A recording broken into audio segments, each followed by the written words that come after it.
Welcome everyone. Всех. Я приветствую всех. Is this microphone working? Работает микрофон? Hare Krishna. Yeah, it's working. Hare Krishna, Hare Krishna.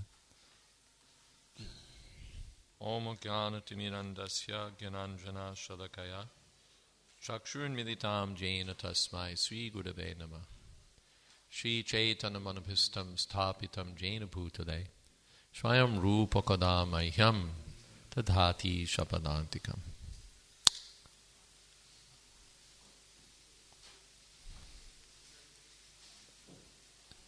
Srila Niranjan Maharaj suggested that I speak on Sri Brihad Bhagavatamrite. Шрила Ниранджана Махарадж посоветовал мне дать лекцию по Шримад Бхагаватамрите. So that's what I'll do. Брихад Бхагаватамрите. Что я сделаю? Brihad Bhagavatamrite is a new book coming out in English from the Bhaktivedanta Book Trust. Это новая книга, которая вышла на английском от Bhaktivedanta Book Trust. In the standard Bhagavatam format of Sanskrit transliteration, word for word meaning. В стандартном формате Бхагаватам санскрит, транслитерация, пословный перевод и комментарий. It's originally a work by Srila Sanatana Goswami. Это работа Шрилы Санатана Госвами, The disciple of Sri Chaitanya Mahaprabhu. ученика Шри Чайтани Махапрабху. And it's translated with commentary by His Grace Gopi Pranadana Prabhu. И она переведена вместе с комментариями его милостью Гопи Пранадхана Прабху, Who's our longtime Sanskrit editor and translator for the BBT. который уже долгое время является редактором санскрита и переводчиком для BBT. Srila Sanatana Goswami is the senior most of the 6 Goswamis. Шрила Санатана Госвами, он самый старший из 6 Госвами. And he's the spiritual master of Srila Rupa Goswami. И он духовный учитель Шрилы Рупы Госвами. We know Srila Rupa Goswami from Bhakti Rasamrita Sindhu, Nectar of Devotion. Мы знаем Шрилу Рупы Госвами по Бхакти Расамрита Синдху, нектару преданности. But we've not yet encountered the works of Srila Sanatana Goswami. Но мы еще не сталкивались со словами Шрилы Санатана Госвами. So this is a very important book from Srila Sanatana Goswami. Это очень важная книга, написанная Шрилой Санатана Госвами. Srila Prabhupada wrote in Chaitanya Charitamrita, Чайтанья Чаритамрите Шрила Прабхупада написал: anyone who wants to know about the subject matter of devotees, тот, кто хочет знать что-то о преданных, devotional service, преданном служении and Krishna, и о Кришне, must read this book. должен прочитать эту книгу. And Srila Rupa Goswami said И Шрила Рупа Госвами сказал, that his spiritual master had revealed in this Brihad Bhagavatamrita что его духовный учитель открыл в этой Брихад Бхагаватамрите all the sweet conclusions of devotional philosophy, все сладкие заключения преданной философии преданности, including its most confidential secrets. включая самые сокровенные секреты. Brihad Bhagavatamrita is written in 2 parts. Брихад Бхагаватамрита написано в 2 частях. The first part concerns Sri Narada Muni's search for the greatest recipient of Krishna's mercy. Первая часть заключается в том, что Шрила Нарада Муни ищет самого великого получателя милости Кришны. And part 2 is called the glories of Goloka. И вторая часть называется «Слава Галоки». And it tells of the journey by a cowherd boy, Gopkumar, И рассказывается о путешествии пастушка Гоп-Кумара to higher and higher regions of the universe, во все высшие и высшие части Вселенной and beyond the universe to Goloka Vrindavan. и через всю Вселенную Галоки Вриндаван, The за пределы Вселенной Галока Вриндаван. part 1 is already published in this volume, Первая часть уже опубликована, вот это том, and это она part есть. 2 is in progress. И сейчас выпускается как раз вторая часть. Srila Sanatana Goswami begins by explaining the history of how this Brihad Bhagavatamrita was spoken. Шрила Санатана Госвами начинает с того, что он рассказывает те обстоятельства, при которых Шримад Брихад Бхагаватамрита была рассказана. Of course, that's not actually how he begins. Конечно, это не совсем так, как оно начинается. He begins by an auspicious Mangalacharana verses, auspicious И он благоприятные молитвы возносит в начале Мангалачарана.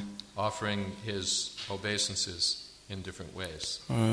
Он предлагает свои поклоны различными способами. Now, then he begins telling the history. И тогда как раз начинает рассказывать историю.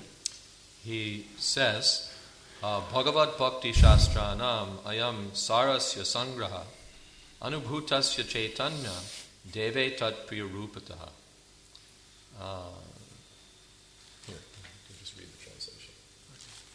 Он говорит, что эта книга собирает всю сущность писаний о преданном служении, которое мы выполняем по отношению к Верховной Личности Бога. Эти важные учения я сам лично реализовал и осознал у прибежища Господа Чайтаньи Махапрабху. Я получил их от его дорогого преданного Шри Рупы. Of course, Srila Sanatana Goswami was the spiritual master of Srila Rupa Goswami. Конечно, Шрила Санатана Госвами был духовным учителем Шрила Рупы Госвами. But here, Sanatana Goswami also gives credit to Srila Rupa Goswami. Но тут Шрила Санатана Госвами отдает должное Шриле Рупе Госвами. So then the history begins. И после этого начинается история. There are a couple levels of speakers, as in Shrimad Bhagavatam. Как и в Шримад Бхагаватам есть несколько уровней повествующих, тех, кто рассказывает историю. This speaker says that I heard this spoken by that speaker who heard it from this speaker. Да, этот один из повествующих говорит, что я слышал это от того, а тот говорит, я от того, и то есть Skipping past some of that, the narration tells us that after Parikshit Maharaj heard Shrimad Bhagavatam from Sukadeva Goswami, and before he was bitten by the snake bird, то есть все это пропустив, сама история в сути своей рассказывает, что когда Махарадж Парикшит услышал Шримад Бхагаватам от Шукадевы Госвами, и до того, как его укусила змея, his mother approached him, Uttara, его мать Уттара обратилась к нему and said, I'm very eager to know about what you heard from Srila Sukadeva Goswami. И она сказала, я очень хочу узнать, что ты услышал от Шрилы Шуки Госвами, Шукадевы Госвами. So please tell me about those topics. Пожалуйста, расскажи мне об этих темах. So normally, Parikshit Maharaj replied that normally at such a time as this, one should just be silent. Шрила Парикшит Махарадж сказал, вообще-то в такой ситуации, в какой я нахожусь, нужно сохранять молчание. But you're so eager and your question is so nice that let me reply. Но ты так желаешь, и у тебя такие замечательные вопросы, что, пожалуй, я отвечу. And then he begins the narration.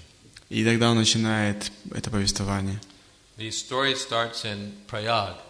История начинается в Праяге, Allahabad. Аллахабад. During the month of Magh. Во время месяца Марг. That's when the Kumbh Mela is held. Это в тот момент, когда происходит Кумба Мела. Every 12 years. Каждые 12 лет. And every year there's a smaller festival, Magh Mela. И каждый год там более небольшие фестивали, называются Магh Mela. So there were some sages there. Там собрались святые. And they'd taken their bath and they were sitting very happily in front of the deity of Sri Madhava. И они приняли омовение и очень радостно сидели перед божеством Шри Мадхавы. And they were feeling very satisfied. И они были очень удовлетворены. And they were praising one another, saying, "Oh, you're the real recipient of Krishna's mercy." И они друг друга прославляли, говоря, «О, ты действительно получатель милости Кришны». And at that time, a first-class Brahmin arrived on the scene. И в это время первоклассный брамана появился на сцене. He was fully absorbed in devotional service. Он был полностью поглощен преданным служением. And he was the spiritual leader of that region. И он был духовным лидером этого региона. And he collected all sorts of things for prasadam distribution to the local Brahmins. И он собрал все, чтобы распространить, чтобы раздать прасад местным браманам. And first he wanted to worship the Lord. И сначала он хотел поклониться Господу. So he collected all sorts of valuable items. Он собрал все драгоценные предметы. He purified the area. Он очистил территорию. He built a nice altar out of mud with his own hands. Из грязи он построил прекрасный алтарь своими руками. Made a nice canopy. Сделал чудесный навес. And he put the Shalagram Shila there. Поставил туда шалаграм шилу. And was worshiping the Lord with great devotion. И начал поклоняться Господу с великой преданностью. Putting the Lord on a golden throne. Посадив Господа на золотой трон. And he made a one-man festival by singing and dancing and playing music. И он устроил фестиваль одного человека, танцуя, он пел песни, играл на музыкальных инструментах. And then he offered obeisances to everyone there. И он предложил свои поклоны всем, кто там собрался. The Brahmins, the sannyasis, the brahmacharis, the householders. Браманам, саньяси, брамачари, householder, домохозяевам. And he was praising all the Vaishnavas. И он прославлял всех вайшнавов. He took the feet that had washed their water, the water that had washed their feet, put it on his head. И он взял воду, которая омыла их стопы, и положил ее себе на голову. And fed everyone, all the Brahmins. И накормил всех браманов. Brahmins and Vaishnavas. И вайшнавов. Then he fed everyone else, even the outcasts. И он накормил других, даже тех, кто был вне касты, то есть неприкасаемых.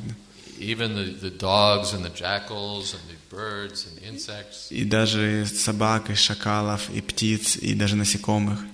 And when everyone was satisfied, then the Brahmins invited him to take prasad. И когда все были удовлетворены, браманы пригласили его принять прасад. So he took prasadam and offered his obeisances to the deity. Он принял прасад и предложил свои поклоны божествам. And put the deity to rest. И положил божество отдыхать. And then he was getting ready to go home. И он уже собрался идти домой. Everyone was very satisfied. Когда все были очень удовлетворены.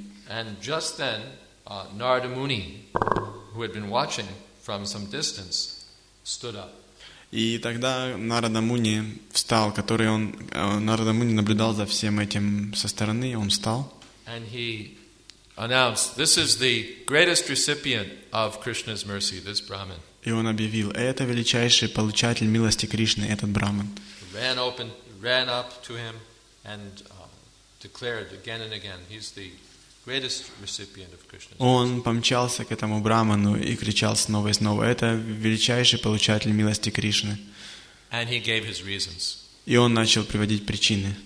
He said, "You have such wealth, prosperity, generosity." У тебя такое богатство, процветание, щедрость. And opulence. И богатство. And here in this holy place, you're using all of these exclusively to establish И в этом святом месте ты все используешь для того, чтобы только утвердить преданное служение. So, in this way, Narada Muni glorified the Brahman. Нарада Муни таким образом прославлял этого брамана. And the Brahman replies to Narada Muni. И браман отвечал Нараду Муни: What signs of Krishna's mercy do you see in me? Какие признаки милости Кришны ты видишь у меня? He said, I'm a very wretched person.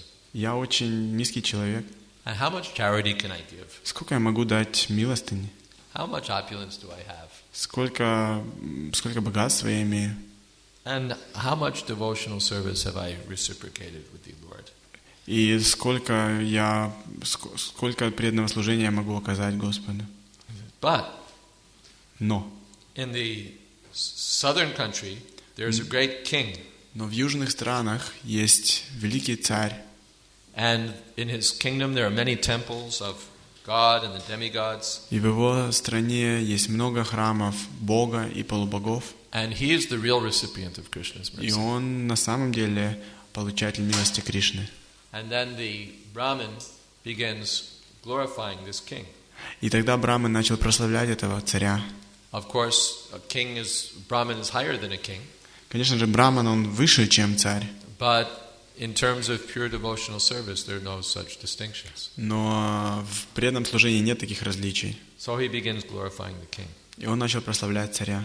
He says that sadhus come from all directions to his kingdom. Садху приезжают со всех направлений в его царство. And they wander around very happily. И они путешествуют вокруг очень счастливы. And there's food everywhere that's been offered to Krishna. И везде есть пища, которая предлагается Кришне, они могут ее получить. And just near the palace is the Lord living in his deity form. И прямо рядом с дворцом Господь в своей форме божества находится. And he's so beautiful that practically you can hardly think he's a deity.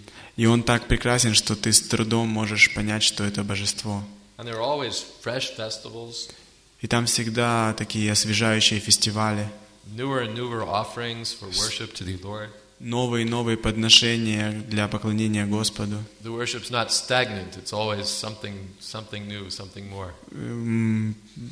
Подношение и поклонение Господу никогда не останавливается, всегда что-то новое и новое происходит. And saintly Vaishnavas come from everywhere, all sides, different countries to live there. Святые вайшнавы приходят из разных стран просто чтобы жить там.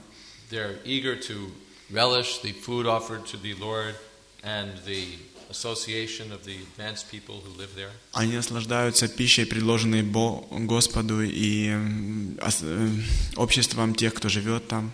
So his kingdom is such a wonderful place. То есть вот это царство, это королевство, такое чудесное место. He's practically given away the kingdom to the demigods and the Brahmins. Он практически отдал свое царство полубогам и браманам. But officially he's ruling it. Но официально он им управляет. This is the custom in South India. There's some history like that. Вот это описывается в этой истории. There's a place in Kerala called Tiruvananthapuram. Есть место, Tiruvananthapuram. которое называется Тируванантапура. And there's a big deity of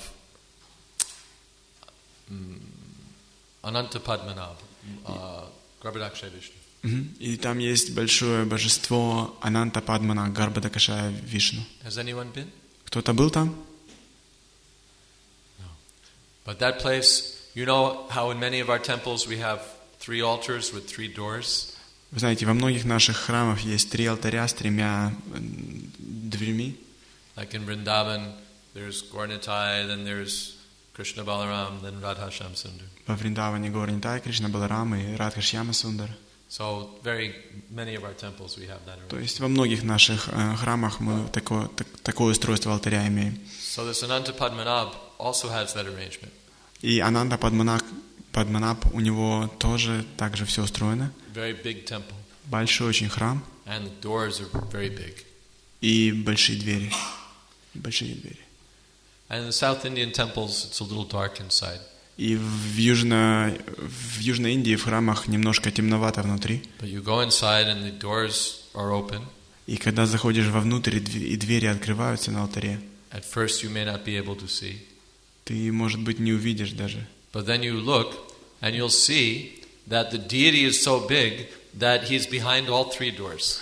Но ты потом увидишь, что божество так велико, что оно за всеми 3 дверьми алтаря находится. One door you see his lotus feet, and the next door the middle of his body, and the next door his head is there. Одна дверь это открываются его лотосные стопы, потом середина тела Господа и в конце его лотосное лицо. Very big deity. Очень большое божество. Anyway, sometime during the history of that temple, the king came into the temple with all of his ministers and attendants. Итак, однажды во время того, как этот храм существовал, один король пришел туда со всеми своими министрами и со всей свитой. And then he took his sword and placed it before the deity. И он взял свой меч и положил его перед божеством. And he gave an announcement, I think it was in writing. И он дал объявление. That henceforward, this entire kingdom is the property of the deity. Что с этого момента все королевство будет собственностью этого божества.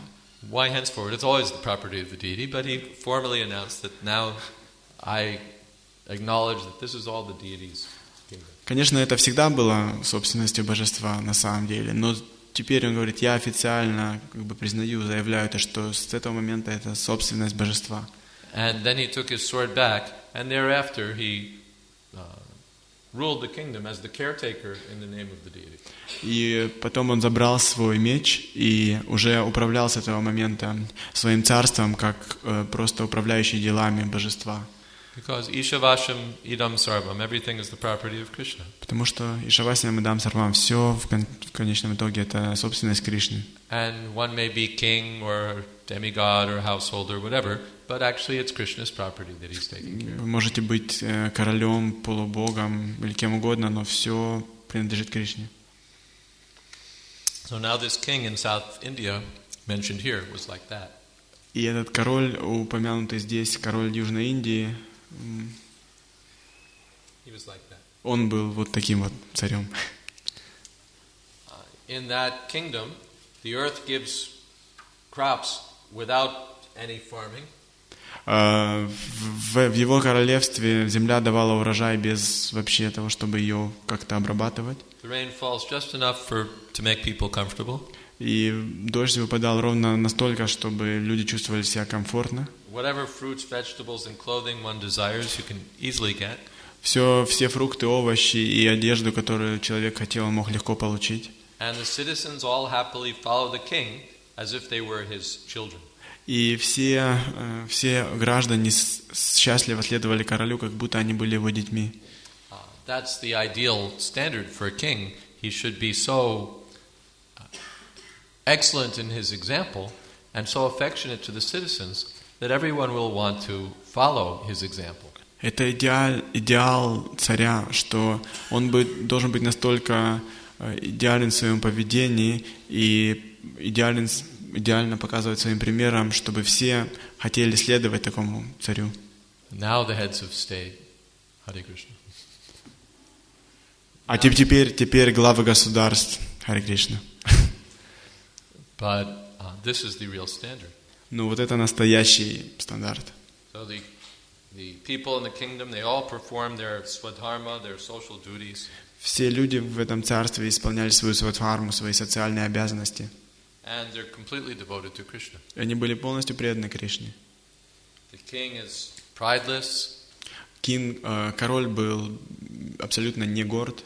And he always worships the Lord the way a menial servant would go about his duties. И он всегда поклонялся Господу, как самый нижайший слуга. And his family members also, and his ministers also, they all engage in the service of the Lord. И члены его семьи, и все министры, все были заняты служением Господу. So who can count his good qualities? Кто может описать его хорошие качества? In this way, the Brahman glorified the king. И таким образом Браман, он прославлял царя. This is the nature of a Vaishnava. Это природа Вайшнава. A Vaishnava doesn't like to hear himself glorified. Вайшнав не любит, когда его прославляют. But he likes to glorify others. Но он хочет прославлять других. I was told that last night Niranjan Maharaj was tortured by other devotees. Мне рассказали, что вчера вечером Ниранджана Махараджа мучили другие преданные. And the other devotees were enjoying. А все остальные наслаждались. So this is the nature of Vaishnavas. They like to glorify other Vaishnavas. Это природа вайшнавов. Они хотят прославлять других вайшнавов. And they themselves don't like to be glorified. Но сами они не хотят быть прославлены. Real Vaishnava doesn't think, yes, I have all these good qualities, everything they're saying, and so on. Naстоящий вайшнав никогда не думает, да, у меня такие хорошие возвышенные качества, все хорошо. He thinks, where are they getting this from?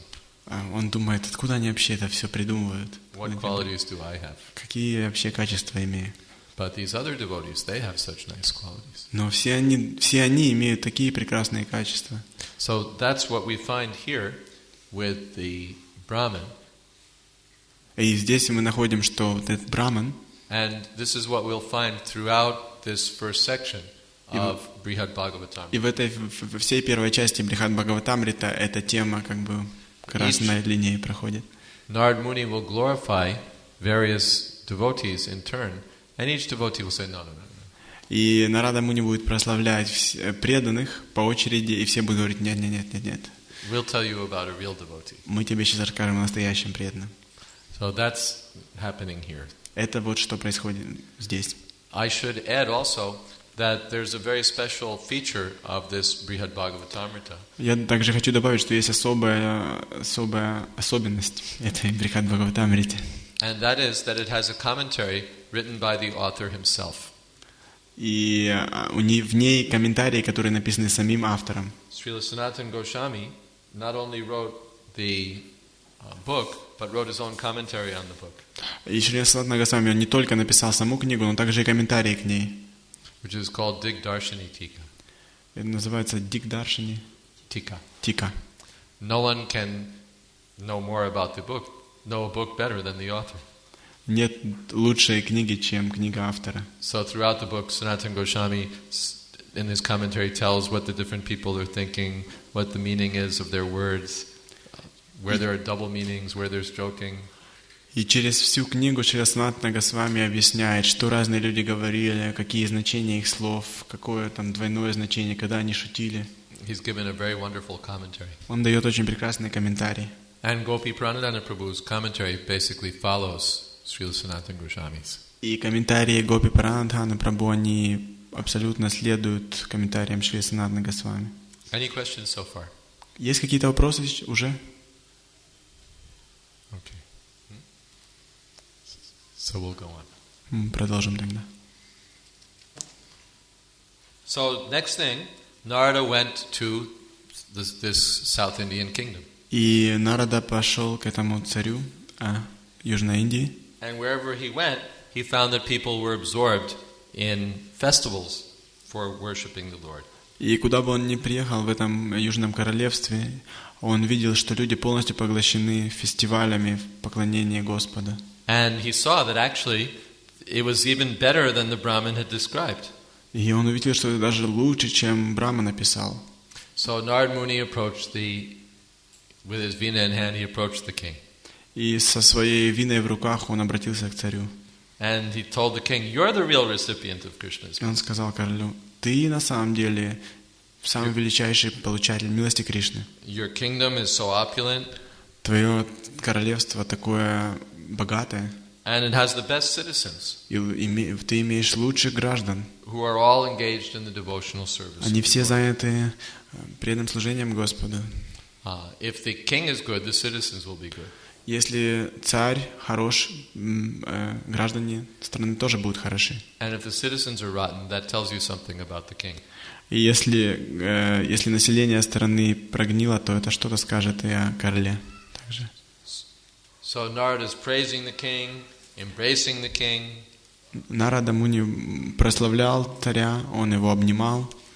And the king is, in reply, he's worshiping the sage. И царь очень хотел начать поклоняться святому. And his head is down like this, embarrassed. И он повесил свою голову абсолютно смущенный. And he begins refuting the praises. И он начал полностью отбивать все похвалы.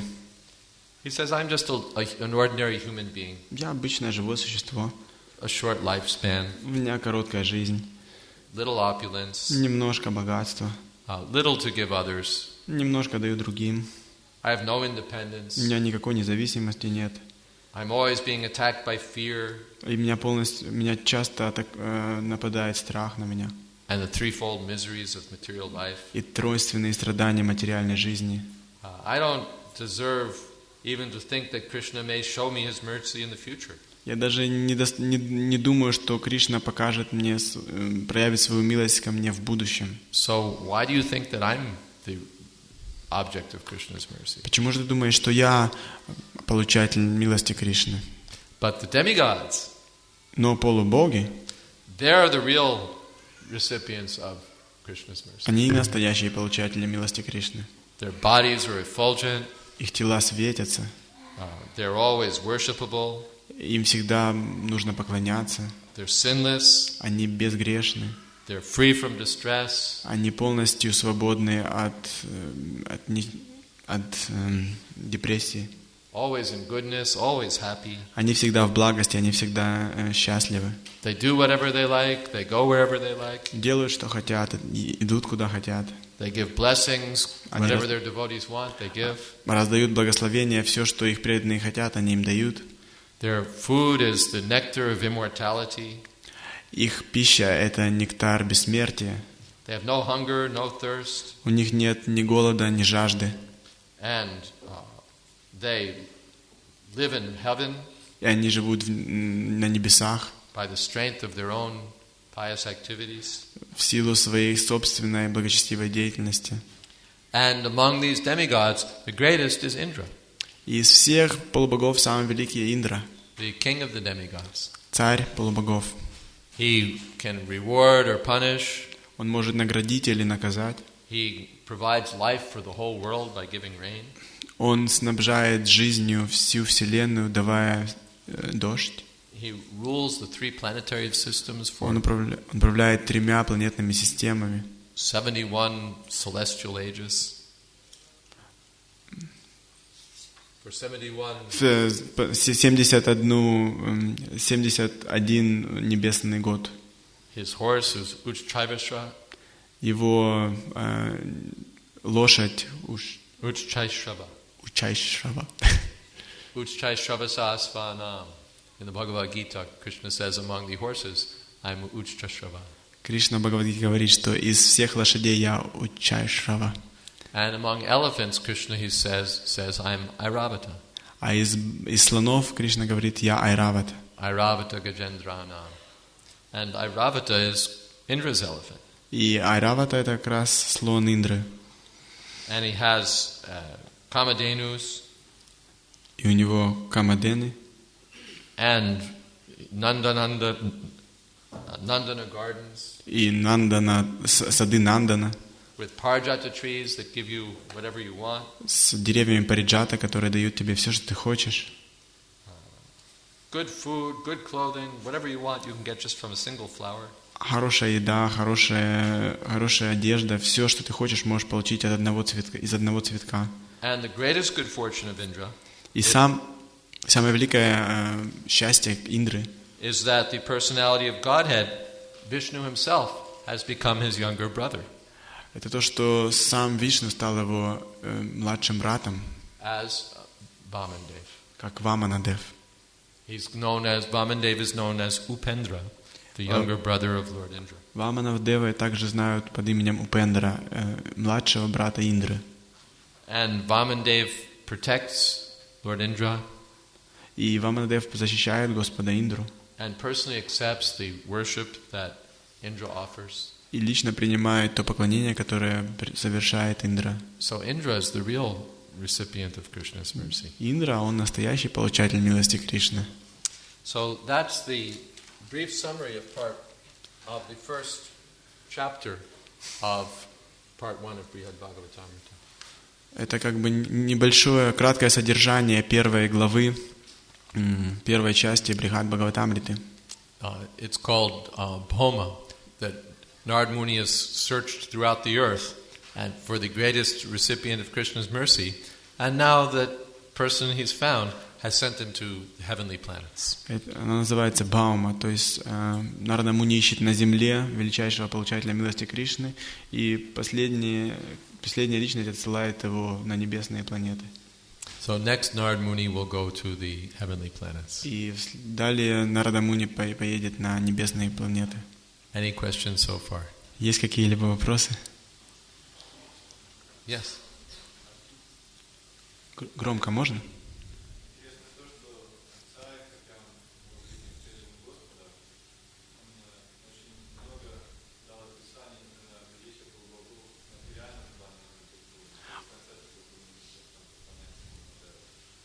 Also, the king was a great devotee of the Lord. He gave description of the opulences of demigods in a material sense.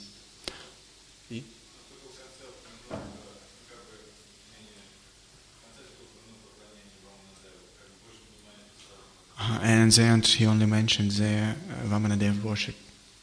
Yeah, first he describes the material glories of the demigods. Да, он сначала описывает материальную славу полубогов. Because that's a form of Krishna's mercy. Потому что это форма милости Кришны. According to a certain consideration, a person who's materially prosperous has achieved the mercy of God. Некоторые считают, что тот, кто богат материально, он получил милость Господа. There are people who pray to God, God, please give us your mercy. Некоторые молятся Господу, о Господь, дай, пожалуйста, свою милость. Of course, impious people don't pray to God, but the pious people pray to God, oh God, please be merciful to us. Конечно, неблагочестивые люди, они не молятся Богу, но благочестивые, они молятся, о Господь, пожалуйста, будь милостив к нам. Okay, what mercy do you want? О, хорошо, какую милость вы хотите? My family should be healthy. Моя семья должна быть здоровой. My business should go well. Мой бизнес должен хорошо идти. My son will do well in his education. И чтобы мой сын получил хорошее образование. My family will be happy together. И чтобы вся семья была счастлива вместе. My friends will be satisfied with me. И мои друзья были удовлетворены мной. In my community, I'll be a respected person. И чтобы меня уважали в обществе. And so on. И так далее. My picture in this world will be good. Что моя картина меня в этом мире была бы хороша. There's one religion, a big religion in the West.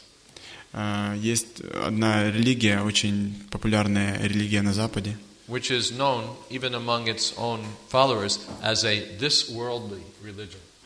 Даже среди своих последователей известна как религия этого мира. They're not really very much concerned with going to heaven. Они даже не заботятся о том, чтобы попасть на небеса. If you live in, the thing is to live in this, to be a good man in this world. То есть они заботятся о том, чтобы быть хорошим человеком в этом мире. To follow the commandments of God. Чтобы следовать наставлениям Господа. To be a righteous person. Быть правильной личностью, благочестивой. And to receive God's mercy. И получить милость Господа. Especially in the form of happiness in this world. Особенно в форме счастья в этом мире. So a person who's enjoying happiness in this world has received the mercy of God. И человек, который получает счастье в этом мире, он получил милость Господа. There are certain large sects of the Christian religion which also have a similar approach. Есть большая секта в христианстве, которая такой же подход использует. If you do well materially, it must mean that God is, you're doing well spiritually. Если у вас все хорошо материально, то это значит, что у вас все хорошо и в духовной жизни. If you're getting, even sometimes we think that in ISKCON, if you're getting good results, it must be, that you're the real receiver, you're the one who's really getting Krishna's mercy. Даже в ISKCON мы считаем зачастую так. Если у тебя все хорошие результаты, значит ты тот, кто получает милость Кришны. Да? So, and it's true. И это правда. If a person is in some big post, it's Krishna's mercy. Если человек занимает какой-то большой пост, какое-то важное положение, это милость Кришны. If you're rich, если вы богаты, if you're powerful, если вы влиятельны, if your wife is beautiful or your husband is handsome, если ваша жена прекрасна и муж красив, if you've got good health, если у вас хорошее здоровье, good respect, уважение, material happiness, материальное счастье, how did you get it? Как вы это все получили? It's Krishna's mercy. Это милость Кришны. It's God's mercy. Otherwise, you can't get these things. Это милость Бога, иначе вы бы не получили этого всего. So it's true that a person who has some material fortunate position has attained the mercy of God. И это правда, что тот, у кого хорошее материальное положение, он получил милость Кришны. Of course, the problem is that then one tends to forget that it's the mercy of God. Но вся проблема в том, что тенденция такова, что one thinks, человек забывает, что это милость Господа. I did it. Человек думает, я сделал это. by my own work, сам работал, сам добился, by my own intelligence, своим разумом, by good luck. по счастливый случай. And he forgets that actually it's all God's mercy. И он забывает, что это все милость Господа. Without God's mercy, it can all turn to powder in a second. Без милости Господа все может просто в пыль превратиться. When someone works very hard and doesn't get anything, and someone hardly works and he gets so much. Кто-то очень тяжело работает и ничего не получает, а кто-то даже почти не работает и получает так много. So it's due to God's mercy on that person. И это все благодаря милости Господа, которую Он проливает на эту личность. He must have performed pious activities. Пока вы должны совершать благочестивую деятельность. In the nectar of devotion, we find that if someone is beautiful, or Bhagavatam also, Janmaisharya Shruta Shrib here, if someone has good birth, Janma, Aishwarya, opulence, and education, and beauty. В нектаре преданности, а также в Шримад Бхагаватам говорится, что если у кого-то хорошее рождение, богатство, красота, These are all due to past pious activities. Все это результаты прошлой благочестивой деятельности. And the opposite, by impious activities, become diseased, ugly, uneducated. И в противоположность, если вы неблагочестивую деятельность совершаете, вы болеете, вы уродливы, и вы не имеете никакого богатства, нищий. Take birth in a low family. В низкой семье принимаете рождение. Get in trouble with the law. У вас проблемы с законом. Wind up with big debts. У вас накапливаются огромные долги. By impious activities. Это все из-за неблагочестивой деятельности. So, it's understood that someone who has prosperity, material opulence, has a background of pious activities and has received the mercy of God. То есть теперь мы понимаем, что если у кого-то хорошее положение в этом материальном мире и богатство, то это последствия его благочестивой деятельности, он получает милость Господа таким образом. But trouble is he becomes intoxicated by all these things. Но проблема в том, что можно быть просто опьяненным всем этим. I'm so gorgeous. Ой, я такой роскошный. I've got so much money. У меня столько денег. Look at those guys. Но эти ребята, что они мне мешают. They don't have anything. I've got a PhD. У меня докторская степень. Or he becomes intoxicated. Становитесь просто опьяненными этим. Sometimes literally also. Иногда даже буквально. Big men spend their money to get drunk. И большие люди, они тратят свои деньги, чтобы напиться. They're dreaming they're the greatest thing on earth. They're dreaming they're the greatest thing on earth. Они думают, что они самое великое, что случилось на этой земле. That Nalakuvara and Manigriva. Как Налакувера и Манигрива. The sons of Kubera. Сыновья Куверы. Their father was the treasurer of the demigods, no small thing. Их отец был казначеем полубогов. Это не такое маленькое положение. And they're living in the heavenly planets. И они жили на райских планетах. And they can bathe in the lakes with naked girls. И они просто омывались в озерах с обнаженными девушками. So they forget who they are and what life is for. И они забыли, кто они, кем они являются и для чего жизнь предназначена. Crazy. Они просто стали сумасшедшими. So this is the unfortunate side of material prosperity, that one gets carried away. И это негативная сторона материального благополучия, которая может вас унести. Therefore, this king and this Brahmin and this king are glorified. They have so much opulence, they have such assets of good fortune, and still they're completely engaged in devotional service. И этот браман поэтому прославлял царя, говорил, у него столько богатства, столько всего, и он тем не менее занимается преданным служением. They have all these pious credits, and on top of that, they have the real credit that they're always engaged in the service of the Lord. То есть у них все эти результаты благочестивой деятельности, и самое важное, что сверху всего настоящий результат, то, что они занимаются преданным служением Господу. That means they're practically like demigods. То есть они практически как полубоги. That's the qualification of the demigods. They have immense arrangements for sense gratification, but they never forget Krishna. Это качество полубогов, они имеют невероятные возможности удовлетворять чувства, но никогда не забывают о Кришне. And here we get, a cherry or a computer game, and we forget all about Krishna. А здесь у нас какая-то появляется компьютерная игра, и мы забываем о Кришне. So these are highly qualified persons. Это очень высококвалифицированные личности. Fully blessed with all material opulences and fully engaged in devotional service. Полностью получившие благословение материального благополучия и тем не менее полностью занятые преданным служением Кришне. Therefore they're glorified by Narada Muni. Поэтому их прославляет Нарада Муни. Such highly qualified people. Такие высококвалифицированные личности. And still pure devotees. И тем не менее чистые преданные.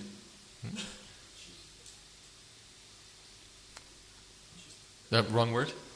Yeah, you said pure devotees, so you ask pure? Yeah, pure devotees. Да, чистые преданные.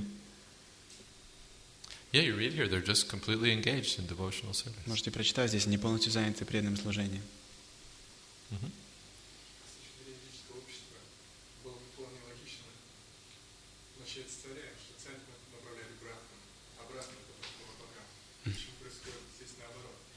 Okay. According to Vedic society, it would be more logical to start with the king give credit to the Brahmana, and then Brahmana to demigod, and then why he is otherwise. That's explained by Srila Sanatana Goswami. Это объясняет Шрила Санатана Госвами. Let's see if I find the particular place. Я надеюсь, что я могу найти в частности, где он говорит. Basically, it's because there's no material consideration. Потому что здесь никакие материальные обстоятельства не берутся в учет. Now let me see.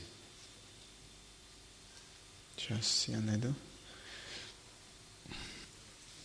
Okay.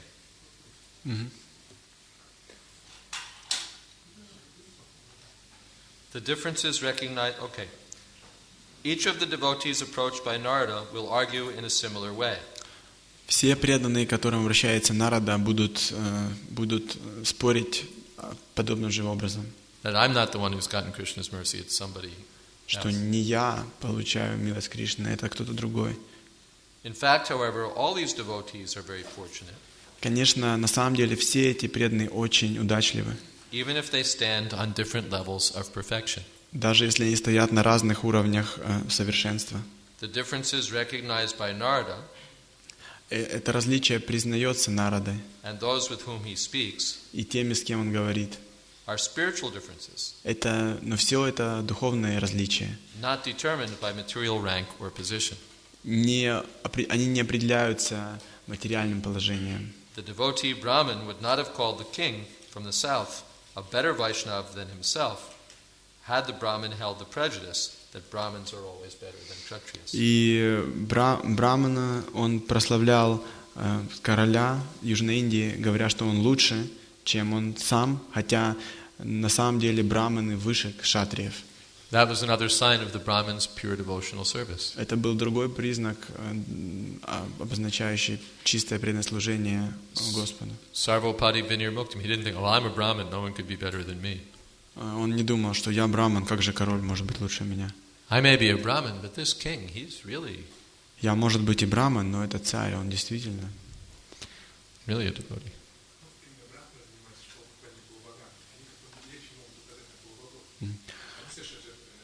So Brahmanas in particular, they perform demigods worshipping, so they more closely connected with this subject matter, and they could more directly give credit to demigods. But you're not the author. Но вы не автор, да? The demigods are not known only to the Brahmins.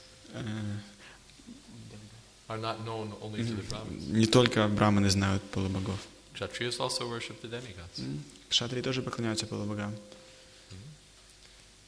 Rukmini Devi was worshipping Durga. Рукмини Деви поклонялась Дурге, To get Krishna as her husband. чтобы получить Кришну своим мужем, Lord Shiva and Goddess Durga. Господу Шиве и богине Дурге. So the Kshatriyas, they would generally worship Lord Vishnu, Lord Shiva. И обычно кшатрии поклонялись Господу Вишну, Господу Шиве, demigods. полубогам. Not only a problem. Something else? Что-то еще?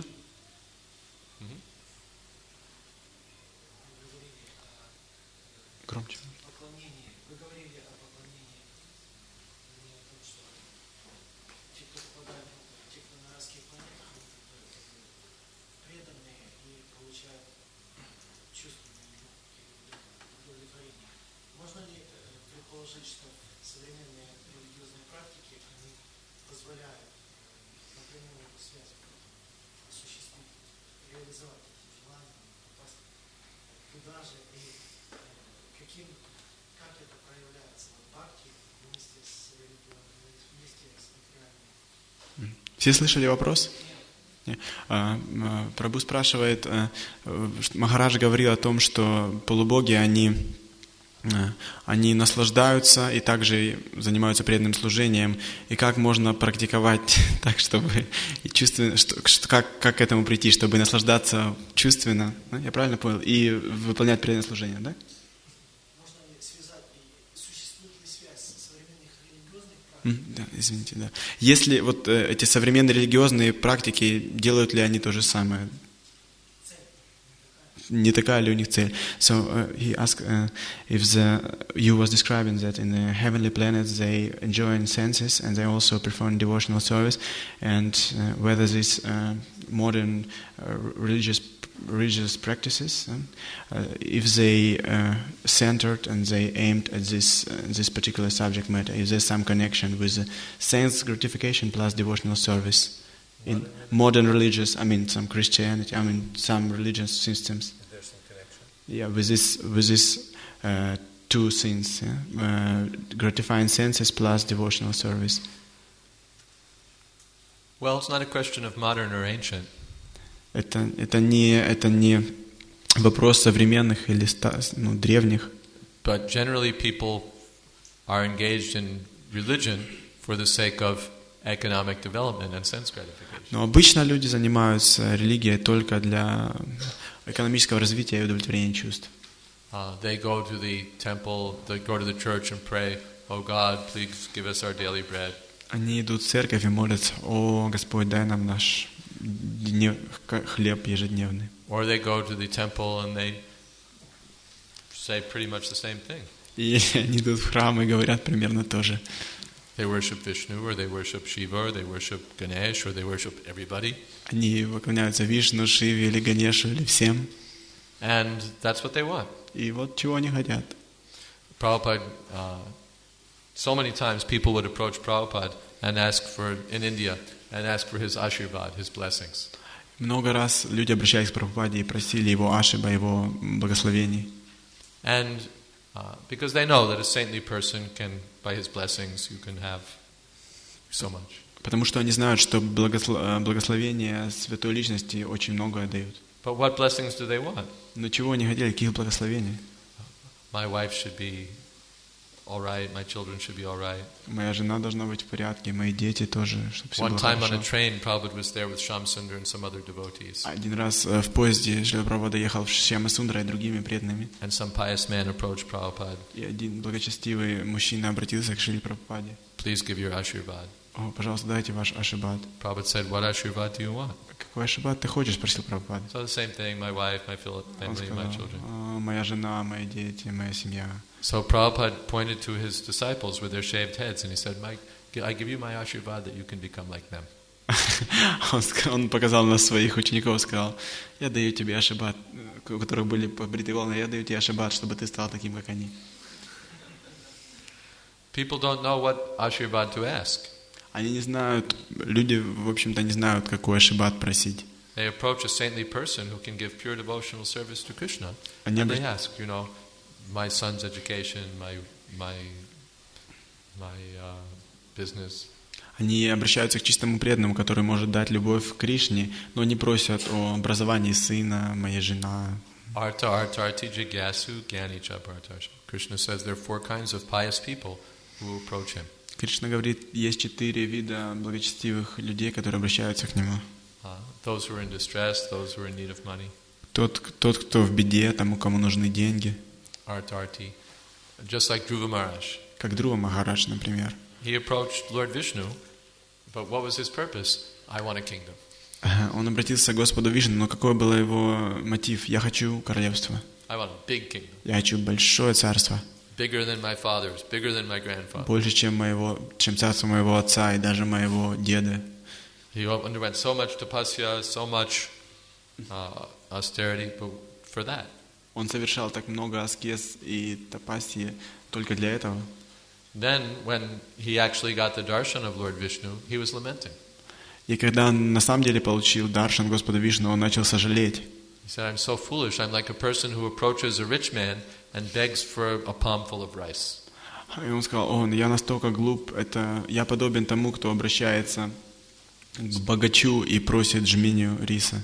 Suppose if you got the opportunity, you could meet Mr. Rockefeller or Mr. Birla or some big billionaire.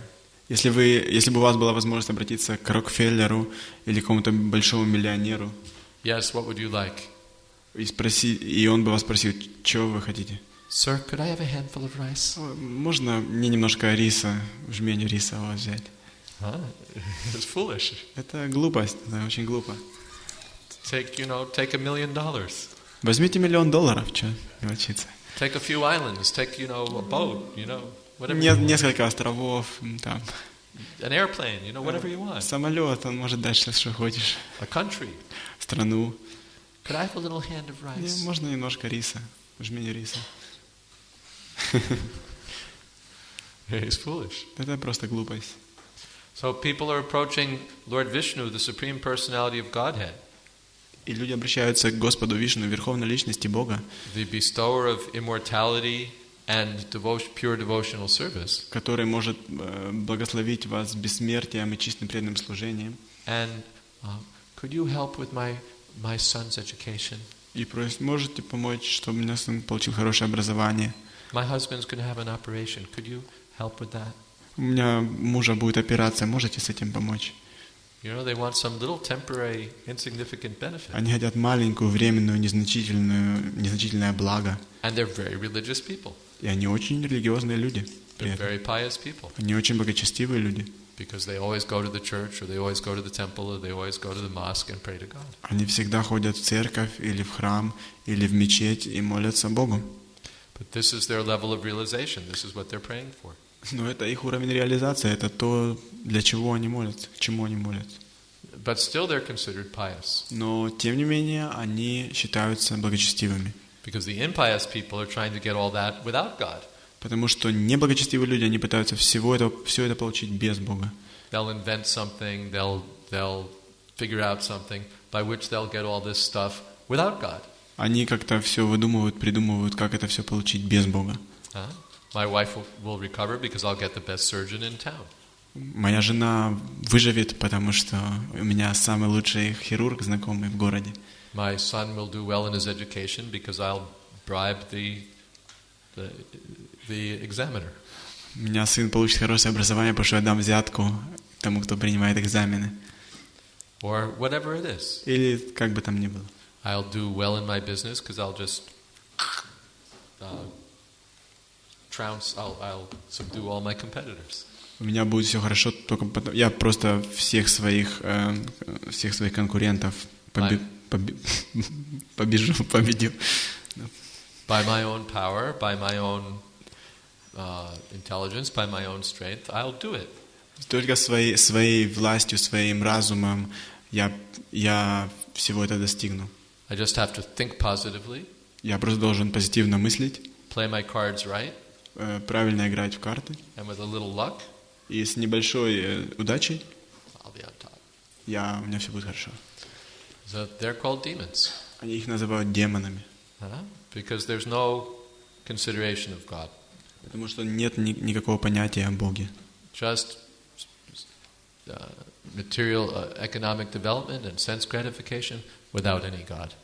Просто удовлетворение чувств и экономическое развитие без Бога. And the impersonalists, they're in a similar category because they want to get liberation without God. И персоналисты, они в той же категории, потому что они хотят получить освобождение без Бога. Or, by the grace of God, they want to become God. Или по милости Бога они хотят стать Богом. Or take His place. Или занять Его место. So that's another kind of idea. Это другой вид идиотов. Another practically material idea. So anyway, the science, the modern science or modern religion or old religion, everything is practically targeted towards sense gratification. То есть современные религии или древние религии, все направлено просто на удовлетворение чувств. Bhagavanchakari. Bhagavanchakari means practically everyone in the material world wants to enjoy. Бхагаванчакали, это значит, что практически все в материальном мире хотят наслаждаться. Piously or impiously. Благочестиво или неблагочестиво. The pious people get married and enjoy sense gratification. Благочестивые люди, они женятся и наслаждаются удовлетворением чувств. They go to the church, they get married, and then they enjoy. Они идут в церковь, женятся и потом наслаждаются. And the impious people forget the church, forget the marriage, will just enjoy. А неблагочестивые, они забудем о церкви, о браке, просто наслаждаемся. But the target is the same. Let's enjoy. Но цель та же, давайте наслаждаться. That's material life. Это материальная жизнь. Pious or impious, the target is our own sense enjoyment.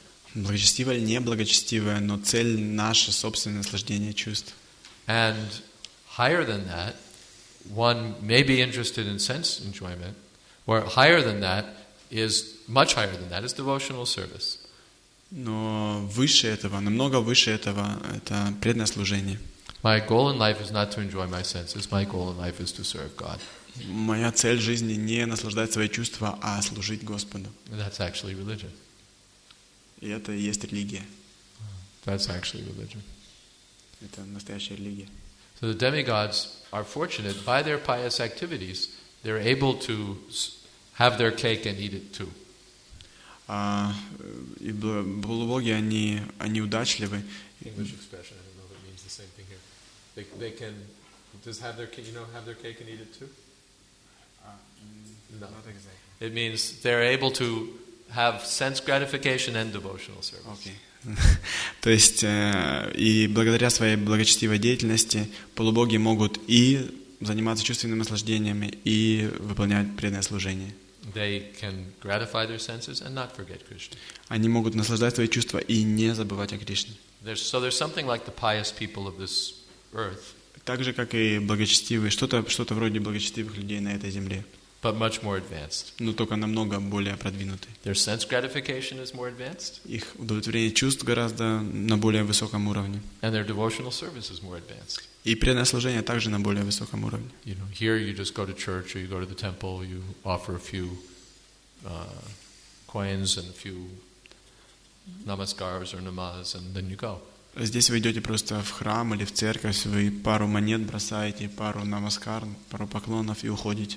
And they're running a planet for Krishna, or they're managing the rain for Krishna, or the sunlight for Krishna, or so many things. Там они управляют целой планетой для Кришны, они управляют дождем или солнечным светом для Кришны. And their sense gratification is also greater. И их удовлетворение чувств тоже огромное. They're living for hundreds of thousands of years. Они живут сотни тысяч лет. And they're so beautiful and so many things. Прекрасны и так много всего. The king has described. Король. That answer your question? Это отвечает на ваш вопрос? There's a question also. You said that a person gets wealth, health, and so on by the mercy of the God, but aren't we getting these things ourselves by our pious activity?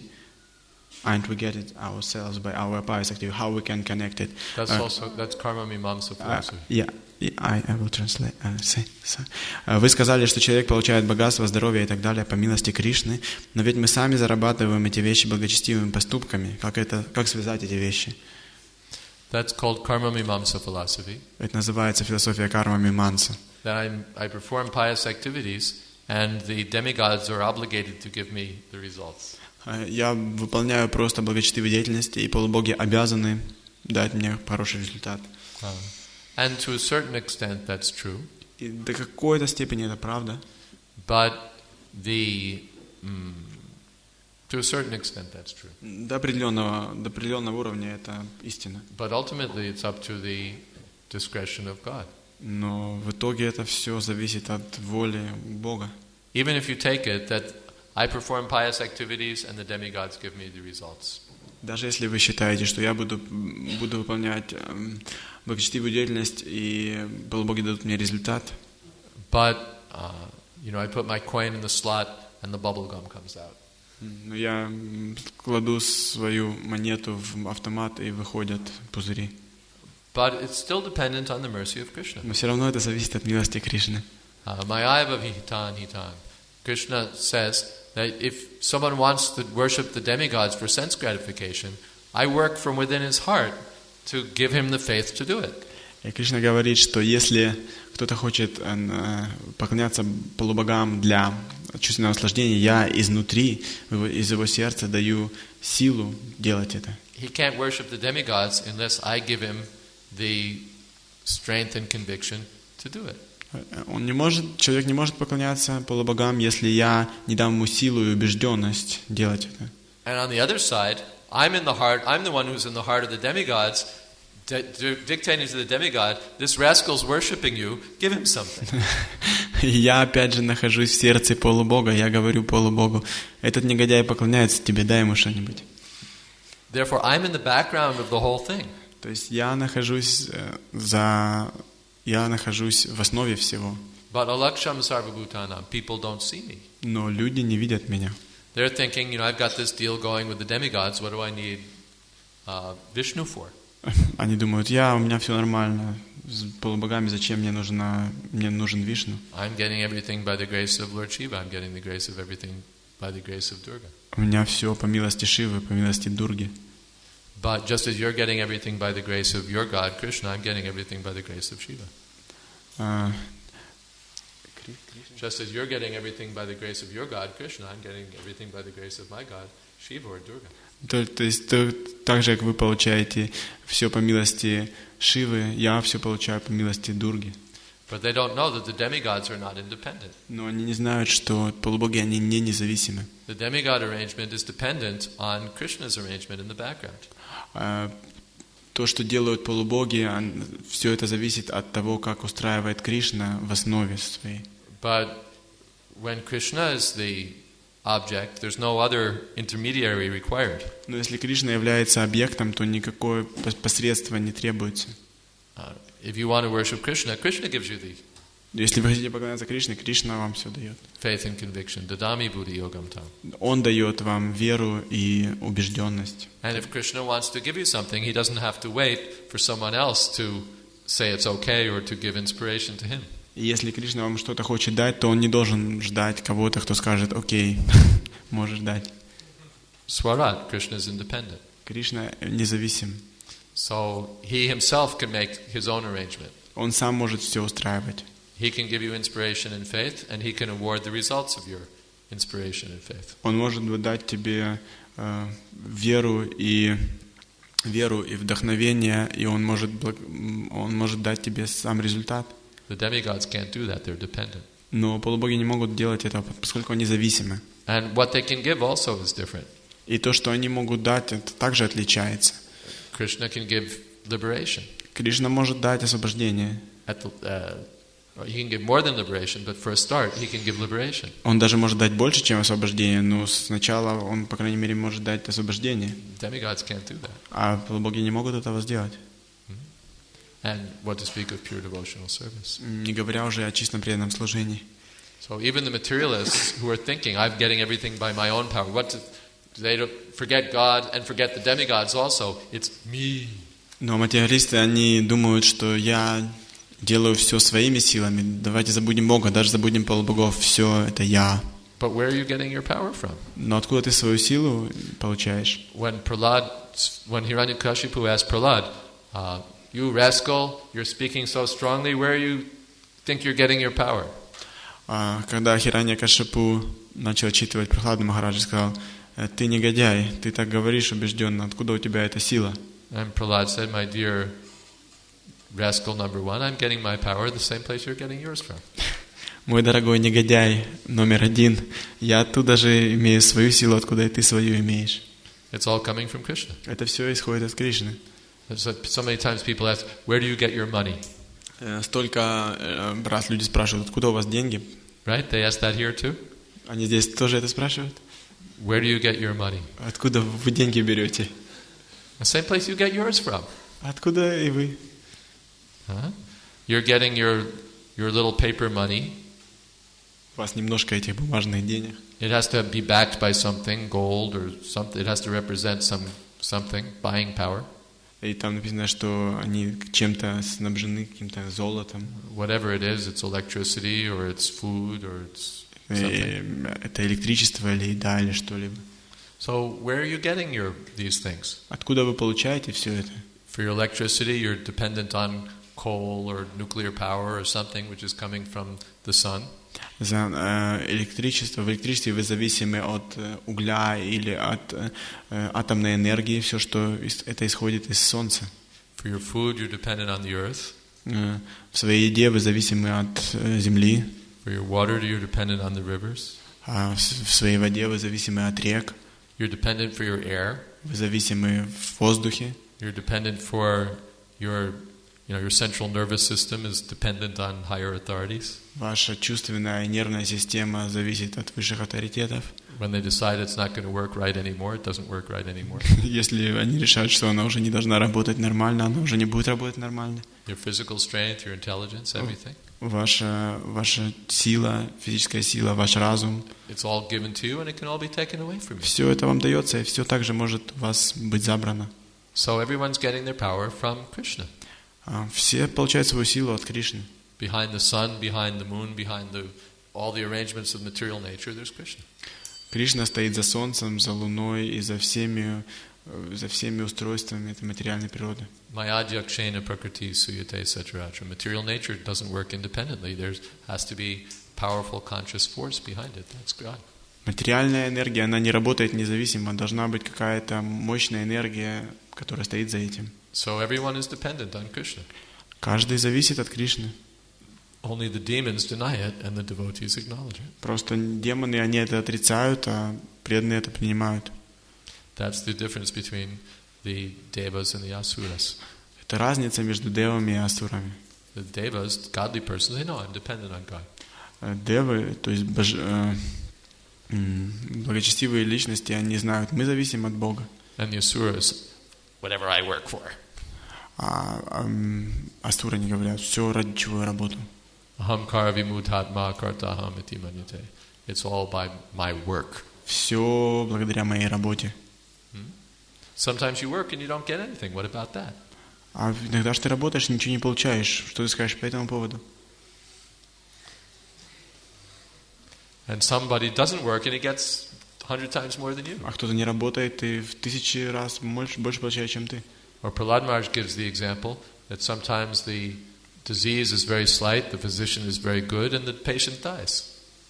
Иногда говорится, что очень медленная болезнь, и все вроде бы хорошо, и все равно человек умирает.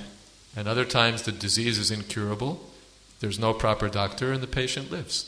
И иногда неизлечимая болезнь, и нету достойного врача, и человек живет. It's not in our hand. Это не в наших руках. There's a superior arrangement. Это высшее устройство. So the godly persons at least acknowledge that. Святые люди, божественные люди, они, по крайней мере, это признают. Om tad Vishnu paramam padam sada pasyanti suraya. They know that there's God in the background. Они знают, что за всем этим стоит Господь. Maybe they're interested in sense gratification, but they know that my sense gratification comes only by the grace of God. Они даже могут заниматься чувственным наслаждением, и они знают, что это чувственное наслаждение приходит только по милости Господа. But they're not pure devotees. Но они не чистые, конечно, они не чистые преданные. And sometimes when they don't get their sense gratification, then they turn away from God. И иногда, когда они не получают чувственного удовлетворения, они отворачиваются от Бога. You broke your side of the deal. Ты свою часть сделки нарушил. I worshipped you, I bowed down to you, I prayed to you, and you didn't give me what I wanted. Я поклонялся тебе, я давал тебе пожертвования, а ты мне не дал то, что Or я you took хотел. away what I had. Или ты забрал то, что у меня было. Enough of you. Окей, все, хватит с тобой. Because they're more or less they accept God, but they're in a business relationship with God. Потому что они более-менее в отношении бизнеса, сделки с Господом. I do something for you, you do something for me, okay? Я что-то сделаю для тебя, ты что-то для меня, хорошо?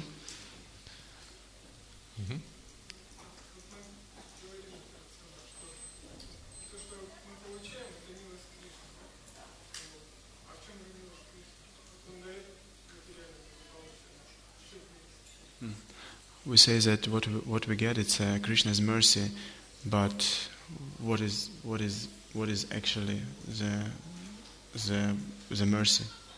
We get some material opulence. What is the mercy?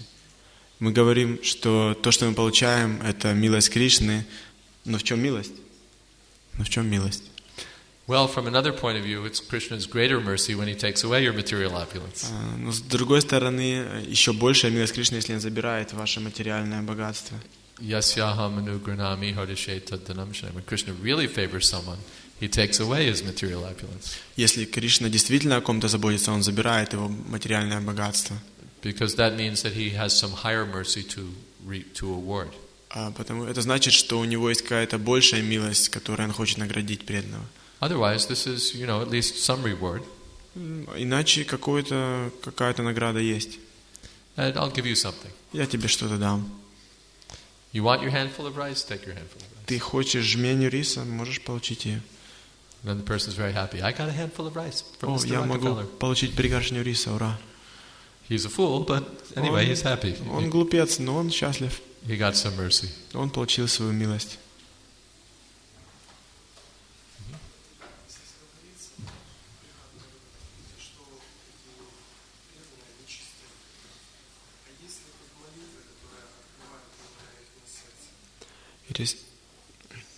It is said here in Brihad Bhagavatamrite that the pure devotees, if there is there some prayers which can make us also, который может which open their hearts. Is there some prayers in the Brihad Bhagavatamrite which open their hearts? Opens our hearts? No, their hearts when they open their hearts as a pure devotees. Here in the beginning, здесь говорится в Брихад Бхагаватамрите, что все, о ком ведется речь, это чистые преданные. Если здесь какие-то молитвы, которые открывают их сердце. Here on earth, Sanatana Goswami actually covers the territory rather quickly. Здесь земную территорию Санатана Госвами очень быстро проходит. When we come to heaven, there'll be further expression by the devotees of their devotional service to Krishna. Когда мы придем к небесным планетам, там будет больше выражений преданного служения. And when we go beyond heaven, it will be much more profound. И когда мы выйдем за пределы этих небесных планет, там еще это будет более выражено. The devotees will extensively reveal their devotional feelings. Преданные будут очень глубоко свои чувства выражать. To a level that's до уровня такого высокого. Will be astonishing even to us. Будет даже для нас очень невероятно. The professor who's written the foreword to the book has commented that even practicing devotees will be surprised at what Sanatana Goswami reveals in this book. Профессор, который дал свое предисловие к этой книге, он сказал, что даже практикующие преданные будут очень удивлены и ошеломлены тем, что открывает Санатана Госвами. And that comes later. И это попозже будет открыто. Okay. And now we're at 12:15, and Next programs are at 12:30, 12:30, yeah. so we'll stop. Yeah, one, I don't know. Oh, okay. No, there may be another question, but we should stop. Okay. 12:15. Все. Мы сейчас закончим. Уже 2:15, в 2:30 будет следующее. And we'll continue tomorrow if you have a question you want to start with. И если у вас остались какие-то вопросы, завтра можем с них начать. Otherwise, we'll see you tomorrow in heaven. И... See you tomorrow in heaven. Или завтра уже увидимся на небесах. Or we'll go there tomorrow. Мы завтра туда отправимся. Thank you. Харе Кришна. Спасибо вам большое. Харе Кришна.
The Odessa summer weather came back. Наконец, лето пришло в Одессу. Good. Om Jnanatimirandasya Gyananjana Shalakaya Chakshurmilitam Jena Tasmai Sri Gurave Namaha Sri Chaitanya Manobhistam Sthapitam Jena Bhutale Swayam Rupa Kadamaham Tadhati Shapadantikam Vandeham Sri Guru Sri Jatapatakamanam Sri Gurun Vaishnavamscha Shri Rupam Shagrajatam Shahagana Raganatan Vitam Stam Sajivam Shadvaitam Savadhutam Parijana Sahitam Krishna Chaitanya Devam Sri Radha Krishna Padan Shahagana Lalita Sri Vishakhanvitamscha He Krishna Karuna Sindho Dina Bandho Jagatpate Gopesha Gopika Kanta Radha Kanta Namostate Tapta Kamshana Gaurangi Radhe Vrindavaneshari Vrishabhanu Sute Devi Pranamami Hori Priye Panchako Patarubhyascha Kripa Sindho Pyevacha Patitanam Pavanebhyo Vaishnavebhyo Namo Namaha Shri Krishna Chaitanya Prabhu Nityananda Shri Advaita Gadadhar Shri Vasadi Gaur Bhaktavinda Hare Krishna Krishna Krishna Hare Hare Hare Rama Rama Rama Hare Hare. So we're continuing with Sri Brihad Bhagavatamrite. Мы продолжаем читать Шри Брихад Бхагаватамриту, of Srila Sanatana Goswami. написанную Шрила Санатана Госвами. The South Indian king has glorified the demigods in heaven, especially Indra, as the real recipients of Krishna's mercy. Царь Южной Индии он прославлял полубогов на небесах, особенности Индру, как истинного получателя милости Кришны. So now Narad Muni makes his way to heaven. И теперь Нарада Муни отправляется в рай. And there in Lord Indra's assembly hall, he sees Lord Vishnu surrounded by so many demigods. И в зале собраний Индры он видит Господа Вишну, окруженного многими полубогами. He is beautifully decorated with sandalwood pulp and ornaments, garlands. Он прекрасно украшен сандаловой пастой, на нем украшения, гирлянды. And being worshipped with celestial offerings. И ему поклоняются с небесными подношениями. Brihaspati and other sages are praising him. Брихаспати и другие мудрецы прославляют его. And Mother Aditi is pampering him. И Маза Адити массажирует его. Not exactly massaging, but you know. Ласкает. Mother Aditi is the mother of Indra and of Lord Vamandev. Мать Адити, она мать Индры и Господа Ваманадевы. And Lord Vishnu is reciprocating by making affectionate remarks to everyone. И Господь Вишну, Он отвечает им, делая всяким, бросая на них такие благодарные взгляды. The Siddhas and Vidyadharas, Gandharvas and Apsaras are all praising him and dancing and making nice music to please him. Сидхи, Видьяхары, Гандхарвы, они все прославляют Господа и возносят Ему молитвы.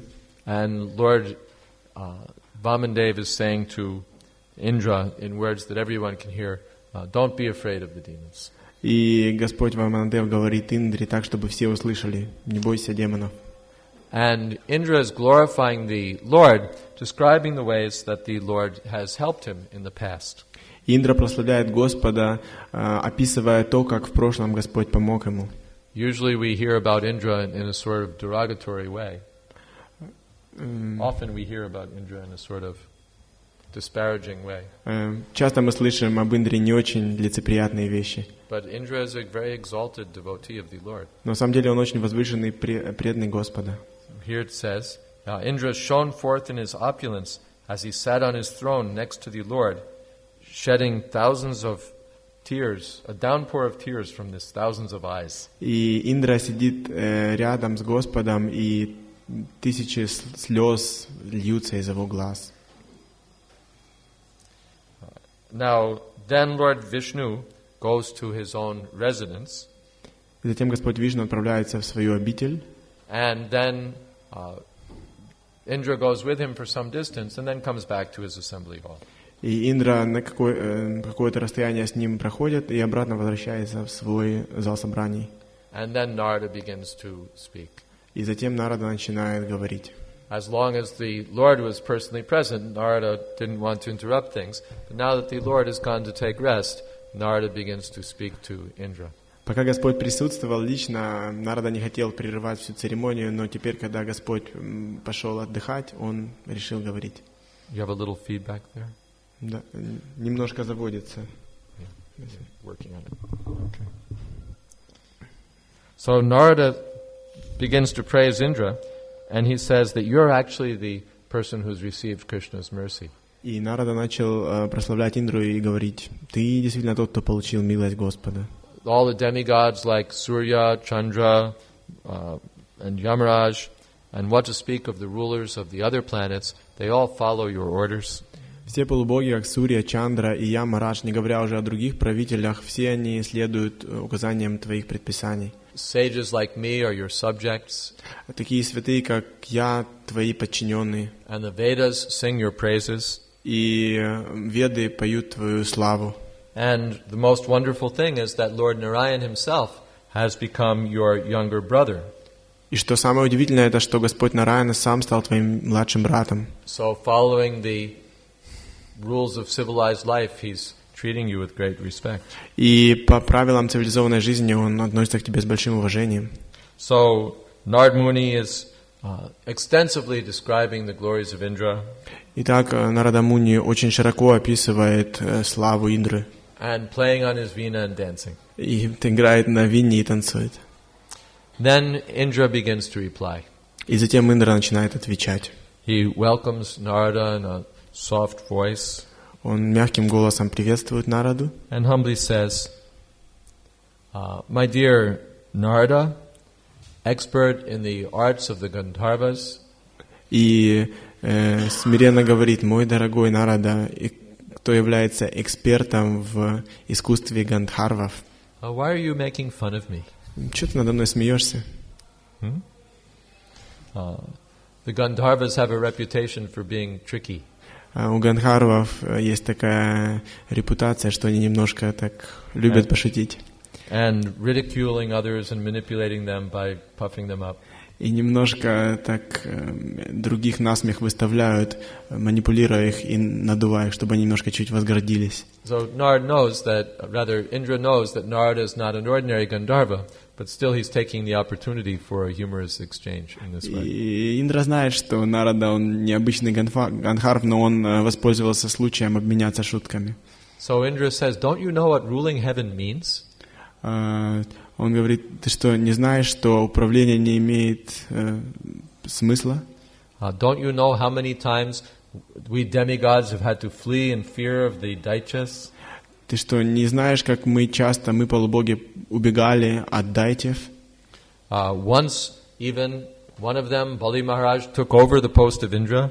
Ты знаешь, что однажды даже Бали Махарадж, он занял пост Индры. And took everything for himself. И все забрал себе. And then our father and mother performed severe austerities. И наши отец и мать совершали суровые аскезы. And so the Lord appeared as their son. И Господь явился как их сын. As my brother. И как мой брат. But just in a partial expansion of himself. Но только в частичной экспансии самого себя. And then, instead of killing my enemies, he embarrassed me by taking the kingdom back by some pretext, some trick. И вместо того, чтобы убить демонов, он ввел меня в полное заблуждение и в полное смущение, просто забрав царство сыграв определенную шутку. Deceptively asking for charity. Просто попросив милостыни. Then he says that we residents of heaven are contaminated by faults like rivalry and jealousy. Мы, обитатели рая, мы загрязнены ревностью и завистью, такими качествами. We're always afraid of losing our posts. Мы всегда боимся потерять свое положение. For sins like killing a Brahmin, we get entangled in sinful reactions. За такие грехи, как убийство Брамана, мы запутываемся в греховных реакциях. Because Indra killed Vritrasura, who was a Brahmin. Потому что Индра убил Вритрасуру, который является Браманом. And Vishwarupa also. И также Вишварупа.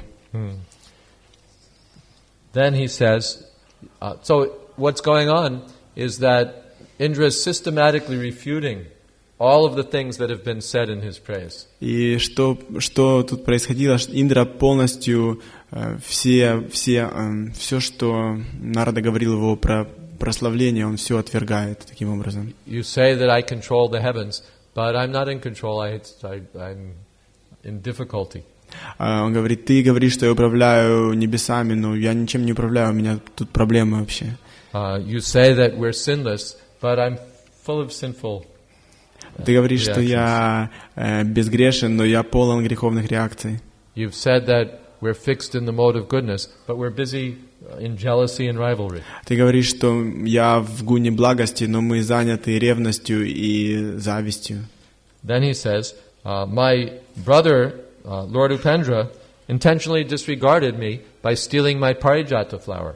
И мой брат Упендра, он пренебрежение ко мне оказал, украв мое дерево париджата. And my assembly hall.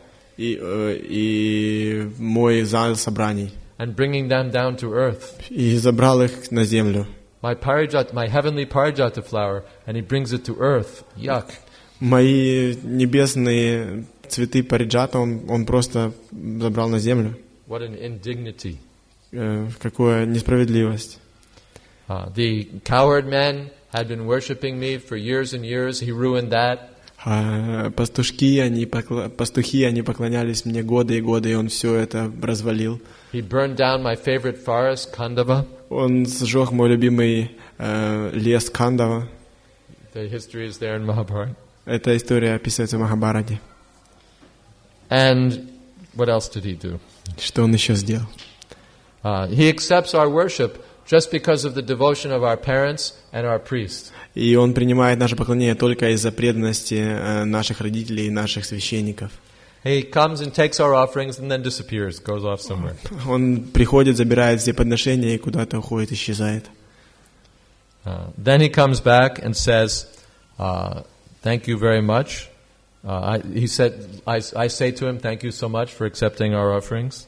Затем возвращается, я благодарю его, спасибо большое за то, что ты принял наши подношения. And he says, it's okay, whenever I'm not here, you can just offer them to Lord Shiva or Lord Brahma instead. Он говорит, да нет проблем, когда меня здесь нет, можете просто предложить это Шиве или Брахме.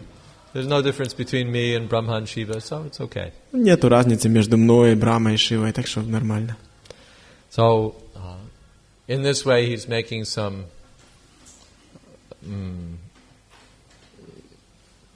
how do you say? He knows that Indra just wants to worship him, but he says, anyway, when I'm not here, you can worship them. И он таким образом делает так, что Индра, он хочет поклоняться ему непосредственно, но говорит, ничего, можешь другим предложить тоже. It would be great if he always stayed here, but sometimes he goes to Dhruvaloka, sometimes he goes to the ocean of milk, sometimes he's in Vaikuntha, sometimes he goes to Dwarka. Было бы хорошо, если бы он здесь находился, но он то на Дhruvaloku, то в океан молока он идет, то в Двараку. Sometimes to Hastinapur, to the house of the Pandavas, sometimes to Mathura. Хастинапур, в дом пандавов, иногда в Мадхуру отправляется. So in all of these ways, Indra is saying, I have no qualifications. Even if it seems that the Lord has become my younger brother, He doesn't care about me. И Индра этим самым пытается сказать, что у меня никакой квалификации нет. Даже если Господь является моим младшим братом, Он никак не заботится обо мне. Or worse still, he insults me and disregards me. И еще хуже, он обижает меня и не уважает меня. So Indra is feeling humility and feeling that I'm not actually getting Krishna's mercy. И Индра переполнен смирением и чувством, что я не получаю никакой милости Кришны. But you should know that your own father, Lord Brahma, is actually the person who's gotten Krishna's mercy. Но ты должен знать, что твой собственный отец, Господь Брахма, вот он действительно получает милости Кришны. He is directly the son of Lord Vishnu. Он прямой сын Господа Вишну. In one of his days, 14 Indras like me come and go. В один его день 14 Индр, таких как я, они приходят и уходят. And he lives for 100 years. И он 100 лет живет. He is the creator of the planets. He assigns the different rulers of the planets. Он создатель планет, он назначает различных управляющих планетами. He gives the fruits of karma. Он дает плоды кармы. He protects the world. Защищает мир.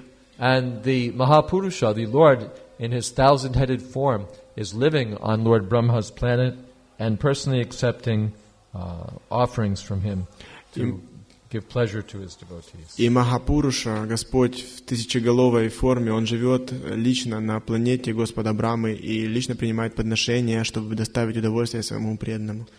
He said, I can give you thousands of more reasons why Brahma is the real recipient of Krishna's mercy. Я тебе еще 1000 могу привести причин, почему в действительности Брахма является получателем милости Кришны. But what more do I need to say? He's actually Krishna himself. Но что я еще больше должен сказать, если он практически сам Кришна? And there's evidence given that Lord Brahma and the Supreme Personality of Godhead are one. И есть такое доказательство, приводится доказательство, что Господь Брахма и Верховная Личность Бога на самом деле едины. Srila Sanatana Goswami gives evidence from Шримад Бхагаватам. Шрила Санатана Госвами приводит доказательства из Шримад Бхагаватам. There's oneness between Lord Brahma and Lord Vishnu. Есть единство между Господом Брахмой и Господом Вишну. So Narada hears these words from Indra and he takes off to Brahmaloka.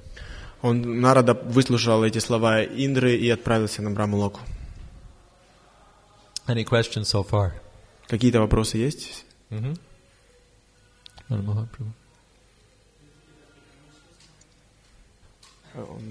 speaks English. Yeah, English is okay.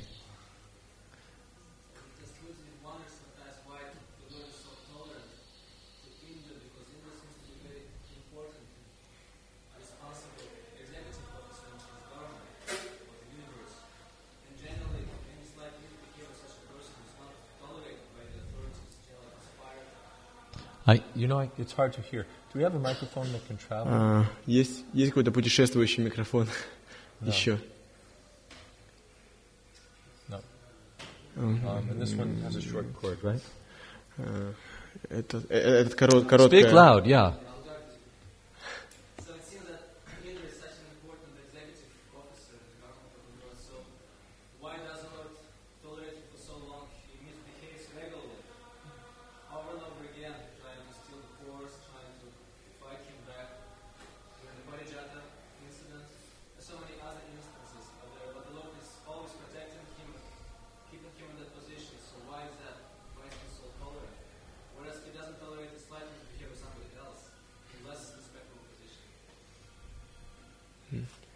Переведете или?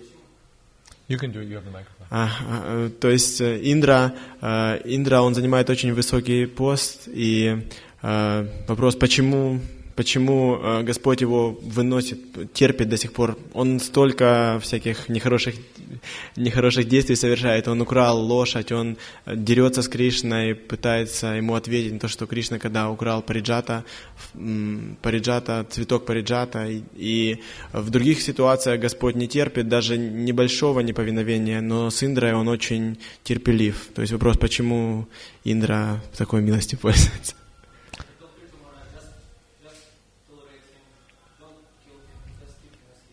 И Притху Махараджа он сказал, пожалуйста, терпи его, не убивай, пусть все так, как оно будет. Well, good help is hard to find. Good help is hard to find. И тяжело найти хорошего помощника.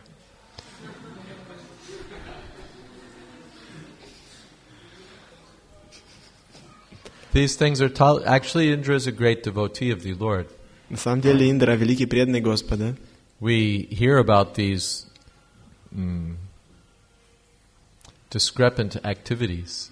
Мы слышим об этих нехороших действиях. But day to day, Indra is doing very responsible service. Но ежедневно Индра выполняет очень ответственное служение. He's doing so much service for the Lord. He's managing the whole kingdom of heaven. Он делает очень важное служение для Господа. Он управляет целым небесным царством. And as we find here, he's actually a very exalted devotee. И здесь мы видим, что он очень, на самом деле, возвышенный, преданный. All the demigods are sincerely devoted to the Lord. Все полубоги, они искренне преданы Господу. And so the Lord is inclined to tolerate some discrepancies. И Господь, Он склонен терпеть какие-то недостатки небольшие. We saw sometimes that Srila Prabhupada would tolerate if his leaders sometimes weren't exactly to the point. Prabhupada would still tolerate. То есть Шрила Прабхупада, он тоже обладал таким терпением. Мы видели, как он часто терпел, когда его лидеры не очень хорошо себя вели. Sometimes some leader would screw up everything. Иногда один из лидеров полностью все испортит. They would create so many disturbances. И он создает очень много беспокойств тем самым. But still, Srila Prabhupada appreciated very much the service that they did.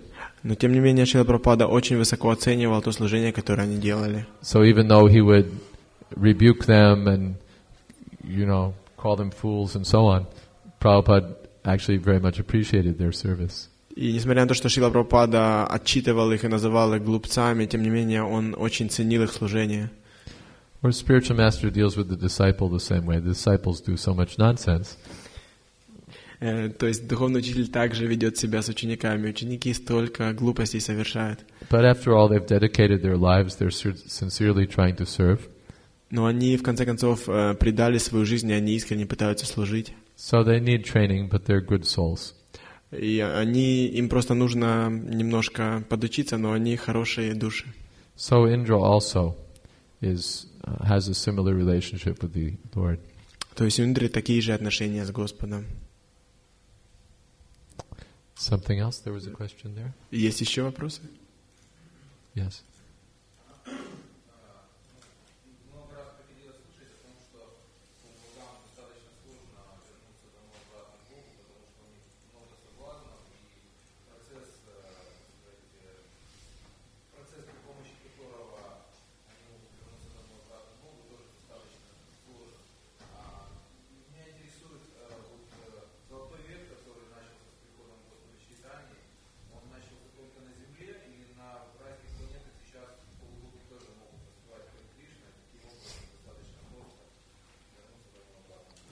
So we've heard many times that it's very difficult for demigods to go back to Godhead because they have so many desires, and also the process itself is quite difficult.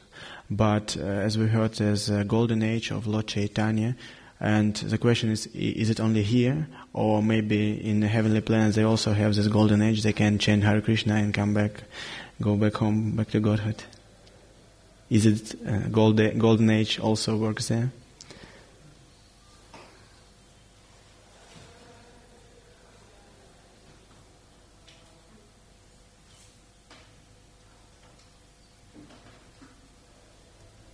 Never thought about it.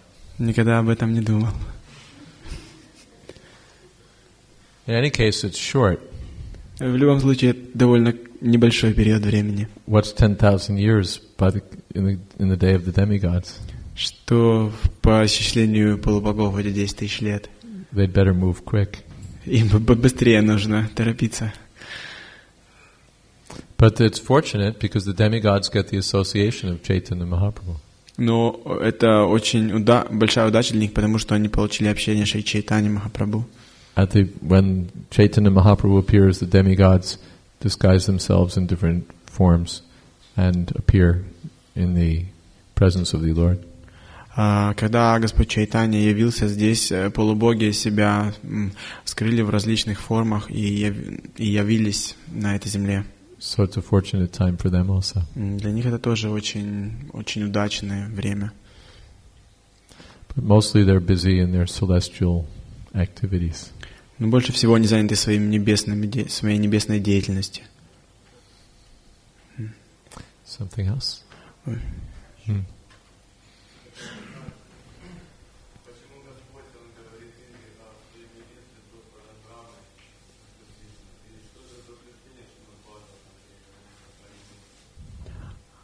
Why Lord Vishnu says to Indra about his identity with Lord Brahma, and was the confirmation in Шримад Бхагаватам? Indra is saying to Narada. Это Индра говорит Нараде. But there's some confirmation in Шримад Bhagavatam. What is it? Yes. This is 4th canto. 4 глава. Chapter 7. 4 песнь, 7 глава. Aham brahma cha sarvascha jagata karanam param atmeshara upadrashta swayam drig avisheshanaha atmamayam samavishya soham guna mayim drija srijan rakshan haran vishvam tadre samgam kriyochitam. Господь Вишну сказал: Брахма, Господь Шива и я высшая причина материального проявления. Я сверхдуша, самодостаточный свидетель. Но в имперсональном смысле нет разницы между Брахмой, Господом Шивой и мной. Мой дорогой Дакшадвиджа, я изначальная личность Бога.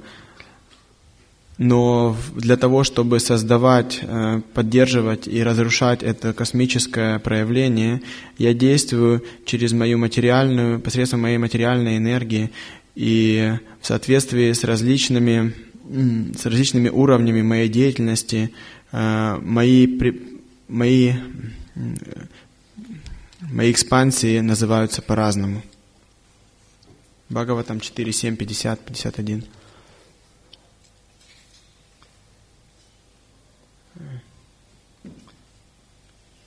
And then there's another one, a few verses later. Есть еще один стих. Same idea. Та же мысль. From scripture you can show all sorts of things. Из Писания вы можете все что угодно доказать. You can show that Lord Shiva is God. You can show that Lord Brahma is God. Вы можете показать, что Господь Шива Бог или Господь Брахма Бог. You can show that everyone is God. Можете доказать, что все боги. You can show so many things. Столько можно показать. Therefore, one has to know the conclusion of the Shastras under the proper guidance of a bona fide spiritual master. Поэтому нужно знать заключение Писаний под управлением истинного духовного учителя. Pick a quote here, pick a quote there, and make a new philosophy. А то можно там взять цитату здесь и новую философию создать. One has to know the conclusion. Нужно знать заключение. So Sanatana Goswami is picking up some quotes from Bhagavatam and saying, well, Brahma is God. Санатана Госвами, он выбирает какие-то цитаты из Шримад Бхагаватам и говорит, Брахма — Бог. And we'll see in the coming section what Brahma thinks about this. Но мы увидим в следующем разделе, что Брахма об этом думает. Any other questions so far?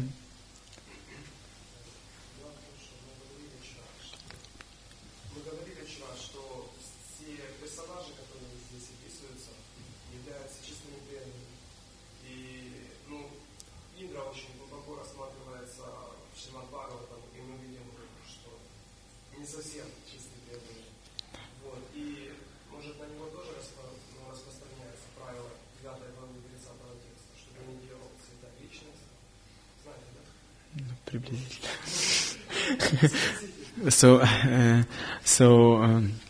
We've said yesterday that all personalities described here are pure devotees, but as we know from the description in Bhagavatam, so many instances that Indra not so pure, but maybe this is in regard with the Bhagavad Gita 9:30, that whatever saintly person do is okay, or something like this. This term pure devotee is used in different ways. Этот термин чистый преданный по-разному используют. Sometimes Srila Prabhupada uses pure devotee to mean uttamadhikari. Иногда Шрила Прабхупада говорил чистый преданный, чтобы указать на уттамадхикари. Sometimes Prabhupada uses it to mean that one's engaged only in devotional service. А иногда он просто указывал на того, кто занимается только преданным служением. Sometimes Prabhupada says that everyone in ISKCON is a pure devotee. А иногда он говорил, что все в ISKCON чистые преданные. So it's an interesting term, pure devotee. Это очень интересный термин, чистый преданный. But the demigods, although we sometimes speak of them in qualified ways, are very exalted devotees of Krishna. Qualified ways. We sometimes doubtful ways.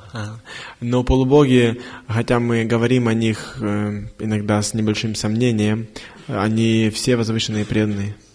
How much service do you and I do in a day, and then how much service does Indra or Chandra or Varuna do in an equal amount of time? Сколько служения можете вы или я сделать в один день, и сколько в это же время может сделать Индра или Чандра или Варуна? We wash an extra couple of pots or distribute 5 more books, and it's a big deal. Мы пару кастрюль помоем или 5 книг еще распространим, и это уже большое дело. But they're running the whole universe. Но они управляют всей вселенной. So it's a big service. Это очень большое служение. So it's appreciated. И это оценивается. Even if they sometimes cause a little trouble. Иногда, даже если иногда небольшие неприятности доставляют. Prabhupada gave the example of a cow. The cow gives milk, so you tolerate a few kicks. Шрила Прабхупада приводит пример коровы. Корова дает молоко, и поэтому несколько раз, если она вас легнет, вы потерпите.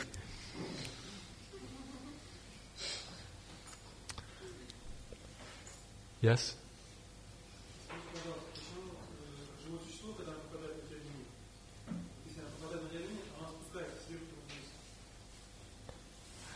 Это вопрос, да? Ага. Why the living entity, when it comes to material world, it comes from up until down? Krishna's arrangement. Кришна так устроил. Or, from another point of view, we have practical experience. When someone falls down, usually he doesn't think of falling to the lowest position. Или у нас есть опыт, когда человек падает, он обычно не думает, что он на самое низкое положение упадет. I'll leave Krishna consciousness, but I'll be a high-class person. Я оставляю сознание Кришны, но я буду высокого класса человеком. You know, I'll be a responsible person. I'll be in the mode of goodness. I'll be, all these. I'll be like everything that I am now, except without Krishna consciousness. Я буду в гуне благости, я буду очень ответственным, я буду все как сейчас, только без сознания Кришны. And then you see him 6 months later, and he's everything degraded. И через 6 месяцев он полностью деградировал, видит. Right? Правда? You don't think I'm going to become a pig. You think I'm going to become. Вы не думаете, я свиньей стану, я стану something good. Чем-то хорошим.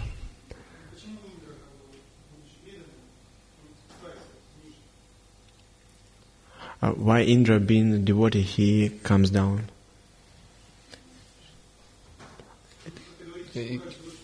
His visa runs out.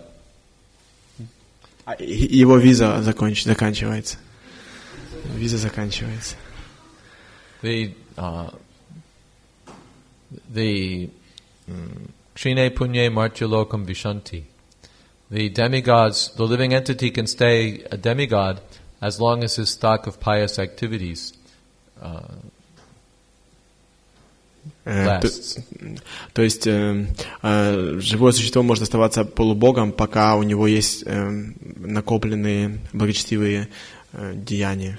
But the heavenly kingdom is the place of enjoyment, so the longer you stay there, the more you're using up your pious credit. Но Небесное Царство — это место наслаждения. Чем дольше вы там остаетесь, тем вы больше используете свой кредит. And in the heavenly kingdoms you don't earn pious credit, you just use it. Но там вы не зарабатываете кредит благочестия, вы там его только используете. And when it's used up, you return to earth. И когда он полностью использован, возвращаетесь на землю. For that matter, if the living entity goes to hell, he uses up his sinful, the account of his sins. И, например, в противоположность, если человек попадает в ад, то он там использует запас своих грехов. He doesn't accumulate more sins. The stock is reduced until he again comes to earth. Там он больше грехов не зарабатывает. Там этот греховный запас его уменьшается, и он снова возвращается на землю. And earth is the karmic kshetra. It's the place where you earn pious credit, or where you accumulate sinful reactions. Yeah, points. И земля является карма-кшетра. Это место, где вы либо зарабатываете свои благочестивые, либо греховные очки. So the demigods stay there as long as their pious credit lasts, then they fall down. И говорится, что пока живое существо остается полубогом, пока у него остается запас благочестивой деятельности, и потом оно падает. Something like on this planet, the karmis work hard. И, например, здесь, на этой планете, карми, они работают. They save up their money, then they go on vacation to Odessa or something like Тяжело работают, сохраняют, накапливают деньги и едут отдыхать в Одессу. And then they spend a week or two by the seaside. Неделю-две они проводят на берегу моря. But the whole time they're here, they're spending money. Но только, будучи здесь, они только тратят деньги. And they're not earning anything. И ничего не зарабатывают. And soon their cash runs out. И вскоре у них наличные заканчиваются. And then they have to go back home, back to work. И они должны обратно домой на работу возвращаться. Is that okay? Yeah.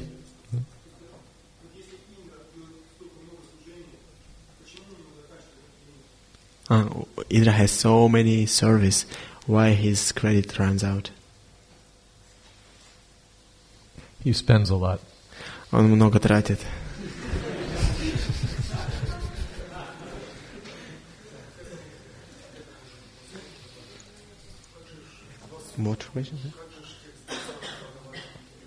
Какой? 2.40. What about 2.40 Bhagavad Gita? 2.40. I never remember the numbers. This is, in this way, in this service, there is no diminution. But that doesn't guarantee you a place in heaven forever. Но это не значит, что у вас место в раю навечно. Это не об этом говорится. Gets credit for his devotional service, but that doesn't mean you stay in heaven. Это ваш запас преданного служения, но это не значит, что вы будете там все время в раю оставаться.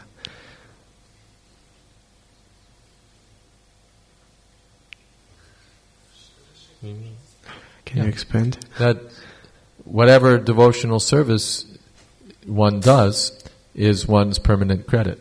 То, что любое преданное служение, которое человек совершает, является его вечным кредитом. So it will not be lost. Он никогда не будет потерян. But the reward for devotional service is not to stay in heaven. Но награда за преданное служение — это не то, что вы сидите на небесах. Это не есть плод преданного служения.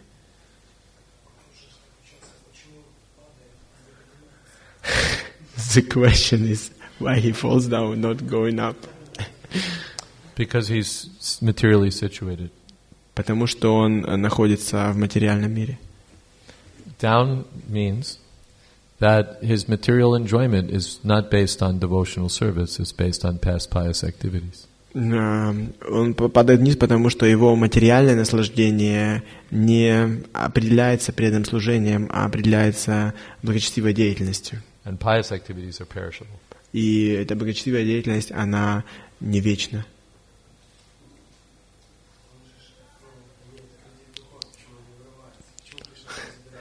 He has a spiritual credit why he cannot, break through, why Krishna doesn't take him back. Not enough credit. Недостаточно кредита. We have the same position? Do we have the same position? I hope not. Я надеюсь, нет.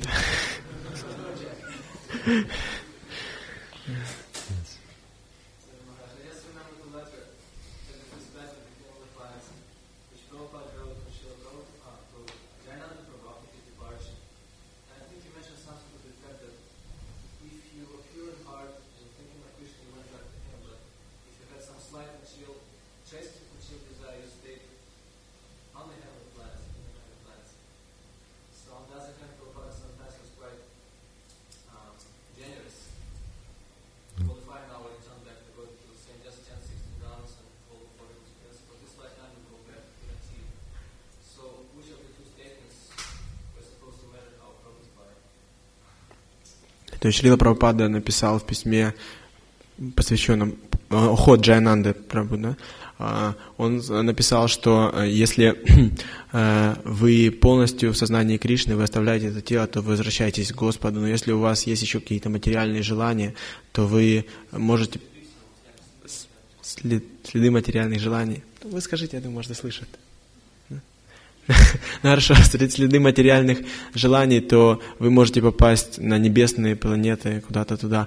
Но в то же время он был очень щедрым, говоря, что если вы просто будете повторять 16 кругов и следовать регулирующим принципам, вы вернетесь к Богу в этой жизни. То есть какое из этих двух утверждений более верно?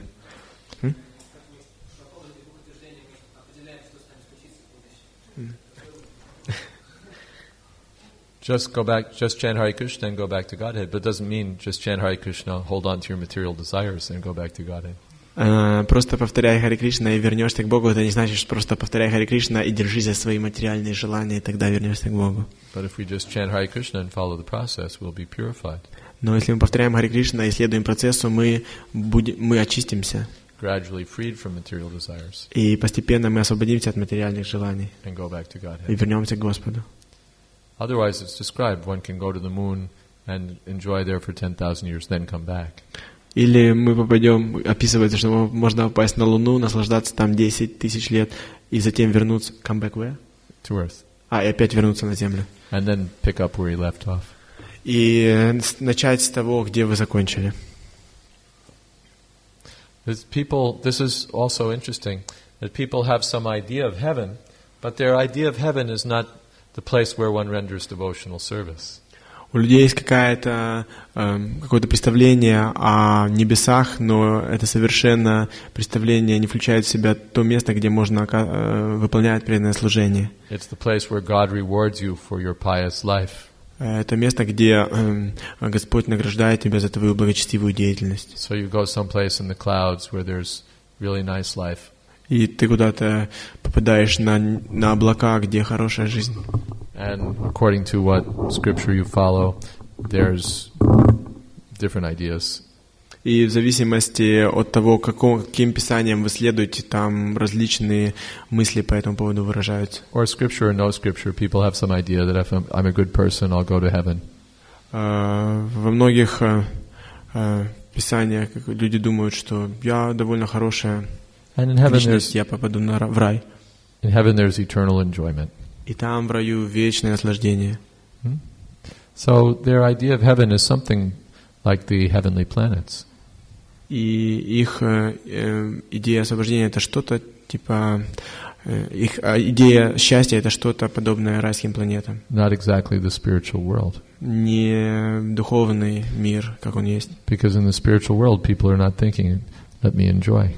Потому что в духовном мире никто не думает, я буду наслаждаться. Their whole purpose is serving Krishna. Там все полностью предназначено, чтобы служить Кришне. Sometimes we see there's some religious sect that distributes tracts, and it tells how you go to heaven, and you see the picture, and you know your house is there, your wife is there, your dog is there, everything is there. Иногда разные религиозные секты, они распространяют какие-то брошюры, и там есть картинки такие, где your whole establishment for enjoyment is just transported to the heavens. Там как бы райская такая картинка, и там ваша жена, ваша семья, ваша собака, ваш дом, все полностью туда уходит. And it becomes eternal. И это все становится вечным. And you live there forever with your wife and your house and your dog. И вы там живете вечно со своей женой, домом и собакой.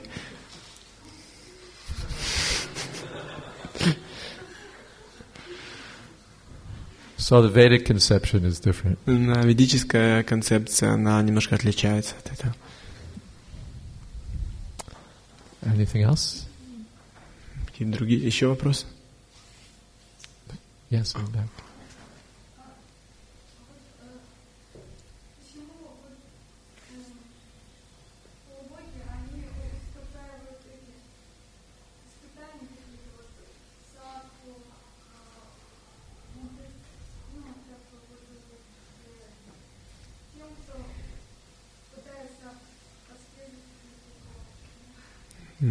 Why demigods they make some hardship for some challenges for sadhus, for those why demigods they create some difficulties for sadhus, for those who perform austerities? They're a little envious. Потому что они завистливы немножко. This person is making progress, he'll take my post. Он прогрессирует, значит, может занять мой пост. Sometimes we experience that in our society. Someone's doing some service, and he's on the lookout that no one else will take my service. Иногда даже в нашем обществе есть такое, что кто-то выполняет служение, и он так посматривает, чтобы никто у него это служение не забрал. If someone else is getting good at what he's doing, then he's worried. И если кто-то начинает хорошо действовать в этой области, он немножко волнуется, начинает волноваться. So that's a little envious. Небольшая зависть. We should be happy that this person, why not let him do? А мы должны быть счастливы. Почему нет? Пусть эта личность делает это. And actually, if we have that mentality, Krishna will always see that we're nicely situated. И если у нас такое умонастроение, то Кришна увидит, что мы в хорошем положении. Krishna will give us more service. И Кришна даст нам еще больше служения. Not that we have to wrap our arms around something and make sure nobody else gets it. Не то, что мы должны так себя схватить за служение и убедиться, что никто больше этого не получит. And if someone else is making progress, we're sorry about it. И если кто-то прогрессирует, мы опечалены этим. That's envious. Это зависть. Nirmat saranam satam. We should not be envious. Мы не должны быть завистливы. But sometimes the demigods become a little envious. Но иногда полубоги немножко становятся завистливыми. There was another question? Еще вопрос?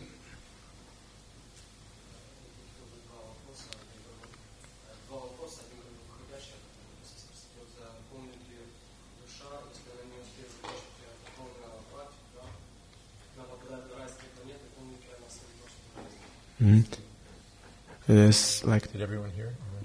Все слышат вопрос? Да?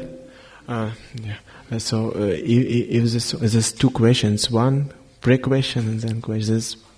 If the soul remembers, if it didn't finish the devotional service, не помнит. But it's described in Bhagavad Gita. What's the word used? Но описывается в Бхагавад-гите.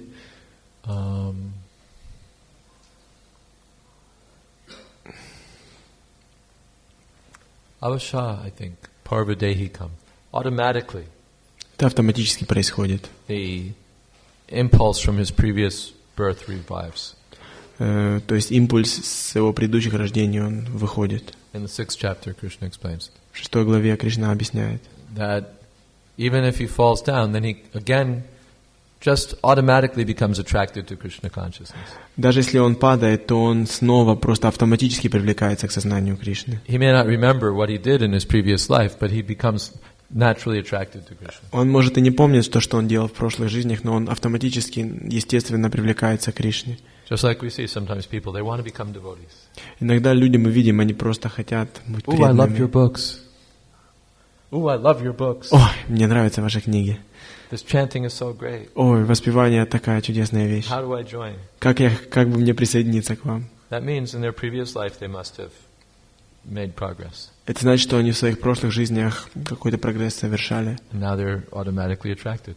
И они таким образом автоматически привлекаются. And other people, sorry, not interested. А другие говорят, о, нет, извините, это мне не интересно. Busy, busy, busy. Я занят.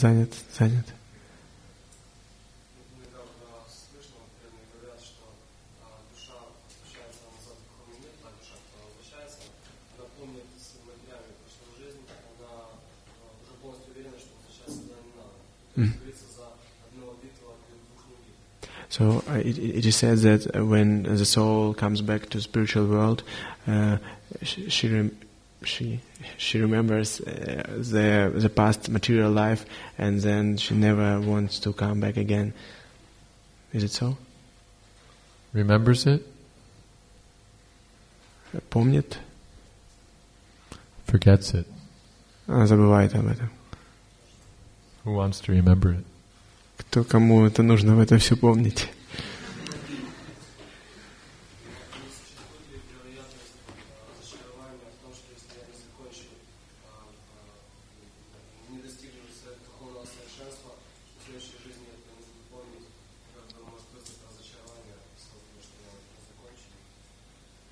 Разочарование когда? Сейчас или в следующей жизни? Разочарование.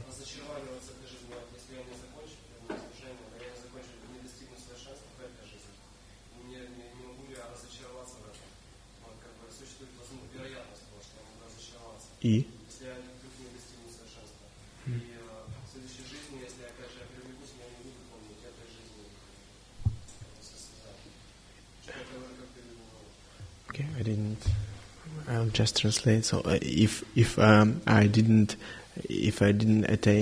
don't attain a perfection in this lifetime, one it will be frustrating for me, and yeah, should I get frustrated, and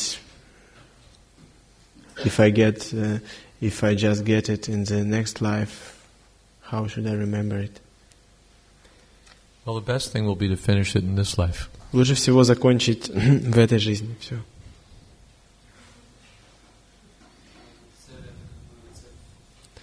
There's no need becoming frustrated in advance. Не нужно разочаровываться заранее.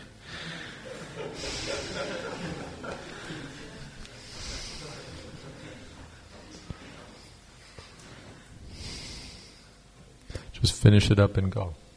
Просто закончите и идите. And if you don't finish it, then you'll have to come back.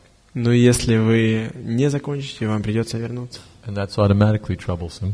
И это уже автоматически проблематично, проблемы вам приносит. So try to avoid that. То есть попытайтесь их избежать.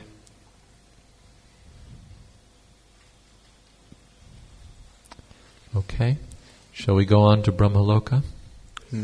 Продвинемся на Брахмалоку. Don't accept any more questions. Yeah, we're moving on to Brahmaloka. Okay. Движемся на Брахмалоку. So Narada heads toward Brahmaloka. Нарада приехал на Брахмалоку. And from a distance he hears the huge sound of many great sacrifices being performed on and on. И он услышал еще издалека огромный шум, множество жертвоприношений, которые совершались. With great devotion. С огромной преданностью. By the sages on Brahmaloka. Святыми на Брахмалоке.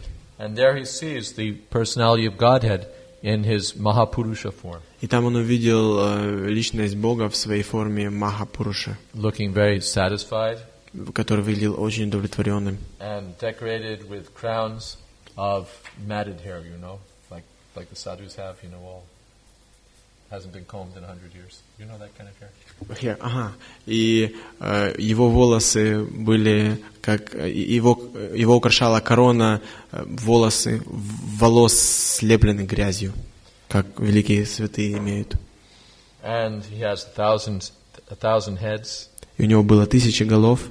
And he's appearing there with his consort just to accept the offerings of his devotees and give them transcendental happiness. И он там явился своей супругой для того только, чтобы удовлетворить своих преданных и доставить им удовольствие. And to please Brahma, all the offerings that Brahma has offered to the Lord with 1,000 hands puts them into his 1,000 mouths. И чтобы удовлетворить Брахму, Господь 1000 своих рук брал подношения, которые давал ему Брахма, и ложил их себе в 1000 ртов. And after offering the benedictions desired to all the performers of sacrifice, И после того, как он раздавал все желаемые благословения всем участникам жертвоприношений, the Lord goes off to his sleeping quarters. Господь отправился в свои апартаменты, где он отдыхал. And as Lakshmi Devi is massaging his feet, he enters his pastime of sleep. И пока Лакшми Деви массажировала его стопы, он погружался в свою игру сна. And then Brahma, at the request of the Lord, instructs his sons to continue the sacrifices. И затем Брахма по указанию Господа начал дал указания своим сыновьям продолжать жертвоприношение. And he himself goes off to his own royal court to deliberate on the management of the universe. И сам отправился в свой дворец, чтобы обдумывать управление Вселенной. And he's sitting there on his throne, И он сидит там на своем троне, absorbed in hearing and chanting the glories of the Lord. полностью поглощенный слушанием и повторением славы Господа. And tears are flowing from his 8 eyes. И из его 8 глаз текут слезы. And all the personified powers of the rulership of the universe are waiting on him, attending him. И все олицетворенные силы управления Вселенной ждут его.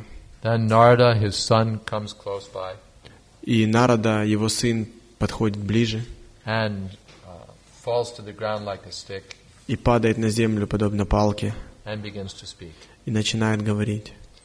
And he says, "You're the one who's really received the mercy of the Lord." Говорит, ты тот, кто на самом деле получил милость Господа. You are the master of the masters of all living beings. Ты владыка владык всех живых существ. You're the grandfather of all the worlds, Pitamaha. Ты дедушка всех миров, Питамаха. Sarvaloka Pitamaha. And you alone create and maintain and destroy the 14 worlds. Ты один создаешь, поддерживаешь и разрушаешь 14 миров. You rule the universe forever. Ты вечно управляешь Вселенной. You are self-born. Ты саморожденный. All the Vedas and Puranas and Shastra are born from your mouths. Все Веды, Пураны и Шастры рождены из твоего рта. And they're present in your assembly. И они присутствуют в твоем собрании. Your world can be attained only by saintly persons who faultlessly perform their prescribed social duties. Your world. Your world, yeah. Твоего мира могут достичь только святые личности, которые безошибочно выполняют свои обязанности. Perfectly for 100 lifetimes, without any pride or other sins. Идеально 100 жизней без всякой гордости и других грехов. There's no higher world in the universe than yours.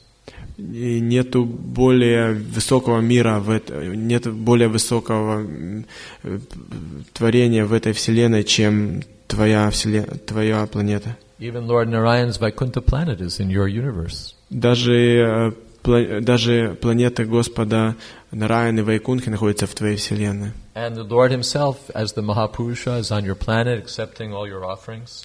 И даже Господь сам в форме Махапуруши, Он на твоей планете принимает все твои подношения. And then Narada describes how, at the beginning of creation, Brahma tried to find the Lord by meditation and austerity, and finally he was able to see the Lord for a moment. И дальше Нарада описывает, как в начале творения Господь Брахма пытался увидеть Господа с помощью аскез и покаяния, и в конце концов он смог увидеть Господа. So you're certainly the dearest devotee of Krishna. Ну да, он говорит, ты, конечно же, самый дорогой преданный Кришны. And in fact, you're no one other than Krishna himself. И на самом деле ты никто иной, как сам Кришна, Appearing in various bodies for your pastimes. являющийся в разных телах для своих различных игр. So in this way, Narada is very expansively glorifying Brahma. И таким образом Нарада очень шикарно прославляет Брахму. And while hearing this glorification, Brahma becomes more and more disturbed. И слушая это прославление, Брахма все больше и больше приходит в беспокойство. And he covers his 8 ears. И он закрывает свои 8 ушей. And he says again and again, I'm just a servant, I'm just И a он servant. говорит и снова, я просто слуга, я просто слуга. And he's becoming very angry. И он становится очень озлобленным. But with great effort he checks his anger. И с большим усилием он останавливает свой гнев. And he says to Narada, I'm not the Supreme Lord. И он говорит Нараде, я не являюсь высшим Господом. On what authority and by what logic are you saying this? Это по каким авторитетам ты следуешь и какой логикой ты пользуешься, когда ты это говоришь? Haven't I constantly taught you about this since you were a little boy? Неужели я тебя не учил обратному, пока ты был маленьким ребенком? Then he says that the Lord's personal energy, Mahamaya, is doing everything under the Lord's direction. И он говорит дальше, что личная энергия Господа, Махамая, все делает под управлением Господа. And all of us in the universe are subject to her and bewildered by her. И все в этой вселенной мы подчинены ей, и ей же сбиты с толку. So you shouldn't think that I'm a recipient of even a little bit of Krishna's И mercy. ты даже не должен думать, что я хоть немножко милости Кришны получаю. That by the power of Maya, I'm always deluded by various conceits.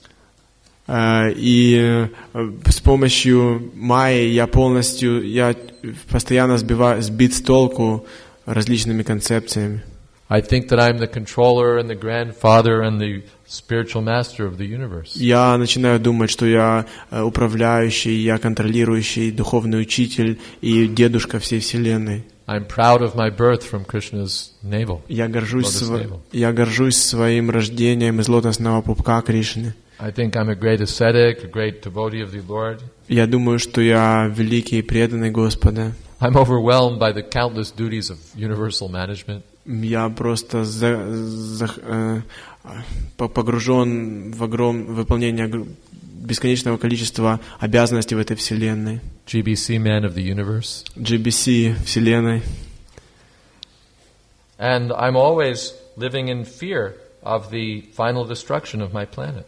Я постоянно живу в страхе, что моя планета в конце концов будет разрушена. All I want for myself is liberation. Все, чего я хочу для себя, это просто освобождение. It's for liberation that I'm always worshiping the Lord and engaging others in doing that. И только ради освобождения я постоянно поклоняюсь Господу и других этим занимаю.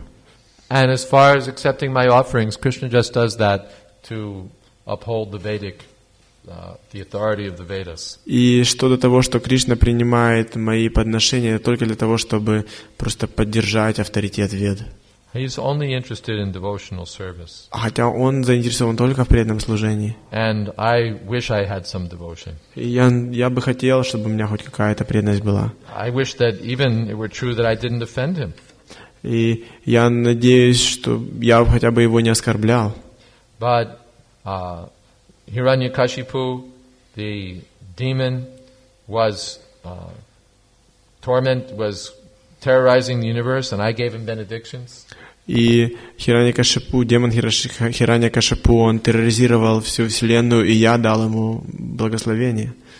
And then when Nrsingadev killed Hiranyakashipu, I tried to praise the Lord, and he wouldn't even listen to me. И когда Господь Нрисимхадев убил Хираньякашипу, я пытался прославлять Господа, но он меня даже не слушал. Didn't even look at me. Даже на меня не посмотрел. It was only when Prahlad glorified the Lord that the Lord was satisfied. И только когда Прохлад прославил Господа, Господь был удовлетворен. And when I approached him, he just said, "Don't give benedictions to the demons." И когда я к нему обратился, он сказал: больше не давай благословения демонам. But I kept doing it. Но я продолжаю это делать. I later gave benedictions to Ravana. Позже я дал благословение Раване. And so many troubles I created. И я создал так много неприятностей. Then Narada said, "You are the one who appoints all the demigods." Но Нарада сказал дальше: ты тот, кто ставит всех полубогов на свои посты. So Narada begins, Brahma begins saying, "Those demigods just create trouble." И Брахма говорит: да эти полубоги только создают проблемы. Indra sent rain to retaliate against the stopping of the Govardhan puja. Индра посылает дожди, чтобы противостоять остановке пуджи себе. Varuna kidnapped Nanda Maharaj. Варуна украл Нанду Махараджа. Yamaraj allowed the wrongful death of the son of the Lord's teacher. И Ямарадж, он позволил ошибочную смерть сыновьям учителя Господа. In the lower planets, there are the Daityas, they cause trouble. И на низших планетах дайти, они постоянно проблемы создают. And the serpent friends of Kaliya, always envious and angry. И друг Кали, он всегда завистлив.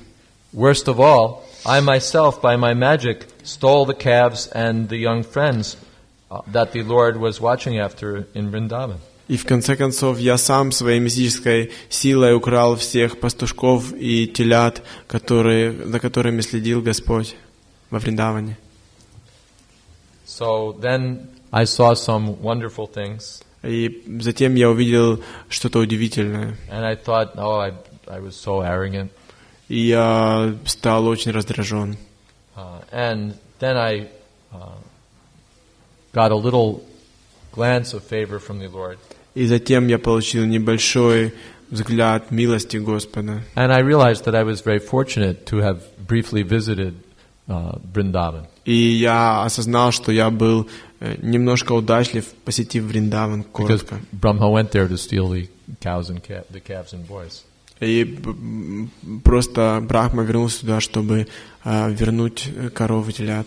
But I was afraid that I'd commit more offenses if I stayed there too long, so then I went away. Я побоялся, что я еще больше совершу оскорбление, если там немножко дольше останусь, поэтому я ушел оттуда. So I'm actually very unfortunate. И на самом деле я очень несчастлив. So in this way, Brahma repudiates all the praises offered to him. Таким образом, Брахма отбивает все похвалы, которые были ему предложены. And he says, but if you really want to find the recipient of the Lord's mercy, then you should go to Lord Shiva. Но он говорит, если ты в действительности хочешь найти получателя милости Господа, то ты должен отправиться к Господу Шиве. He says, Lord Shiva is always intoxicated in love of God. Он говорит, что Господь Шива всегда опьянен любовью к Господу. He's not interested in any material anything. И ему вообще ничего материального не нужно. Doesn't care about rulership of the universe, sense enjoyment, nothing. Он не заботится об управлении Вселенной, об удовлетворении чувств, ни о чем не заботится. As if ridiculing materialists like me, who are simply addicted to sense enjoyment, he goes around naked, wearing garlands of dustura, arka, and bones smeared all over with ashes. Как будто смеясь над материалистами, подобными мне, которые просто привязаны к удовлетворению чувств, он ходит вокруг обнаженный, с гирляндами из дустура, арка. Weeds. С разными сорняками, с разными костями и полностью смазанный разными пеплом. То есть его тело смазано пеплом. Doesn't care about anything. И он ни о чем не заботится. He carries the Ganges water on his head. Он несет воды Ганги на своей голове. And everyone on his planet is liberated by his mercy. И все, кто живет на его планете, они освобождены его милостью. And Lord Shiva is in fact non-different from Krishna himself. И вот как раз Господь Шива, на самом деле, он не отличен от Кришны. Sometimes to broadcast Lord Shiva's glories, Krishna takes the role of his subordinate and worships him. Иногда, чтобы распространить славу Господа Шивы, Кришна себя ставит в положение подчиняющегося и поклоняется ему.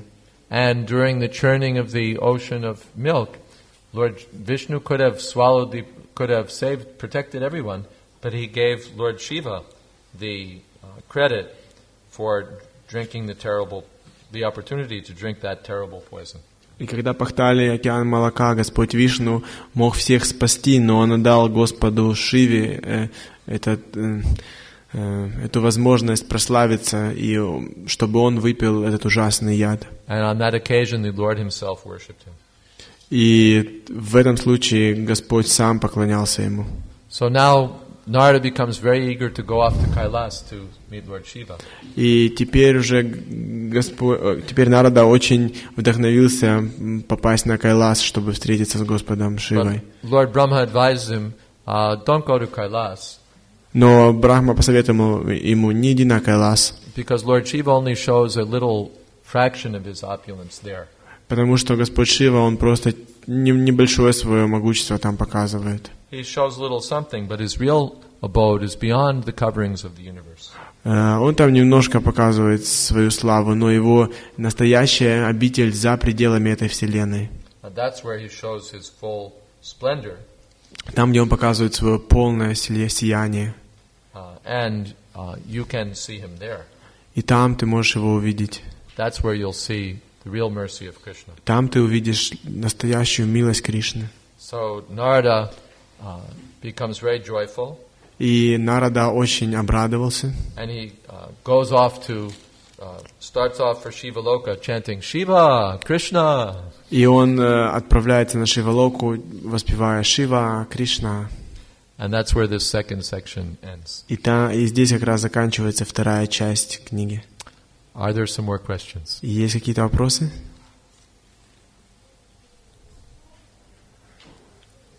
Yeah. Yeah. I just wonder why Brahma couldn't directly refer Narada and Prabhupada, because he was quite aware about the glories of Prabhupada, but instead he referred to Shiva. What was different from Brahma and Shiva that Shiva could understand Prabhupada was a great devotee and Brahma couldn't? Почему Господь Брахма не отправил Нараду непосредственно к Прохладу Махараджу, и что позволило Господу Шиве понять славу Прохлада, что не позволило Брахме эту славу понять и объяснить Нараде Муни?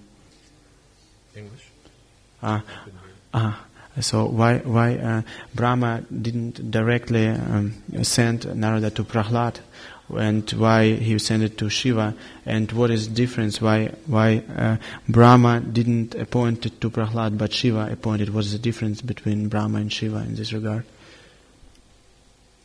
As we'll find as the narration continues, Prahlad is even more exalted than Lord Shiva. Мы увидим, конечно, как в течение этого повествования, что Прохлад более возвышен, чем Господь Шива. So why doesn't Brahma send him on to Prahlad? Почему Брахма не послал его непосредственно к Прохладу? Or for that matter, why not all the way to Vrindavan? Ну и в конце концов, почему же тогда вообще не во Вриндаван? He's sending him to the next highest place. То он ему посылает на следующее возвышенное место. Just like you have some question about some product. Например, если у вас есть какой-то вопрос по поводу какого-то продукта. So you speak to someone in the company and say, can I use it for this, or it doesn't do that. И вы говорите с кем-то в компании, говорите, могу я это использовать для того-то, и чего не использовать. You have a complaint, I bought this, but it doesn't work. Или вы жалуетесь, я купил это, но оно не работает. So, I'm not satisfied, you're not giving me the answers that I need. И я не удовлетворен, вы мне не даете правильные ответы. So then the worker doesn't say, all right, go, let me send you to the head of the company. И работник, он не говорит, окей, тогда я тебя сейчас отправлю к главе компании. He'll say, all right, talk to my boss. А он говорит, хорошо, поговори с моим боссом. One level up. Один уровень выше. You talk to my, I'll let you talk to my boss. Пожалуйста, поговорите с моим боссом. Then if you don't get satisfaction there again, you go to his boss. И если вы не удовлетворяетесь этим, то идете к боссу босса и так далее. And eventually you may talk to the head of the company. И в конце концов вы можете поговорить с главой компании. But not right directly. Но не сразу.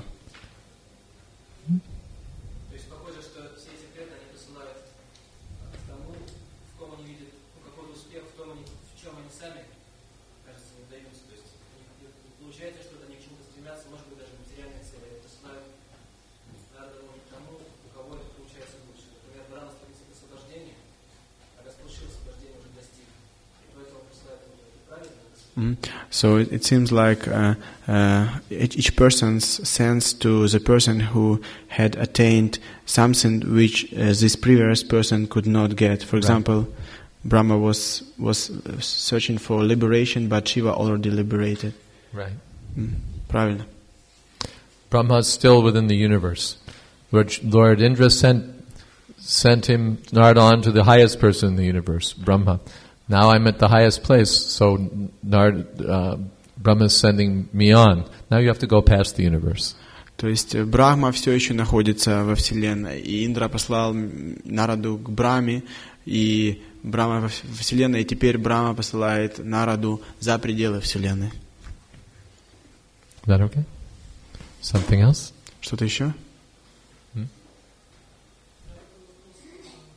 Громче.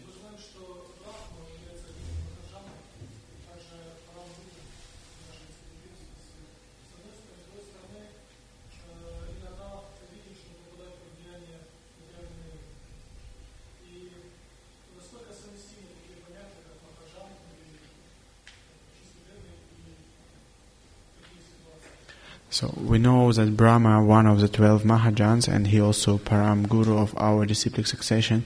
So but we also know that sometimes he is bewildered by the material energy. So how is it possible that simultaneously he is a pure devotee, one of the Mahajan, he can be bewildered? That's Krishna's arrangement. Это Кришна так устраивает. By Krishna's arrangement, even Brahma becomes bewildered. По устройству Кришны, так Кришна может устроить так, что даже Брахма может быть введен в заблуждение. Sometimes Dhruva became bewildered. Иногда by the yakshas. Даже Dhruva, например, был введен в заблуждение якшами. These are all Krishna's arrangements. Все это устроено Кришной. Something else? I have a question actually. In the Lord Chaitanya's pastimes, Brahma, he's a Haridas Thakur, yeah? And we've heard, and also Brahma and Narada, he's a Shrivas Thakur, yeah? Shrivas Thakur is Narada.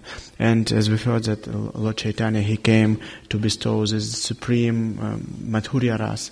But as we see that Brahma and Narada, they actually are not in Madhurya Ras. So I've heard that Narada have no access to the intimate pastimes of the Lord, and Brahma is even within this universe.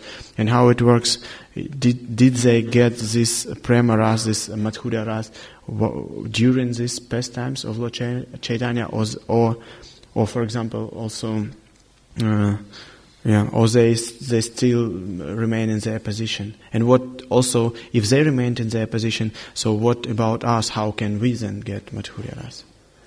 Is it clear? То есть я сказал, что Брахма, он в игре Господа Чайтаньи, он является Харидасом Такуром, а, например, Нарада, он является Шривасом Такуром. И говорится, что Господь Чайтанья, он пришел, чтобы самое высшее благословение пролить према расу, Мадхурья расу. То есть он дает самый высший вкус любви к Богу. Я спросил, что вот случилось с Брахмой и с Нарадой в своих вот как они есть. Они получили ли эту Мадхурья расу? И если нет, то что тогда о нас говорить? Как мы ее можем получить? We're over our heads here. We are over our heads here. Мы здесь уже прыгнули через свою голову. We're struggling to follow the four regulative principles, and we're asking about Madhurya Ras. Нам сложно следовать 4 регулирующим принципам, а мы спрашиваем о Мадхурья расе. We're trying to chant 16 rounds, and by the time we've chanted 8, we're thinking, how many are left? Мы пытаемся воспевать 16 кругов, и когда у нас 8 закончено, мы думаем, о, сколько же еще? Oh, 8 down, 8 to go. О, 8 прошло, 8 еще. Oh, 10, now only 6. О, 10, всего 6 осталось. And we're asking about Madhurya Ras. И мы спрашиваем о Мадхурья расе.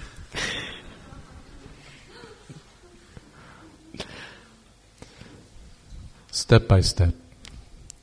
Пошагово, постепенно. Any ras will be good right now. Сейчас будет любая раса хороша. But what about Brahma? Right now we have a ras, kuras. У нас сейчас кураса. We have a taste for material sense enjoyment. У нас сейчас вкус к материальным наслаждениям чувств. As long as we have a taste for material sense enjoyment, we can't enjoy any spiritual ras. И пока у нас есть вкус к чувственным наслаждениям, мы не можем наслаждаться никакой расой. Therefore, Narottam Das Thakur says, Vishya Choriya Shera Shemajiya Mukhe Bolo Hari Hari. Just chant Hare Krishna and try to get a taste for this holy name. And give up your nonsense sense enjoyment. Поэтому Нароттам Дас Такур говорит, просто воспевай Харе Кришна и попытайся получить вкус святого имени и оставь все свои бесполезные чувственные наслаждения. Reserving a place in Madhurya Ras we can come to later. Making sure we get a place in Madhurya Ras we can think about later. То есть оставить себе место в Мадхурья расе мы можем позже зарезервировать это место. For now, we should think about chanting 16 rounds offenselessly. Сейчас мы должны думать о том, как воспевать 16 кругов без оскорблений. Is that okay? Okay. All right, tomorrow we'll go beyond the material world. Завтра мы отправимся за пределы материального мира. Thank you very much. Спасибо большое, Харе Кришна.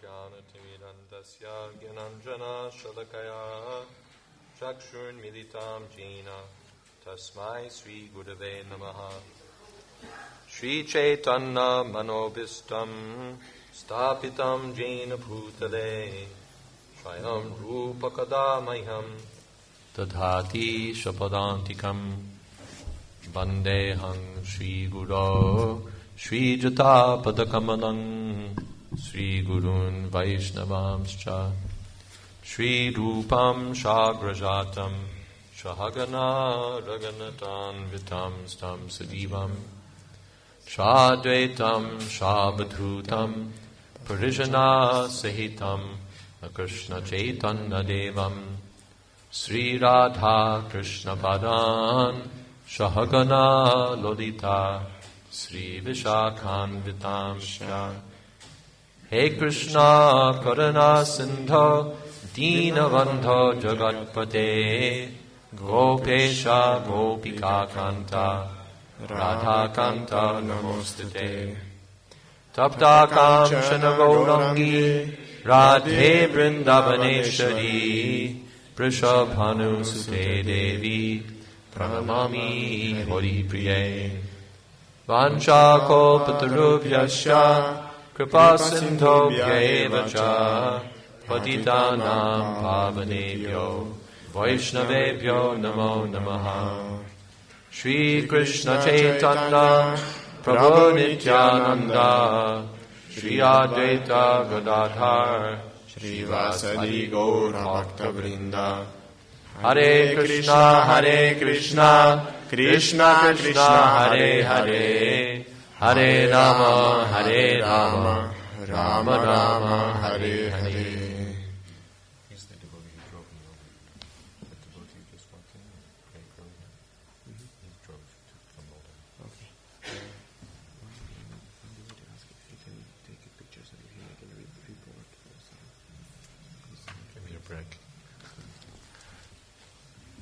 So, we're continuing in Sri Brihad Bhagavatamrite, part 1. Мы продолжаем читать Шри Брихад Бхагаватамриту, первую часть. Lord Brahma has sent Narada Muni beyond this material world. Господь Брахма послал Нараду Муни за пределы этого материального мира. And said that if you want to find the real recipient of Krishna's mercy, you should go to Lord Shiva. И он сказал, что если ты хочешь получить истинного получателя милости Кришны, ты должен пойти к Господу Шиве. So he arrives in Shivaloka. Итак, он приезжает на Шивалоку. And he sees that Lord Shiva has just finished his worship of Lord Sankarshan. И он видит, что Господь Шива только что закончил поклоняться Господу Санкаршане, Господу Кришне.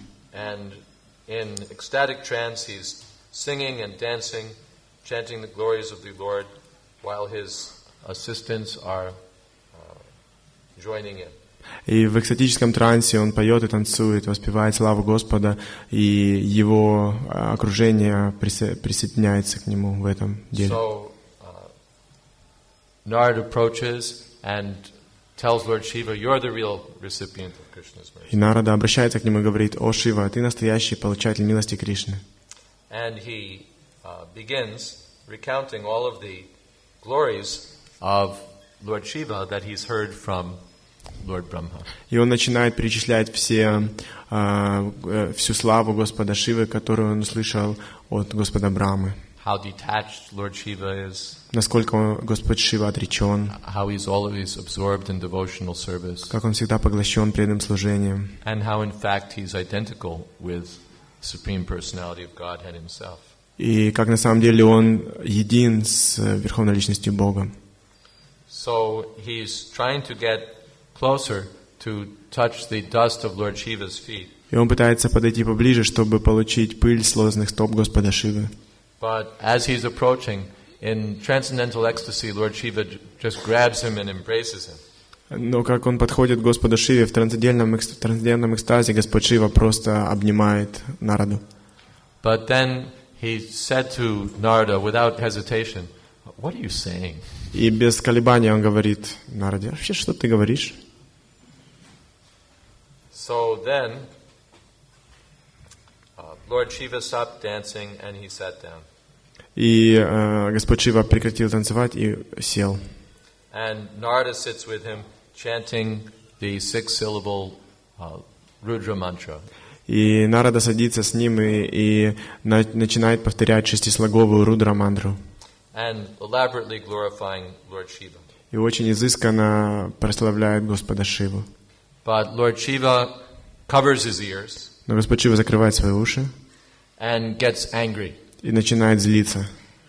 And he says, "I'm not the Lord of the universe." Он начинает говорить: я не господин Вселенной. And I'm not an object of Krishna's mercy. Я не получатель милости Кришны. I'm just a poor soul who always hankers for the mercy of the servants of his servants. И я просто бедная душа, которая всегда желает, всегда ищет милость преданных, его преданных. So then Narada Muni was taken aback. И Нарада Муни взял свои слова обратно. And then he thought, well, maybe I've committed an offense. И он подумал: ой, наверное, я совершил какое-то оскорбление. So he stops praising Lord Shiva. Он перестал прославлять Господа Шиву. As being non-different from Krishna. Говорят то, что перестал говорить Господу Шиве, что он не отличен от Кришны. And he takes another approach. И он по-другому к нему подходит. He says, well, you certainly know all the confidential secrets of the glories of Lord Vishnu and the devotees. Он говорит, ну ты ж в конечном счете знаешь все сокровенные секреты Господа Вишну и его преданных. And you extensively spread those glories also. И ты очень широко распространяешь эту славу. And therefore the best devotees always aspire for your mercy. И поэтому самые лучшие из преданных, они жаждут Твоей милости.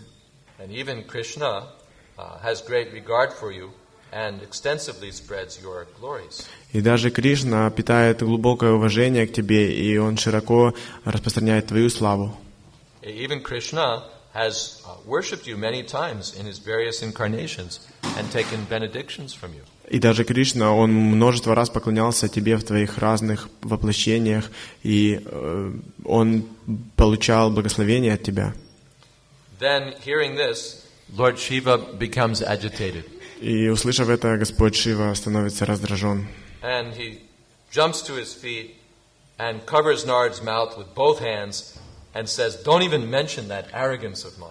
Он вспрыгивает на свои ноги, схватывает, закрывает рот Нарады двумя руками и говорит, ты даже это не упоминай, пожалуйста, это меня раздражает. Then he tells Narada, just see the incomprehensible pastime, the power of the Lord's pastimes. И он говорит, ты просто посмотри, какова невероятная сила игр Господа. Even though I've committed offenses against him, he still doesn't reject me. Ты смотри, даже я совершаю оскорбления против него, он тем не менее не отвергает меня. Because it's true that in some pastimes the Lord seeks Lord Shiva's benedictions and Lord Shiva grants them. И это правда, что Господь Кришна, он ищет каких-то благословений от Господа Шивы, и Господь Шива дает эти благословения. So Lord Shiva doesn't want to be reminded of that. И Господь Шива даже не хочет, чтобы ему об этом напоминали. So then, seeing Lord Shiva completely absorbed in pure devotional service, и увидев, что Господь Шива полностью поглощен чистым преданным служением, Narada grasps his feet and makes him sit down again and speaks to appease him. Он хватает его стопы и заставляет его сесть и начинает говорить слова, которые бы утихомирили его. Then he says, "You're so dear to the Lord, how could you ever offend him?" Он говорит, ты так дорог Господу, как ты вообще можешь его оскорбить? Some people may see what they think are your offenses. Некоторые люди могут сказать, что они думают о твоих оскорблениях. But the Lord never sees them. Они могут сказать, что они видят твои оскорбления, но Господь никогда их не замечает. And then Narada recites the story of Banasura. И тогда Нарада начинает рассказывать историю Банасуры.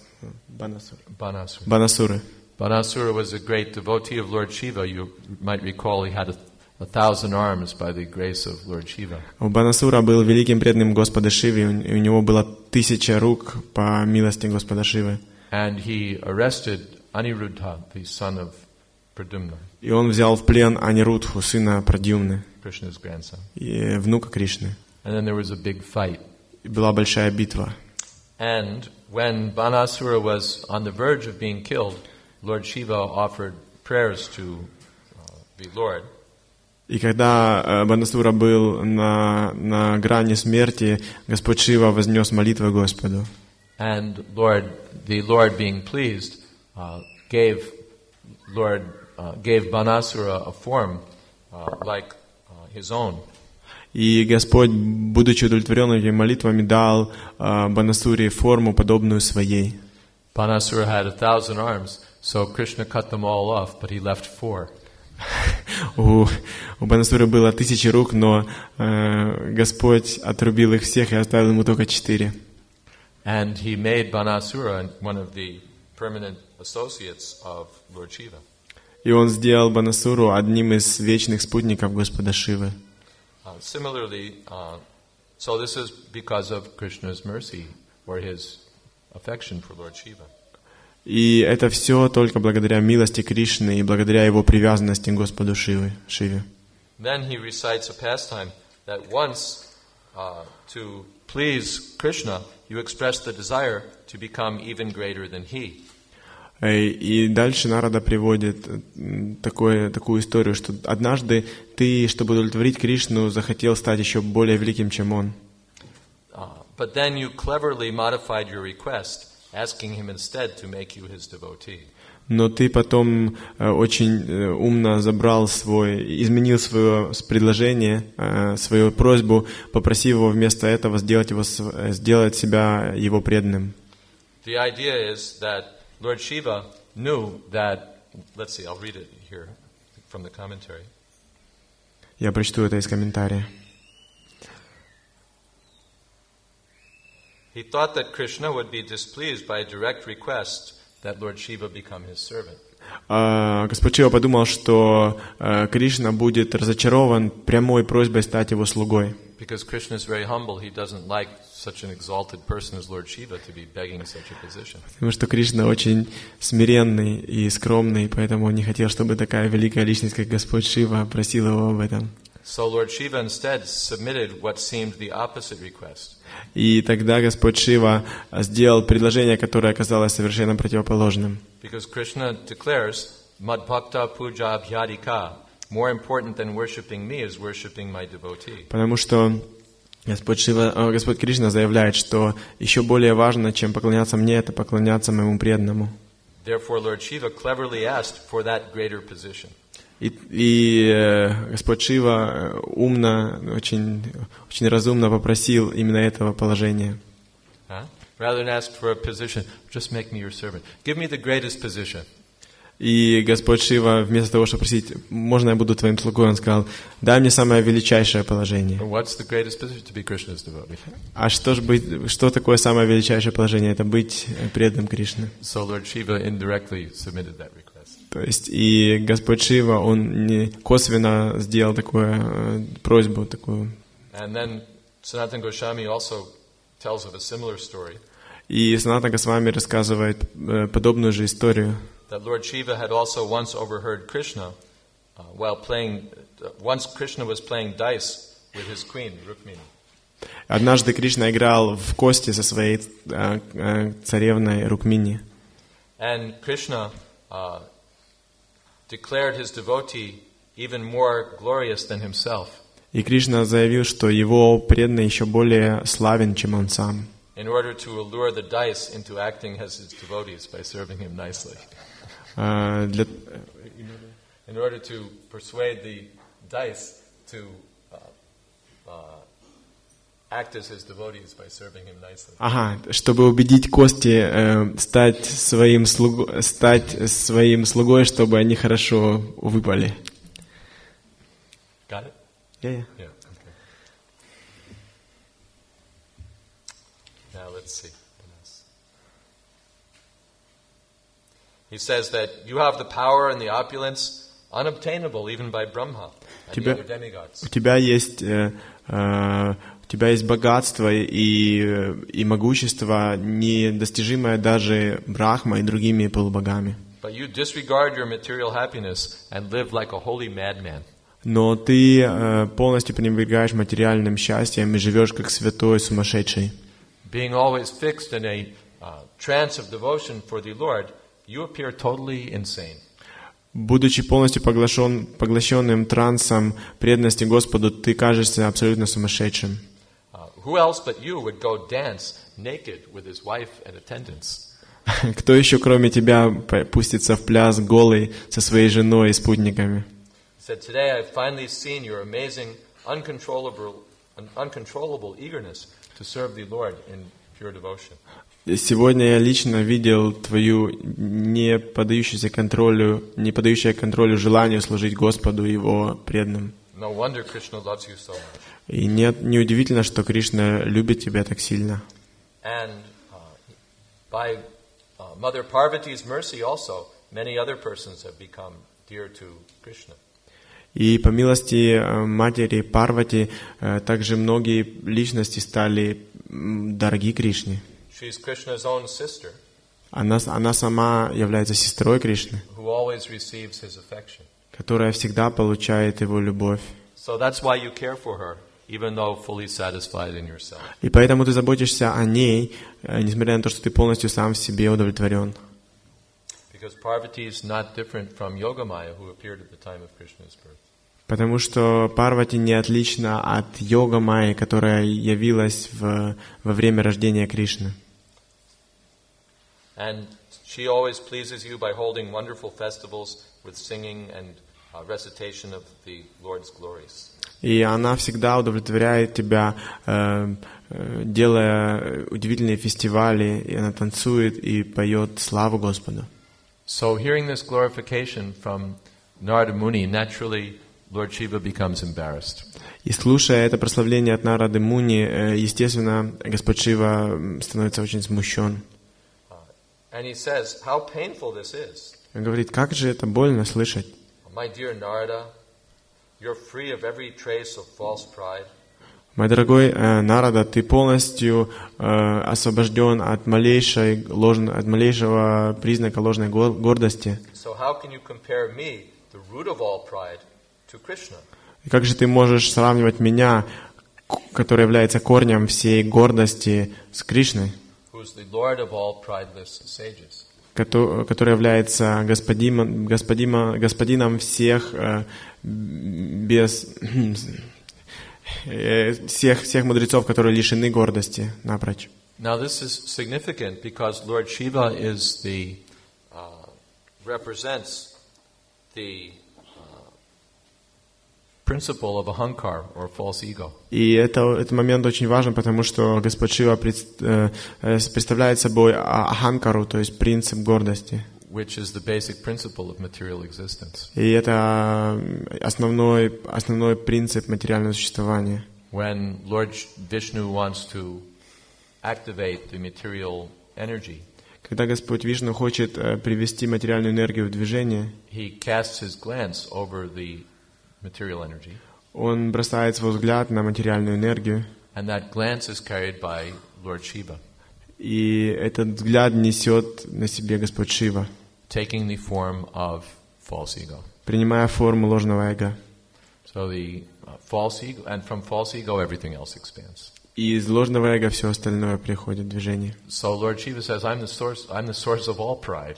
Он говорит, я источник всей гордости. And you're prideless, and Krishna is prideless, so why are you glorifying me?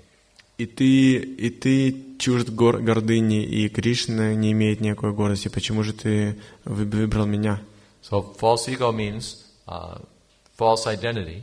Ложное эго — это значит ложное самоотождествление. And Lord Shiva says, I'm covered by many false identities. И Господь Шива говорит, я покрыт множеством ложных самоотождествлений. I consider myself the Lord of the universe. Я считаю себя господином Вселенной, The all-knowing giver of knowledge. всезнающим давателем знаний. The liberated bestower of liberation. И тем, кто проливает благословение, освобождение. And the devoted granter of devotion for Vishnu. И тем, кто дает благословение преданности Вишну. At the time of annihilation, I'm obliged to destroy everything. Во время разрушения я обязан разрушать все. And that makes me also feel terrible. И это меня тоже, это приводит меня в очень нехорошее чувство.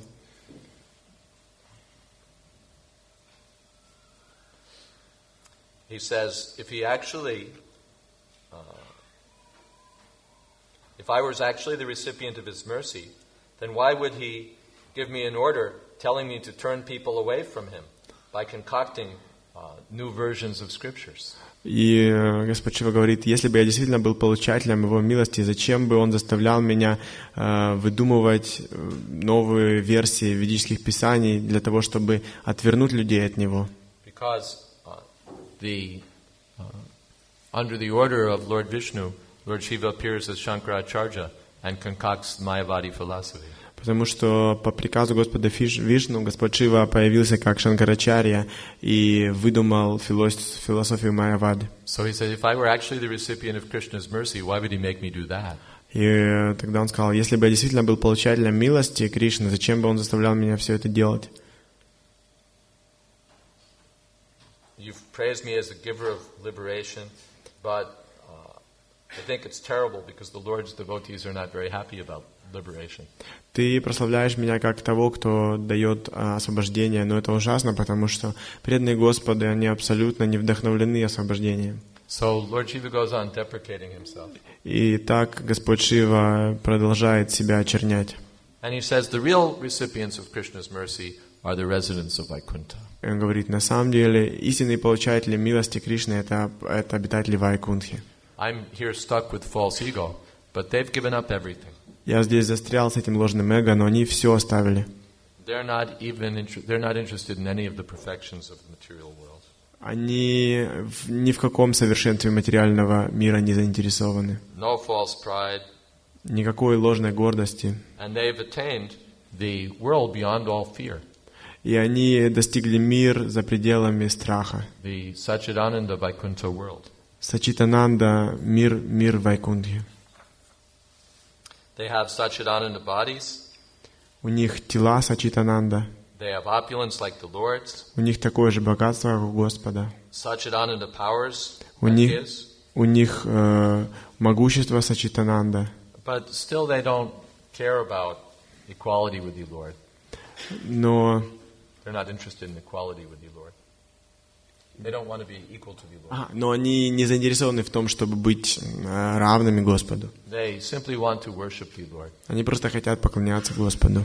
They travel wherever they want. Они путешествуют везде, где они хотят. And they protect and promote the cause of the devotees and devotional service. И они защищают причину преданного служения и преданных. And they seem amused by those who are interested merely in liberation. И их просто потешают те, кто просто заинтересован в освобождении.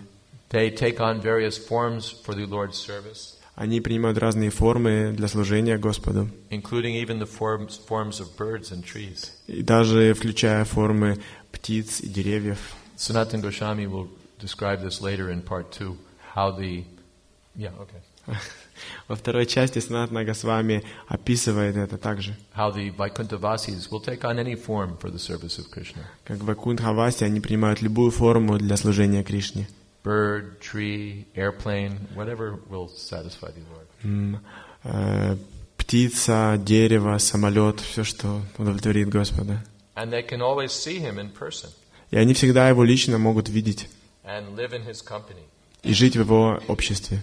So where else can you see mercy of Krishna like that which is showered on the residents of Vaikuntha? Где вы еще можете увидеть такую милость Кришне, как та, которая проливается на обитателей Вайкунтхи?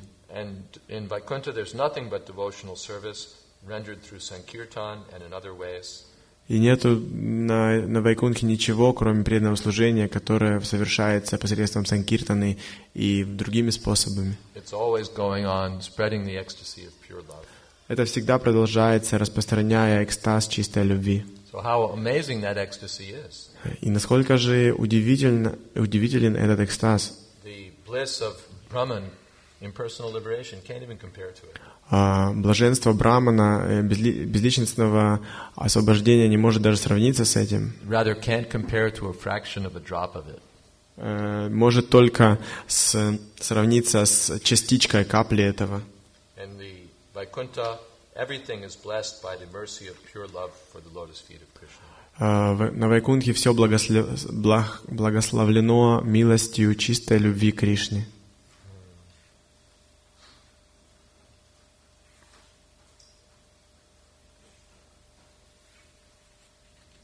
Then, this is interesting. И сейчас начинается интересное. Lord Shiva says that even people in the material world, in bodies made of the 5 elements, are worshipable for people like me, if they're expert in relishing devotional service to the Lord. И даже люди этого мира в телах из 5 элементов, они достойны поклонения такими, как я, потому что если они заняты преданным служением Господу, That means they're in the Vaikuntha mood. это значит, что они в настроении Вайкунтхи. They fully surrender themselves to the lotus feet of Krishna. Они полностью предают себя лотосным стопам Кришны. They abandon their wealth, families, their lives, everything.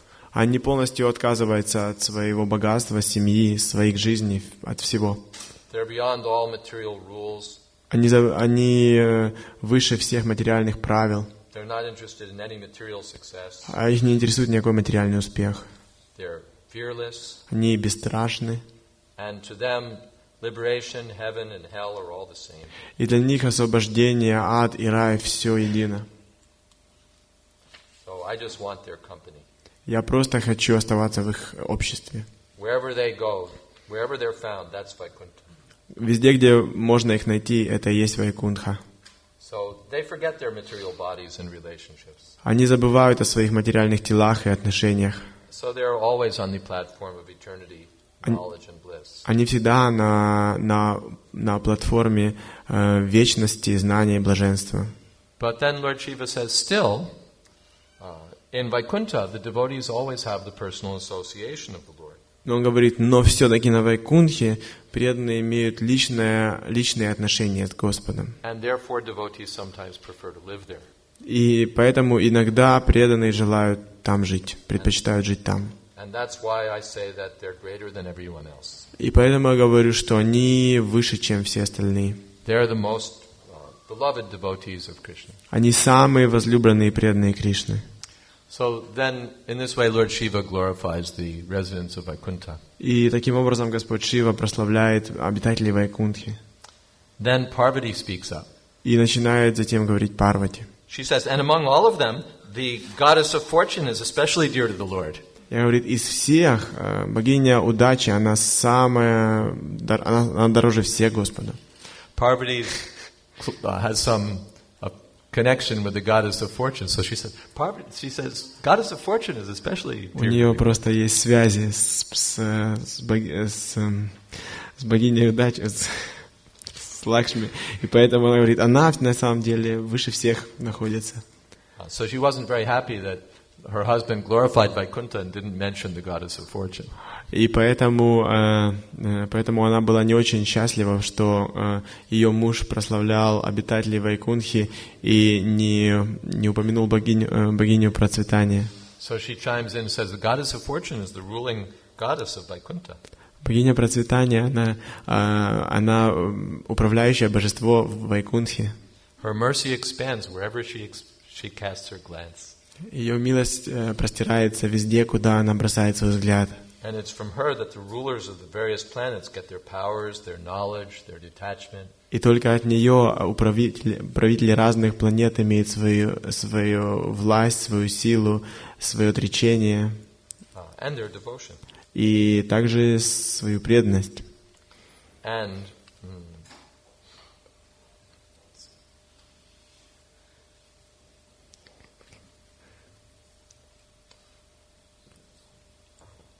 ignoring the people who worship her, she underwent severe penances to worship the Lord.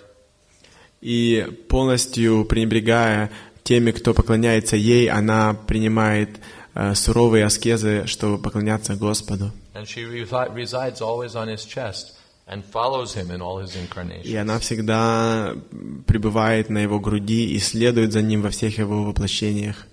So, because when Narayan expands as Lord Ramchandra, then Lakshmi expands as Sita.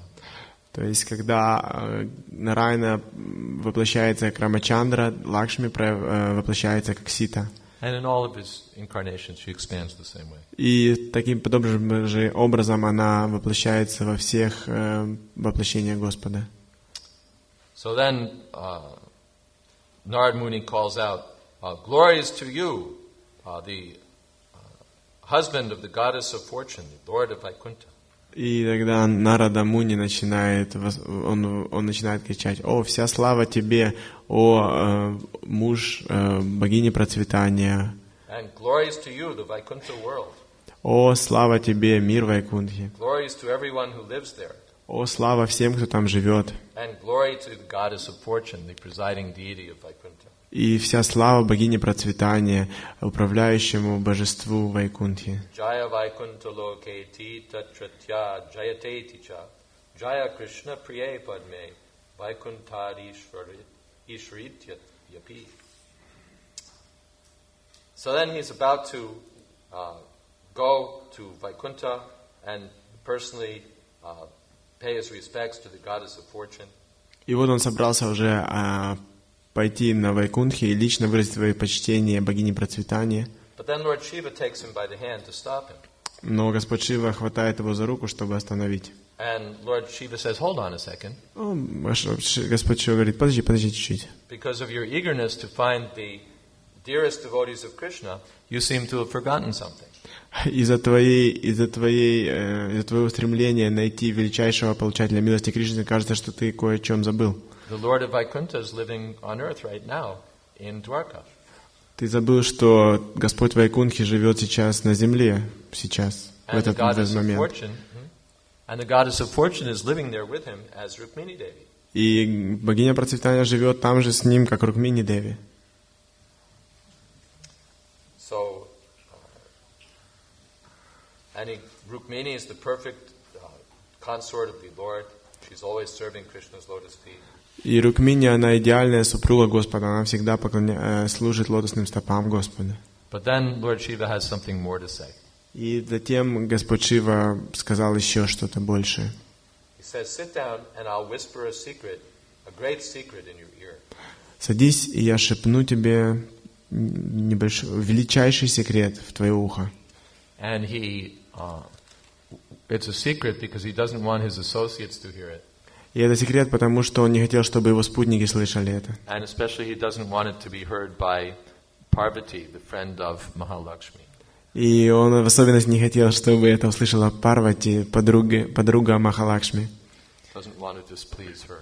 Он не хотел ее разочаровывать. So then he says, there's a greater recipient of Krishna's mercy than your father Brahma, and than me, and then Garuda, and even than the goddess of fortune. Но он сказал, на самом деле есть еще больше получатель милости Кришны, более великий, чем Брахма, я, Гаруда и даже богиня процветания. And that's Prahlad Maharaj. И это Прахлад Махарадж, Who's famous throughout the world as the dearest of Krishna's devotees. который известен всему миру как самый дорогой из преданных Кришны.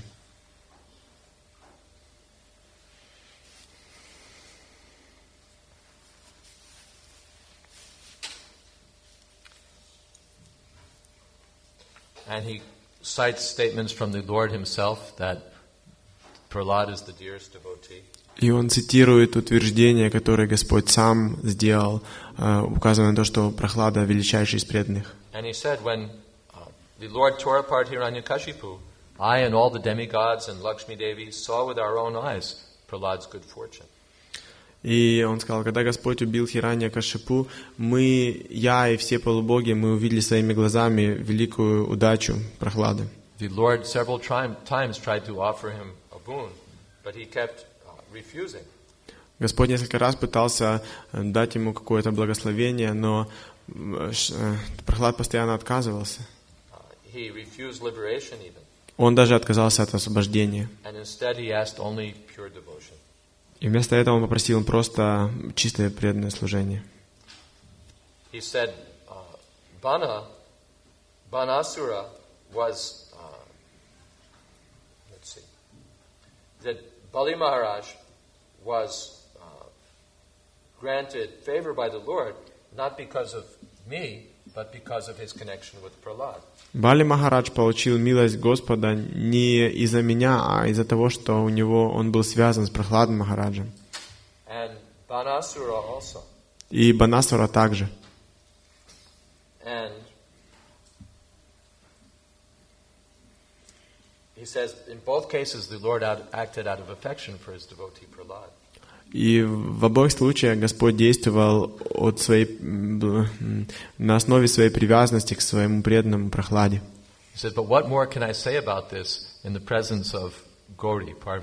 Ну что же я еще могу сказать больше об этом, когда здесь Парвати сидит, которая близкая подруга Лакшми. You should go quickly to Sutal and offer Prahlad your blessings and embrace him, and tell him that I embrace him again and again. Ты должен быстренько отправиться на Суталу и предложить и вознести молитвы Прахладу и обнять его и сказать, что я его обнимаю снова и снова и снова. Sutal, because Bali Maharaj lives in Sutaloka, and the Lord is there with him. Потому что на Сутал-локе живет Прохлада Махарадж, и там же живет Господь с ним. So the Lord had invited Prahlad to come to Sutaloka and associate with him for some time. И Господь пригласил Прохлада Махараджа прибыть на Сутал-локу и какое-то время побыть с ним там. But now Lord Shiva gives Narad Muni a warning. Но Господь Шива дает Нараде Муни предупреждение.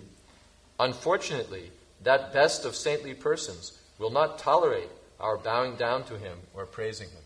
К сожалению, этот величайший преданный не будет выносить, если мы будем ему склоняться или будем ему молиться. If you want to avoid getting into trouble, do not neglect this fact. Если ты не хочешь попадать в неприятности, не забывай об этом. So, Sanatana Goswami comments that Lord Shiva warns Narada not to be careless and show any respect to Prahlad. И Санатана Госвами говорит, что Господь Шива предупреждает Нараду Муни не быть беззаботным, оказывая Прохладу почтение. Prahlad will become unhappy and refuse to talk with him or even see him. Потому что Прохлада будет очень расстроен, и он откажется с ним говорить или даже откажется его видеть. So that's the end of this chapter. Are there any questions? И это конец этой главы. Есть ли какие-то вопросы? Что означает, что Лакшми же всегда пребывает на груди Нараяны? What does it mean that Lakshmi is always situated on the chest of Narayan? Well, there are different meanings. Есть разные значения. One is that she's always by the side of Lord Narayan. Одно из них это, что она всегда рядом с Господом Нараяной. Lakshmi Narayan. Лакшми Нараян. And the other is that the Lord has a particular mark on his chest called Shrivats. И другое то, что у Господа есть определенный знак на груди, называется Шриватс, which is a representation of the goddess of fortune. Который является представителем богини процветания. Of course, Lakshmi is a little envious of Tulsi because Tulsi is always at the Lord's lotus feet. Но Лакшми, она немножко завидует Туласи, потому что Туласи-то она всегда у лотосных стоп Господа. Not exactly envious, but appreciating. But Ну, не совсем завидует, но уважает. don't want to get in trouble here. Ценит это. Я не хочу попадать в проблемы.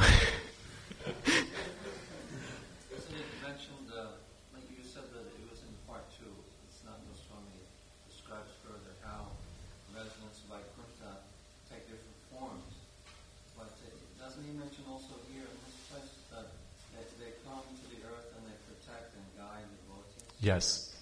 Вы упомянули, что во второй части этого повествования жители Вайкунтхи, они принимают разные формы, чтобы служить Господу, но в этой части также рассказывается, как они нисходят на землю и принимают разные формы, чтобы служить Господу. They run missions for Lord Narayan for the protection and welfare of the devotees. Они миссионеры Господа Нараяны, которые защищают и поддерживают преданных, его преданных. What to speak of devotees, even a person like a Jamil who just chanted the name of Lord Narayan. Что же говорить о преданных, если они оказали свою милость от Джамиле, который просто воспел имя Господа Нараяна. He received the blessings of the Vishnu Dutas, the residents of Vaikuntha. Он получил благословение Вишнудутов, обитателей Вайкунтхи. Что означает, что жители Вайкунтхи защищают причин преданного служения? Что значит, что... What does it mean that Vaikuntha residents, they protecting the cause of a devotional service? Yes, that as Purnachandra Prabhu just mentioned, that they come to the material world even to help the devotees. Как Пурначарна Прабhu сейчас заметил, они приходят в материальный мир, чтобы защитить преданных. Сейчас я, может быть, что-то найду, в частности, о чем что-то говорится об этом.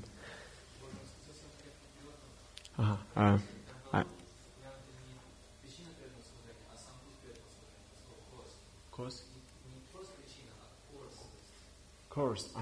There was not cause, no Cause. Cause means like path. Or cause. Cause means like the liberation, the overthrowing of the Soviet bureaucracy, or the championing of the downtrodden people. These are causes. Cause in that sense. Cause. Sorry. Cause in sense. This is another English meaning of cause. A cause is like a purpose. Yeah. No, purpose. Purpose это причина. Это суть. Цель. Ага, да. Да. Let's see what we said. Yeah. Like a campaign. Then like a campaign. These eternally liberated Vaikuntavasis are always helping others. Вечно освобожденные Вайкунтхаваси, они помогают другим. Acting in the material world, действуя в материальном мире, they protect sincere persons from misunderstanding the principles of devotional service. Они защищают тех, кто находится в материальном мире, от неправильного понимания преданного служения. И от того, чтобы они падали вниз и были наказаны спутниками Ямараджа. Вайкунтхаваси, они вдохновляют то, чтобы разные возвышенные преданные появлялись в святых семьях. Они помогают благосостоянию этих преданных. И оказывают невидимую помощь их проповеди, благодаря которой все больше и больше обусловленных душ приходят в сознание Кришны. Мы иногда думаем, что у нас все хорошо на Санкиртане.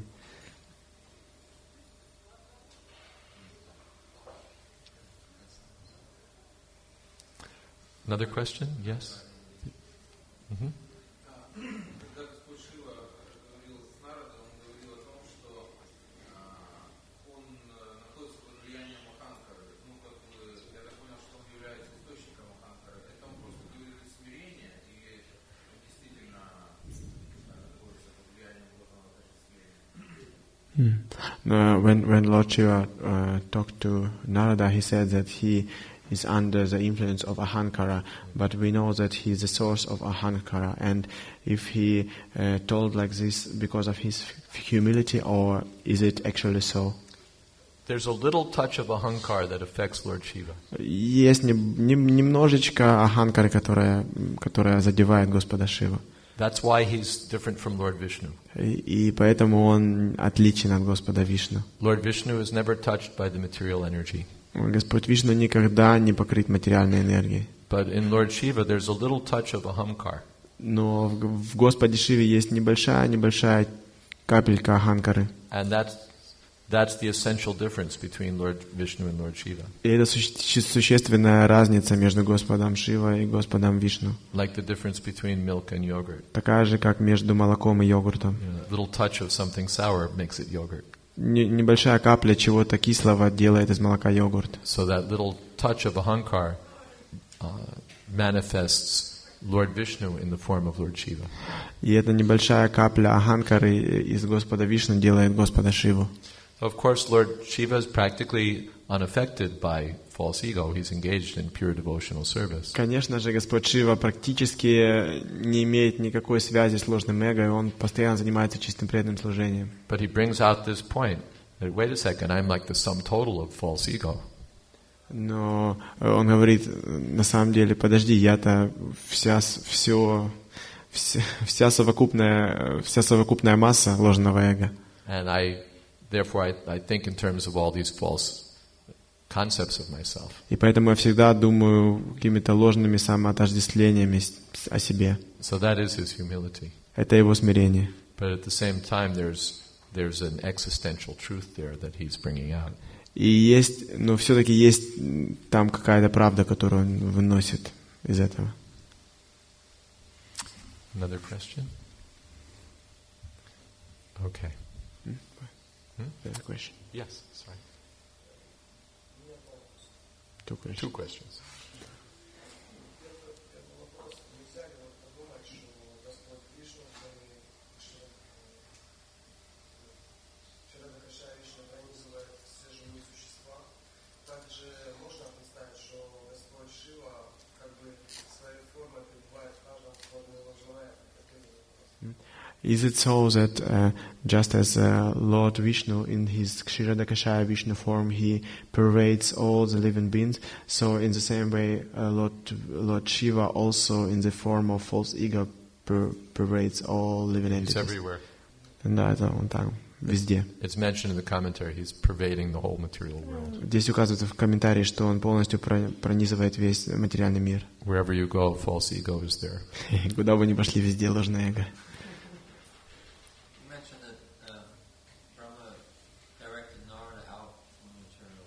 So Narada is now like in the part of Yom, like No. Akaladam, or is he in Kailas? Вы упомянули, что Брахма послал Нараду за пределы материального мира. И где сейчас Нарада находится? Он в Паравьоме или он на Кайласе? Где? Well, he was going to go to Kailas. Он хотел на Кайлас отправиться. But Brahma said, well, Lord Shiva only exhibits part of his opulence in Kailas. Но там Господь Шива только часть своего могущества проявляет. He's like living in Kuvera's territory there, and it would just be too much. И он там живет просто на территории Куверы, и это будет чересчур слишком. So he shows a fraction. И он немножко просто там показывает. If you want to see his real opulence, you have to go beyond the coverings, 7 coverings of the material Если world. ты его полное богатство и могущество хочешь увидеть, ты должен за 7 покрытий материального мира пробраться. So that's where Narada has gone. И вот куда пошел Нарада как раз. Devi Mahesha Haridama Shuteshu Teshu. Lord Shiva has his own place, intermediate between Devi Dham, the material world, and Haridam, Vaikuntha. И у Господа Шивы есть свое определенное место между материальным миром и планетой Вайкунтхи. So that's where Narad Muni Это туда, куда отправился Нарада Муни. has gone.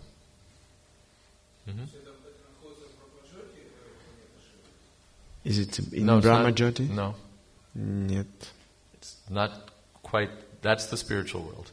Это уже духовный мир. This is some marginal place. Это такое пограничное место. It's not in the spiritual world, and it's not in the material world. Ни в духовном, ни в материальном мире. It's in Lord Shiva's own place. И такое личное место Господа Шивы. Второй вопрос как раз вот таким поводом. Я слышал, вы слышал от старших преданных, что тот, кто попадает в Махишламу, как называется место, Парвати, хорошо, она не позволяет никому приближаться к Господу Шиве в мужском теле. Она всех превращает в женское тело. Вот в чем вопрос? Так ли это на самом деле? Или если туда пришел... Она не позволяет никому в мужском теле. Да, только в женском теле приближается к Господу Шиве. И сам вопрос в чем заключается? В каком теле сам Нарада Муни? Потому что он имел уже опыт как бы в женские тела. So I've heard from senior devotees, I never read it, but I've heard that this Mahesh Tham, that if one goes there, Parvati takes care that nobody comes towards Lord Shiva in the man's body. She lets nobody come close to him in man's body. So everybody should be there in women's body. So what happened to Narada Muni? As also we've heard that he already had experience of being in women's body. So he was man's body or women's body there. No, he has associates who are not women. У него есть спутники, которые не являются женщинами. Nandishara is sometimes. Yeah, he has. They're not all women. Они не все женщины, не все.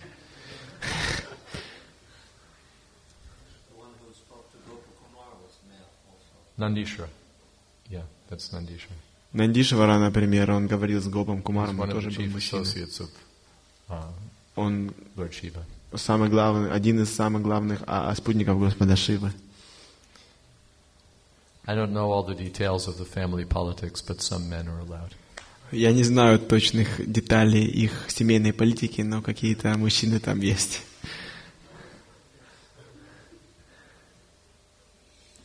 Yes.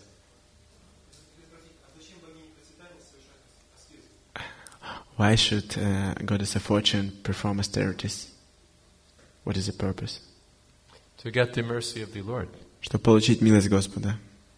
It's mentioned in third canto that the goddesses of fortune in Vaikuntha are sweeping the touchstones. They're sweeping the touchstones. Ага, it's mentioned, yeah. It's mentioned. Это упоминается, что богини процветания, они подметают философские камни. They, Заметают. just to get the mercy of the Lord. Чтобы получить милость Господа. There's no dust or dirt in Vaikuntha to sweep. Там нету ни пыли, ни грязи на Вайкунтхе. Нечего подметать. But just to get the mercy of the Lord. Но чтобы получить милость Господа. Similarly, it's mentioned about Kalindi, the wife of Lord Krishna. Чтобы получить милость Господа, они подметают философские камни. Также упоминается о Калинде, супруге Господа Кришны. She was staying in the Jamuna performing tapasya. Она сидела в Ямуне и совершала тапасию. To get the mercy of the Lord. Чтобы получить милость Господа. We read the other day that Lord Brahma performed tapasya just to get the mercy of the Lord. Мы читали, что Господь Брахма также совершал тапасию, чтобы получить милость Господа. So this is why devotees perform tapasya. Поэтому преданные совершают тапаси. Our Sankirtan devotees are performing tapasya. Преданные Санкиртаны у нас тоже совершают тапаси. Just to please Lord Chaitanya Mahaprabhu. Чтобы удовлетворить Господа Чайтанью Махапрабху. Okay. Yes. В чем существенная разница между преданностью Господу Шивы и преданностью Прохладу? Чего не хватало Господу Шивы, чего не хватало Прохладу? То есть они похожи оба находятся в Шамтарасе, по крайней мере, Бхагаватам находится в Шамтарасе находится. И Господь Шива. What is the significant difference between Shiva and Prahlad? Also, what was not in Shiva, which is in Prahlad. Also, we know that they all in Shantarasa. They both in Shantarasa. That we'll find in the glorification of Prahlad in the next chapter. Это мы узнаем из прославления Прохлада в следующей главе. Lord Shiva said his devotion is deeper. Господь Шива говорит, что преданность Прохлада глубже. His devotion is deeper. Имеет более глубокую преданность. Completely protected by the Lord. Полностью защищен Господом. And exclusively devoted to the Lord. И полностью предан Господу. Always thinking of the Lord. Всегда думает о Господе. Lord Shiva says his devotion is more. Он говорит, что Господь Шива говорит, что его преданность больше. Shall we start the description? Может, начнем? We don't have much time. We have about 7 minutes only. У нас немного времени, где-то 7 минут. Maybe there's some more questions. Может, еще? Yeah, Pitavas. That story is there. How? Есть история Питавасы. Well, it's not mentioned here, but Narad Muni will mention it in the next chapter. Эту историю о Питавасе Нарада Муни расскажет в следующей главе. Yeah, I'll tell the story in advance. That'll take less than 5 minutes. Я расскажу эту историю сейчас. Это может меньше, чем 5 минут займет. While glorifying Prahlad, прославляя Прохладу, Narada Muni tells a story. Нарада Муни рассказывает историю. Now let me see if I find it. Я надеюсь, что я сейчас могу найти.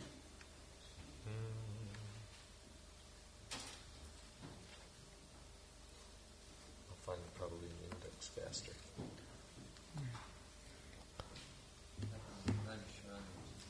Это случилось в лесу на Мишаране.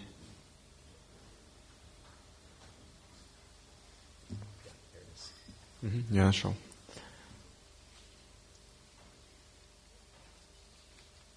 This will come to in tomorrow's glorification. But Narada says to Prahlad, you once went to the Naimisharanya to have darshan of Lord Narayan, who's known as Lord Pitavas, Lord in yellow dress.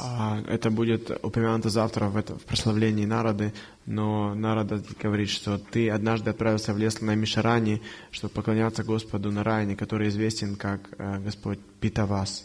And while on the road, you satisfied the Lord in combat, and he told you, yes, I'm always conquered by you. И ты удовлетворил Господа, и Он сказал тебе, да, я всегда побежден тобой. This incident is told in the Vamana Purana. Это случай рассказывается в Вамана Пуране. Prahlad once took a trip to Naimisharanya to see Lord Pitavas. Однажды Прохлада Махарадж отправился в Наймишараню, чтобы увидеть Господа Питавас. And while traveling on the road, he met a strange person, dressed like an austere renunciant, but carrying a warrior's bow and arrow. И по пути он встретил странную личность, которая была одета как отреченная личность, но которая несла военный лук и стрелы. So Prahlad thought he must be some sort of hypocrite. И Прохлада подумал, что он, наверное, какой-то лицемер. The Kshatriyas have the duty to see that everyone's performing his prescribed duty in Varnashram. И у кшатрии есть такая обязанность смотреть за всеми, чтобы они выполняли свои предписанные обязанности в системе Варнашрамы. And here's this weird person dressed like a sadhu but carrying bow and arrows. И тут какой-то странный парень, одетый как садху, но который несет лук и стрелы. So Prahlad started a fight with him. И Прохлад начал сражаться с ним. And said, I swear I'll defeat you. И он сказал, я клянусь тебя, я тебя одолею. But after several days of fighting, he couldn't do it. И через несколько дней сражения он не смог этого сделать. So then one morning, while this is going on, Prahlad was worshipping his deity before resuming the fight. И однажды утром, перед тем, как начать сражаться, Прохлад, он поклонялся своему божеству. And then nearby he saw his opponent. И рядом он увидел своего противника, wearing the same garland that he just offered to the deity. На котором была та же гирлянда, которую он только что предложил божеству. So then he realized who it was. И тогда он понял, кто это был на самом деле. That this was Lord Pitavas, Lord Narayan. Что это был Господь Питавас, Господь Нараяна сам. So then Prahlad offered prayers to him. И тогда Прохлад предложил ему молитвы. And the Lord touched him with his lotus hand, relieving him from all the fatigue of fighting.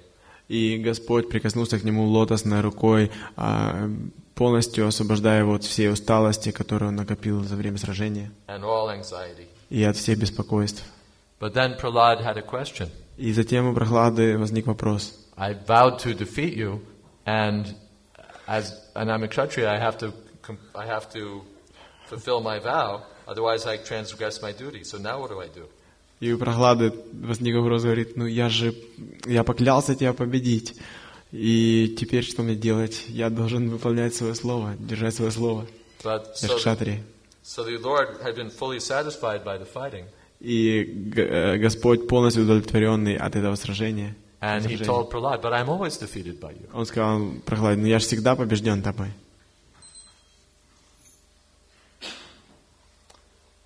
Maybe we have a few more minutes. I will read a little bit more of the glorification of Prahlad Maharaj. Может, у нас еще есть несколько минут, и я прочту немножко больше о славе Прохлад Махараджа. And then tomorrow we can see how Prahlad responds. И завтра мы увидим, как отвечает Прохлад.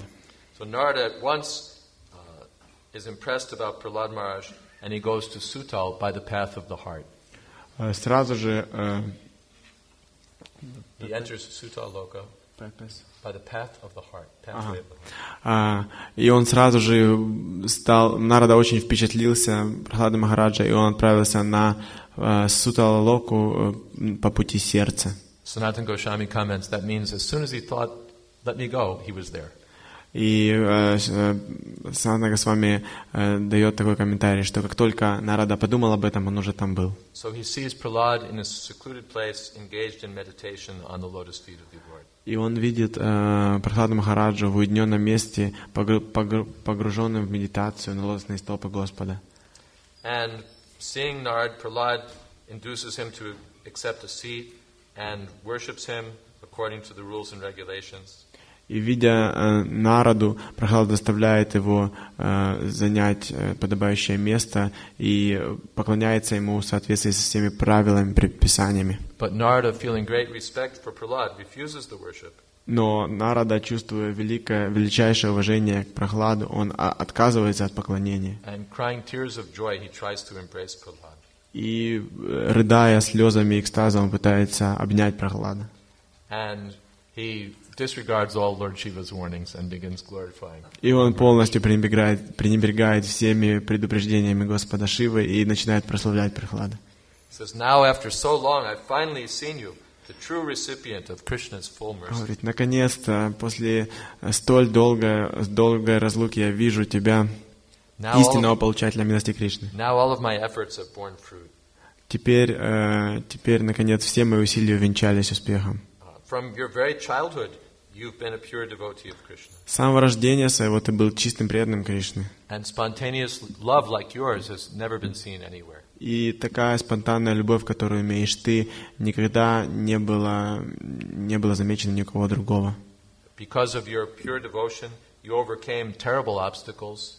Благодаря своей чистой преданности ты преодолел ужасные препятствия. All the thousands of outrages committed against you by your father. Тысячи всяких ужасных испытаний, которые твой отец на тебя ниспослал. And by your influence, all the demons became devotees. И благодаря твоему влиянию все демоны стали преданными. Prahlad made devotees out of all of his friends.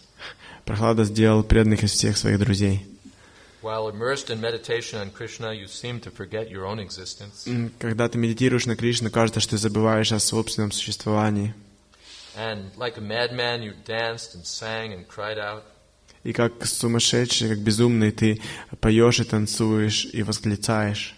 And this way, spreading devotional service to the Lord. Таким образом, ты распространяешь преданное служение Господу. Even by seeing Prahlad, people would become devotees. Даже видя Прохладу, люди становились преданными. Then when Lord Nrsingadev killed Hiranyakashipu, Затем, когда Господь Нрсимхадев убил Хираньякашипу, it said that the Lord placed Prahlad on his lap and caressed him just like a mother. И говорится, что Господь поместил Прохладу на свои колени и ласкал его как мать. Ignoring all the demigods who were offering prayers, he just worshipped you. Полностью пренебрегая всеми полубогами, которые предлагали свои молитвы, Господь просто поклонялся тебе. And Brahma had pushed you forward to try to satisfy the Lord. И Брахма тебя выдвинул вперед, чтобы ты попытался удовлетворить Господа. And when you fell at his lotus feet, the Lord picked you up. И когда ты упал к его лотосным стопам, Господь собственноручно поднял тебя and put his lotus hand on your head. И положил свою лотосную руку тебе на голову. And began licking your whole body. И начал облизывать все твое тело. It stated, there's a quotation here from Brihad Narashinga Purana, that the Lord was licking Prahlad's body just like a lioness, the way a lioness licks her cub. И здесь из Брихад Нарадии Пураны приводится цитата, что Господь облизывал тело Прохлады так же, как львы облизывают своих маленьких львят. And the Lord very attractively and cleverly tried to induce you to accept this liberation. И Господь очень хитро и разумно пытался заставить тебя принять освобождение. But all you wanted was devotional service. Но все, чего ты хотел, это было преданное служение. Life after life. Жизнь за жизнью.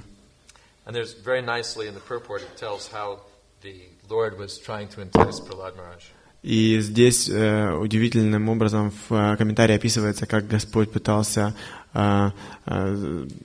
убедить Прахладу Махараджа. My dear devotees are so dear to me. Please take something from me.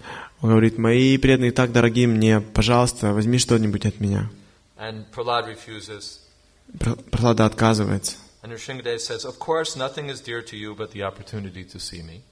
И он говорит, Прахлада отказывается, и Господь говорит: ну, конечно же, ничто тебе не так недорого, как то, что ты мог видеть меня. So I feel more and more affection for you. И я еще больше и больше привязанность чувствую к тебе. So even though you're already successful in all respects, I want to do something for you. И несмотря на то, что ты успешен во всех отраслях, я уже что-то хочу сделать для тебя еще. I want to give you something. Я хочу что-то тебе дать. So please choose some benediction just to please me. И, пожалуйста, выбери какое-нибудь благословение, только чтобы доставить удовольствие мне. So he's trying, but Prahlad says Он пытается, но Прохлада говорит, that I just want to be your servant. я просто хочу быть твоим слугой. And you pray to him that I just want to help deliver others. И он молится, что я просто хочу быть способен освобождать других. And in response to the Lord's desires, you assumed the throne of your father, and you're still there, absorbed in meditation on the Lord. И по желанию Господа ты принял трон своего отца, и ты все еще находишься на этом троне, полностью поглощенный в медитацию на Господа. And that means Prahlad refused Vaikuntha, but he agreed to take the throne for the Lord's service. И это значит, что Прохлада отказался от Вайкунтхи, но он согласился принять этот трон ради служения Господу. So then he tells the story about Lord Pitavas. И затем Нарада рассказывает эту историю о Питавасе. And how the Lord said, I'm always conquered by you. И как Господь сказал, что я всегда побежден тобой. And then Narada goes into ecstasy. И тогда и Нарада впадает после этого в экстаз. And he says, that why should I say that only you have conquered the Lord? Your grandson, Bali, also has the Lord as his doorman. Что же я могу сказать? Я могу сказать, не только ты победил Господа, даже твой внук Бали Махарадж, у него Господь служит привратником. Because of you. Только благодаря тебе. So from now on, I just want to stay here forever with you. И с данного момента я навсегда хочу здесь остаться с тобой. And by your power, I'll be able to overcome the curses I've received from people like Daksha. И только благодаря твоей силе я смогу превзойти проклятия, которые на меня ниспослали люди, подобные Дакше. Narad Muni was cursed by Daksha that you'll never be able to stay in one place for more than a few minutes. Дакша проклял Нараду Муни, что тот не сможет оставаться в одном месте больше нескольких минут. But Narad Muni says, you're such a great devotee that by your influence I'll be able to overcome that and stay here forever with you. И Нарада Муни говорит, ты такой великий преданный, что только благодаря твоей силе я смогу превзойти эти проклятия и навсегда остаться здесь с тобой. So tomorrow we'll continue, we'll find out how Prahlad Maharaj responds, and tomorrow will be our last class because I have to leave in the afternoon. Завтра мы продолжим, и мы узнаем, что Прохлад Махарадж ответил. И завтра будет наша последняя лекция, потому что Махарадж должен уезжать. So, Is there one question? No, time is up. Нет времени. Any questions, save them till tomorrow. Завтра сохраните свои вопросы до завтра. Because we're already 5 minutes over time. Потому что мы уже на 5 минут превзошли время. Thank you all very much. Hare Krishna. Спасибо вам большое, Харе Кришна.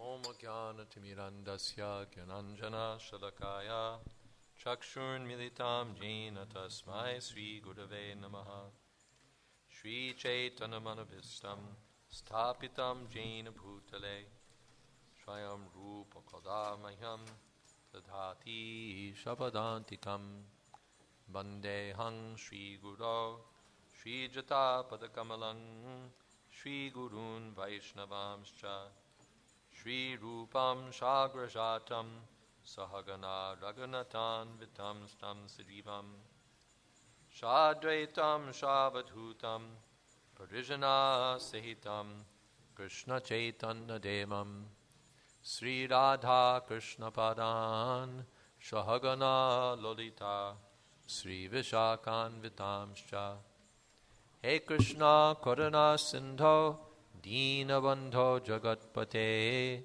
Gopesha Gopika Kanta Radha Kanta Namostate Tapta Kamshana Gaurangi Radhe Vrindavaneshwari Vrishabhanu Sute Devi Pranamami Hari Priye Vancha Kalpatarubhyascha Kripa Sindhobhyaeva Cha Patitanam Pavanebhyo Vaishnavebhyo Namo Namaha Shri Krishna Chaitanya Prabhu Nityananda Shri Advaita Gadadhar Shivasadi Gaur Bhaktavinda Hare Krishna Krishna Krishna Hare Hare Hare Rama Rama Rama Hare Hare.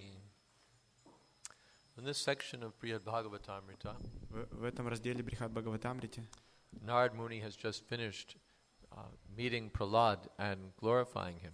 Нарада Муни только что закончил встречаться с Прохладом и прославлять его.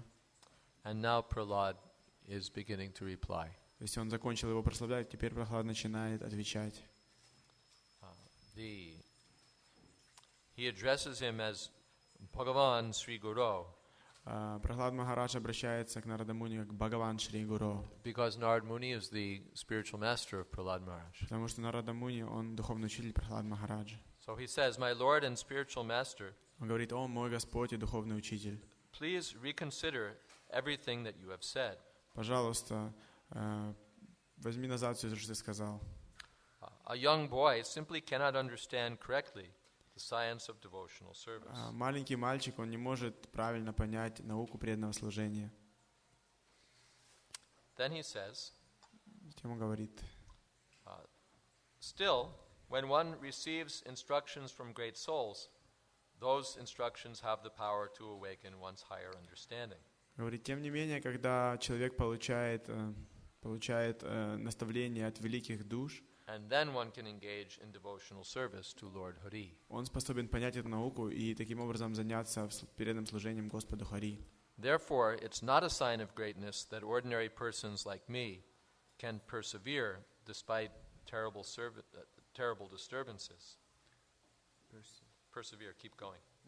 Но и это неудивительно, что такие личности, как я, могут продолжать, несмотря на страшные препятствия на пути. Or give spiritual enlightenment to children. Или дают духовное просветление детям. Behave like saintly persons. И ведут себя как святые личности. Show compassion to suffering souls. Показывают свое сострадание, проявляют свое сострадание к падшим душам. Or refuse the boon of liberation.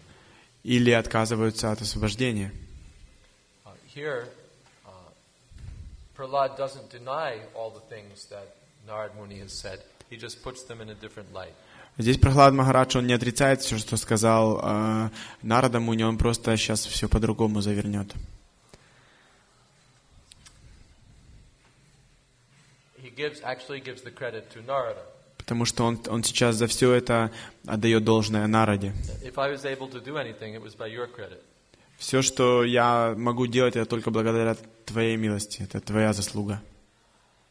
Then he says, anyway, merely from these symptoms, the best of saints don't conclude that Krishna has given a person special mercy. Он говорит: и тем не менее, только благодаря этим признакам нельзя заключить, что этот человек получатель милости Кришны. His mercy appears only in a truly worthy servant. Его милость проявляется только лишь в истинно достойном слуге. So he says, I'm not worthy, so I couldn't have gotten it. Он говорит: я-то недостоин, поэтому у меня ничего такого не может быть милости. I've never performed any real service for the Lord, like Hanuman and others. Я никогда не выполнял какого-то реального служения для Господа, например, как Хануман и другие. I've only remembered the Lord sometimes when my mind is troubled. Я только помнил иногда Господа, когда у меня в уме происходили проблемы. Here, Prahlad is saying, in contrast to people who devotees who render service, I'm only practicing meditation. То есть по сравнению с теми, кто действительно выполняет служение, я просто выполняю медитацию. Of course, Prahlad is famous for smaranam, devotional service, by remembering the Lord. Конечно, то, что делает Прохлад, называется смараном, то есть преданное служение, памятование о Господе. But Prahlad says, I'm not doing any real service, I'm just practicing meditation. Он говорит, Прохлад Махарадж говорит, я-то никакого реального служения не выполняю, просто медитирую. Then he argues, you praise me because he caressed me and showed other signs of affection. Ты меня прославляешь, продолжает Прохлад, потому что Господь погладил меня и проявил другие признаки любви. But some consider such affectionate behavior merely a false show of Maya. Но некоторые считают такое проявление милости просто ложным шоу, которое проявляет Майя. And others just a display of his pastimes. И другие просто проявляют эти игры. So he says, anyway, whatever Lord Nrsingadev did, according to some people, it's just Maya. И по мнению одних людей, то, что сделал Нрсимхадев, это просто Майя. The Mayavadis, they say that God's pastimes are all Maya. Майявади, например, говорят, что все игры Господа — это Майя. Or from another point of view, it was real, but he was just putting on a show. Но с другой или по-другому, может быть, что это все было на самом деле, но просто Господь это ради шутки делал, просто чтобы показуху устроить. He was enjoying playing some pastimes, that's all. Он просто таким образом наслаждался своей игрой, вот и все.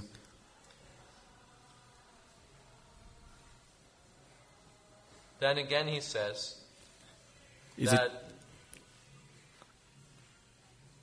of course he says, I'm skipping here a little bit. Я немножко здесь пропускаю.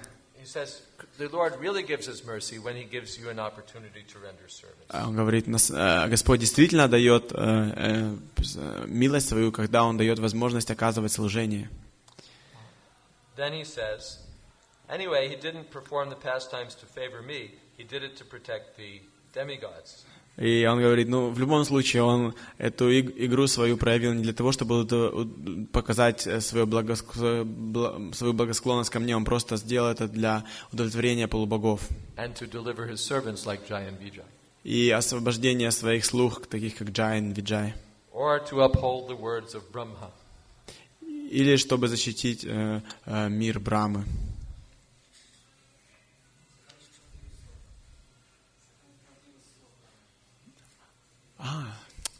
Чтобы слова Брамы остались правдой. Then he says, when the Lord gave me a kingdom, then I could understand that I really hadn't received His mercy.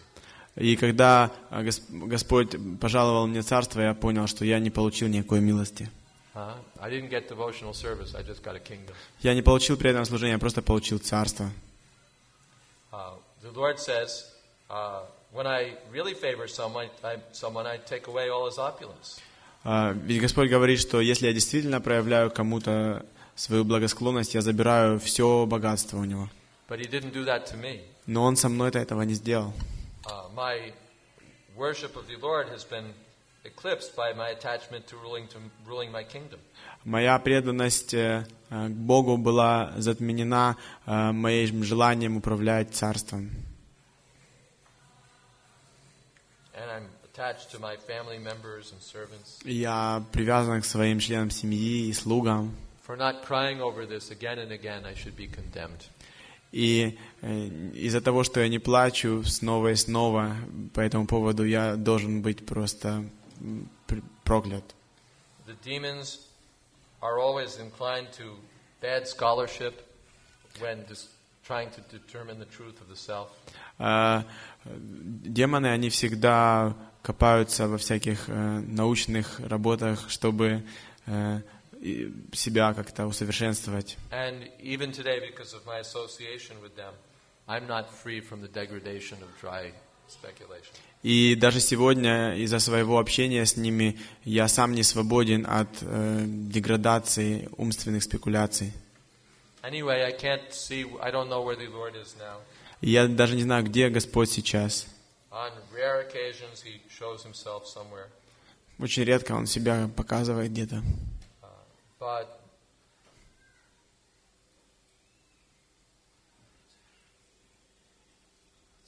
different ways he's refuting that you say that the Lord is with me, but he's not, I don't see him. То есть таким образом Прахлад Махарадж опровергает слова, он говорит, что ты говоришь, что Господь со мной, но Он не со мной. But then he summarizes, he says, anyway, why should I go on? I just create unhappiness for you.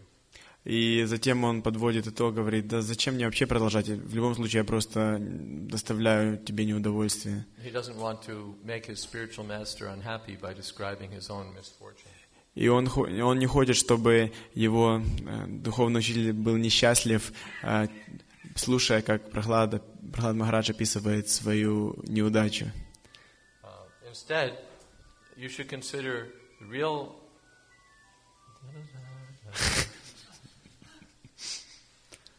Instead, you should consider Hanuman the real recipient of Krishna's mercy. На самом деле ты должен считать Ханумана настоящим получателем милости Кришны. For me, the Lord just appeared for a moment to kill my father, and as soon as he finished his business, he disappeared. Для меня Господь появился на минутку, чтобы убить моего отца, и как только он закончил свое дело, он сразу же исчез. So I saw him briefly, but it was just like a dream. Я просто его кратко видел, так недолго, но это было похоже на сон. You see something in a dream, and then it's over. Если вы видите что-то во сне, и все заканчивается потом. But Hanuman is much more fortunate. Но Хануман, он гораздо более удачлив. For many thousands of years, he has enjoyed serving the Lord constantly. Многие тысячи лет он наслаждался служением, постоянным служением Господу. Without obstruction. Без отвлечений. So now Prahlad Maharaj begins glorifying Hanuman. И без всяких препятствий. И сейчас Прахлад Махарадж начинает прославлять Ханумана. By telling of all the active service that Hanuman performed. Рассказывая все то служение, активное служение, которое выполнял Хануман. I'll just he basically gives a summary of the activities of the Ramayana. То есть он в общем дает краткое изложение всей содержания Рамаяны. But then he says, by the desire of the Lord, he is still living in this world, although unable to bear separation from the Lord. И далее Прахлад Махарадж говорит, что по желанию Господа он до сих пор живет в этом мире, хотя он не способен вынести разлуку с Господом. И он поддерживает жизнь в теле, слушая постоянно славу Господа. Находясь рядом с божеством Господа. Он даже сегодня присутствует с таким же сияющим, с таким же сиянием, как всегда.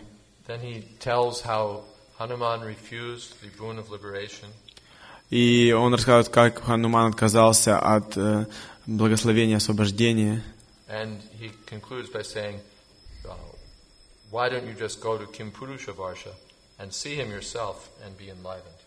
И он заканчивает, Прахлад Махарадж заканчивает, говоря, почему бы ты сам не пошел в Кимпуруша Варшу и увидел его своими глазами?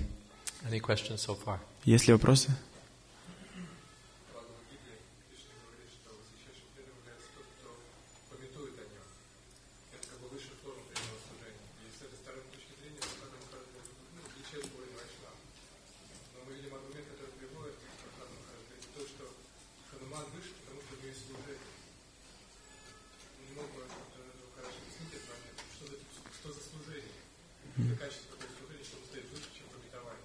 In Bhagavad Gita, Lord Krishna says that the highest devotee is one who remembers him constantly, and in this sense, Prahlad Maharaj he is the highest of all devotees.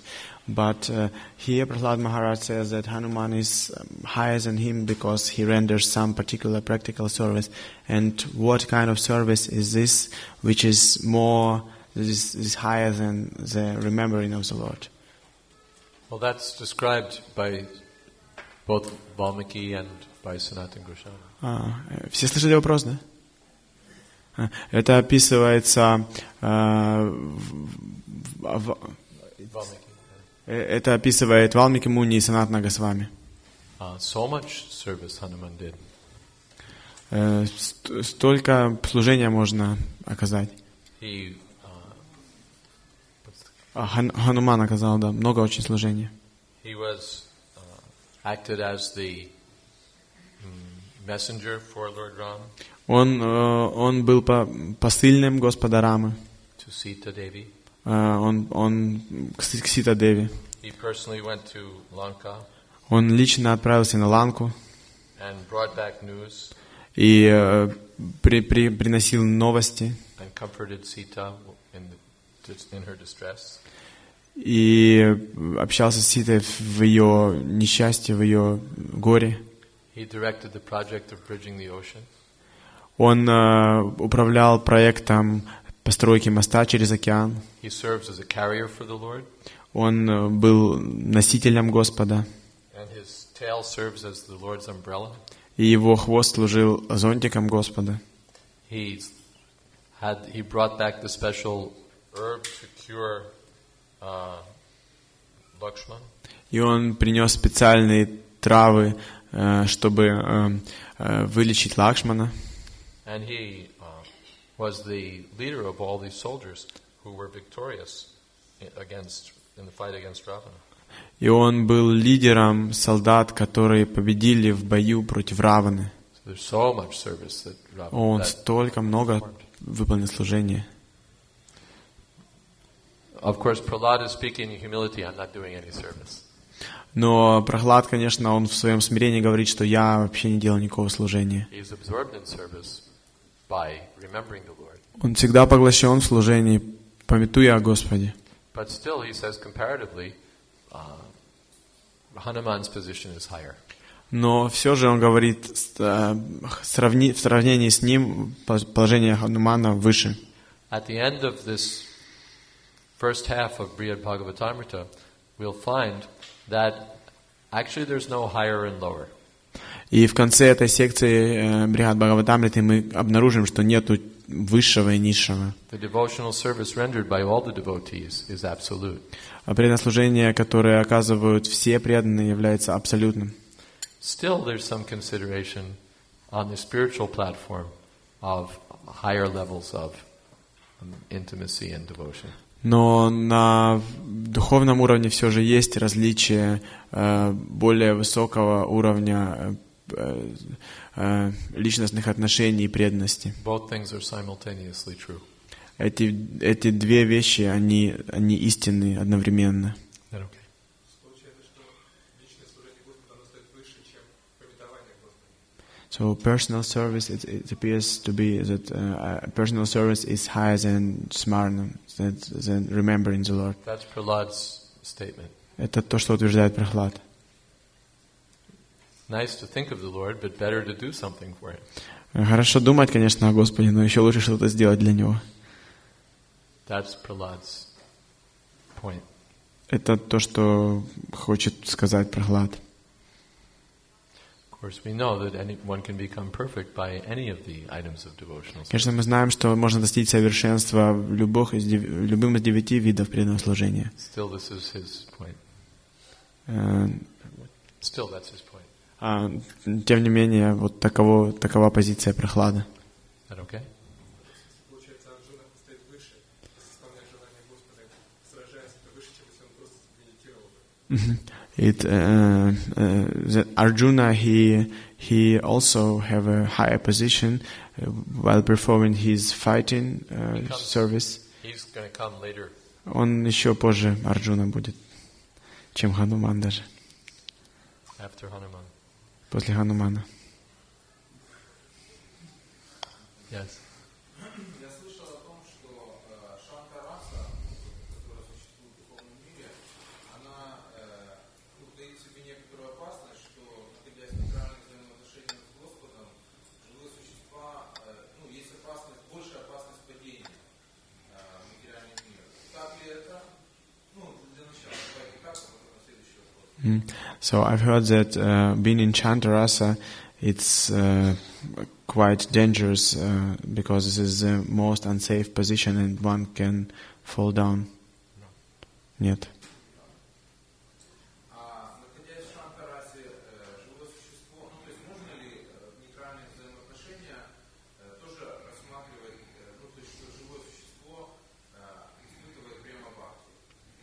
Is Shantarasa, it's also Prema Bhakti?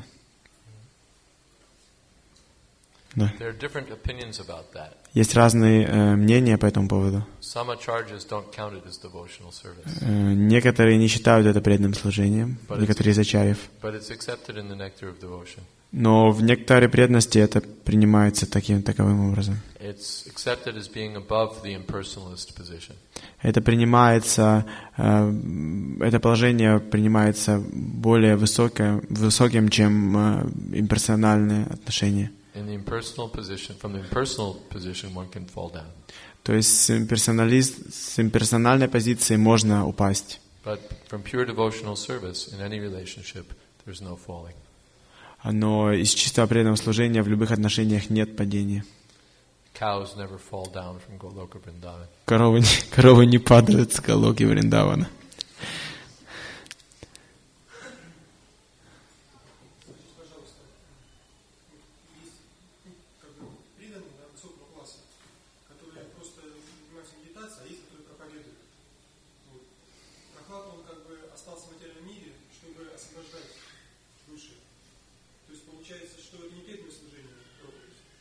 So there's a different devotees of high-class devotees, and some of them perform meditation, but some preach. And as we know, Prahlad Maharaj stayed in this material world to preach. And is it not a devotional service? We cannot consider it like this. Да. But Prahlad Maharaj, like all the other devotees we've met so far, is disparaging himself. Но, как мы знаем, Прахлад Махарадж, так же, как и многие преданные, которых мы уже встретили, в Брихад Бхагаватамрите, он просто себя очерняет. Я ничего не делаю, никакого служения.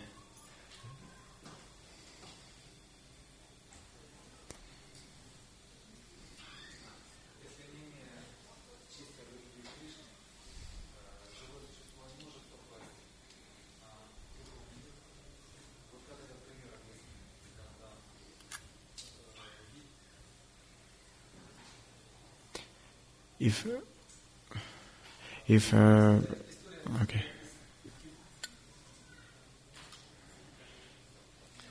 Might as well repeat it in Russian. Make sure you got it. Uh-huh.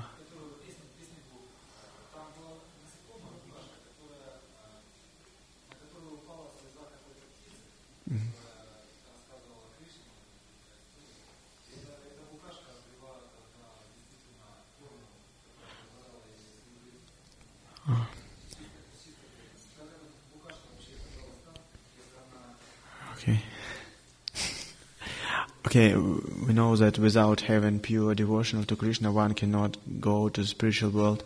And there's one story about one small insect, which was the drop of the tear of some bird followed this insect, and it assumed this spiritual form of tear. Yeah. Drop of teardrop fall on this insect, and it went to spiritual world by this arrangement. But he doesn't remember the whole story. I don't either. Я тоже не помню историю. But when there's such a story that by such and such thing someone went back to Godhead, it means they must have developed pure devotional service. Otherwise they can't go. Но это не значит, что они вернулись обратно к Богу. Нужно развить чистое преданное, иначе чистую любовь к Богу, иначе невозможно вернуться.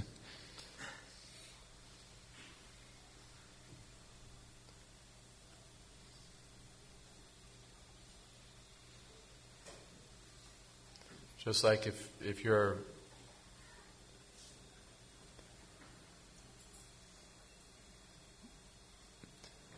were suddenly told, all right, you can go to the moon. Например, если вам говорят внезапно, можете на Луну отправиться. Then it means automatically that then they must be giving you a suitable plane to go in. They must be giving you a spacesuit. И это автоматически значит, что вам все возможности дадут такой самолет, на котором вы можете туда полететь, дадут костюм специальный. That doesn't have to be separately said. Otherwise, how could you go? Даже не нужно об этом говорить отдельно, иначе, как вы туда все равно попадете, как вы попадете туда без этого. According to the scientific point of с точки зрения науки. Or from Vedic point of view, you must be getting a celestial body, otherwise how could you go? Или с точки зрения вед вы должны получить небесное тело, иначе как вы туда попадете. So if you're going to the spiritual world, then you must be getting a spiritual body also.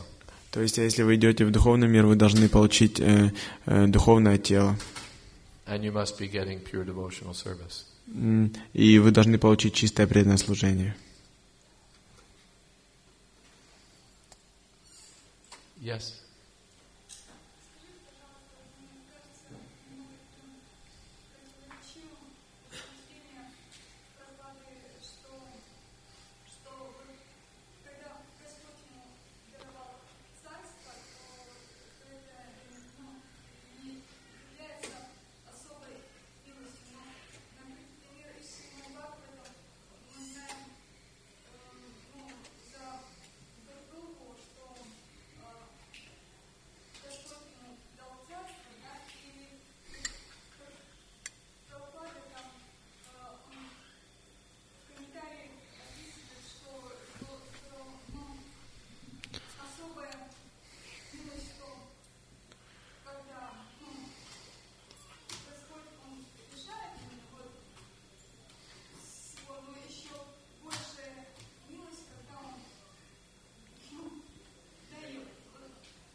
So it seems that Prahlad's statement is contradictory concerning his being unfavored by the Lord when he get a kingdom, because as we know by Dhruva Maharaj example, he get a kingdom from the Lord, and Prabhupada in his purport said that Lord favors when he takes everything from you, but also he favors you as well when he gives something to it even more favor. But even Dhruva thought that it was his misfortune that he'd gotten a kingdom. Но ведь даже Друва думал, что это его неудача, что он получил царство. I wanted a kingdom, now I've got it, so I'm stuck here. I have to stay and manage this kingdom for 10,000 years or however. Он думал, я хотел это царство, теперь я его получил, и теперь я должен здесь застрять и управлять этим королевством. I could have desired to go back to Godhead and render pure devotional service, and instead I desired a kingdom, so now I've got it. Я бы, конечно, мог желать чистого преданного служения и мог бы желать вернуться к Богу, но вместо этого я желал это королевство, и вот я его получил. Stupid me. Дурак. Of course, we should understand that these devotees are expressing their mood of humility. Конечно, мы должны понимать, что эти преданные, они выражают настроение смирения. We don't take their point of view. Мы не принимаем их точку зрения. When Krishnadas Kaviraj Goswami says, I'm lower than the worm in the stool, we don't say, yes, Krishnadas Kaviraj, he was lower than the worm in the stool. Когда Кришнадас Кавирадж с вами говорит, что я ниже червя в испражнениях, мы не говорим, да, вот Кришнадас Кавирадж, он как раз ниже червя в испражнениях. We understand that it's his humility. Мы понимаем, что это его смирение. He's the most exalted, but he's expressing himself like that. Он самый возвышенный, но он выражает себя таким образом. Similarly, Prahlad Maharaj, Dhruva Maharaj. Таким же образом и Прахлад Махарадж, и Друва Махарадж. In fact, all of the devotees that we meet here in Brihad Bhagavatamrite, И также и все преданные, которые мы встречаем здесь в Брихад Бхагаватамрите. they all deprecate their devotional service. I don't really have it.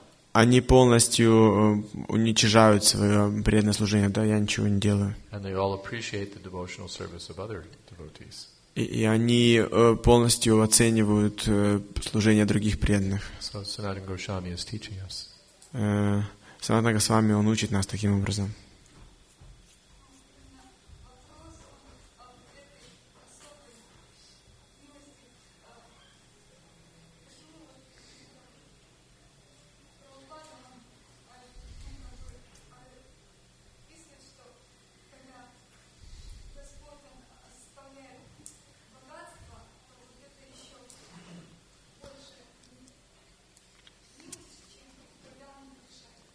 The question is actually that the Prabhupada in this purport concerning Dhruva Maharaj, he describes that it is even more mercy when God gives you, and when He preserves your opulence and gives you opulence, when He takes it away. That's okay, but still Prahlad is entitled to express his feelings.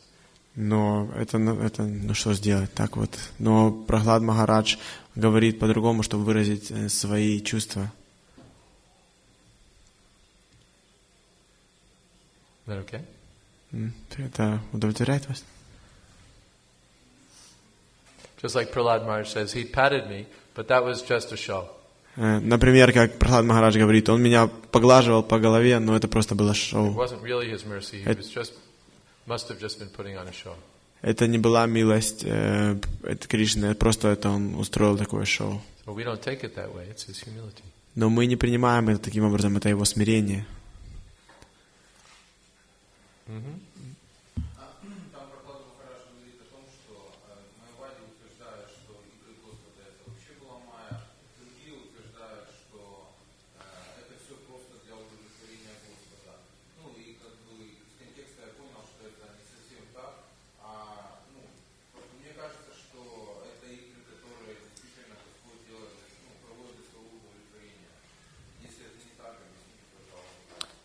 Майявади говорят, что игры майя, а Прахлад Махарадж говорит, что это шоу. Прабхупада Махарадж говорит, что некоторые считают, что игры Господа это майя, а некоторые говорят, что Господь Симхадев приходил для того, чтобы просто провести свои игры и получить удовлетворение от этого. Разве это не так?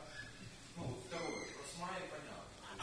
So some and Prahlad Maharaj says that some considers the Lord's pastimes to be Maya, and some considers that He comes only to get self-enjoyment. And isn't this second statement is true actually?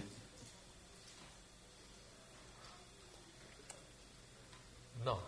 Нет, неправда. Pratranaya sadhunam. He comes for the benefit of his devotees. Паритраная садунам. Господь приходит для удовлетворения своих преданных. Prahlad is denying that the Lord came for his benefit. И здесь Прахлад как бы отвергает то, что Господь пришел для его блага. But actually that's why the Lord came. Но это причина, почему он пришел. Killing Hiranyakashipu he could have done by remote control. Он мог дистанционным управлением убить Хираньякашипу.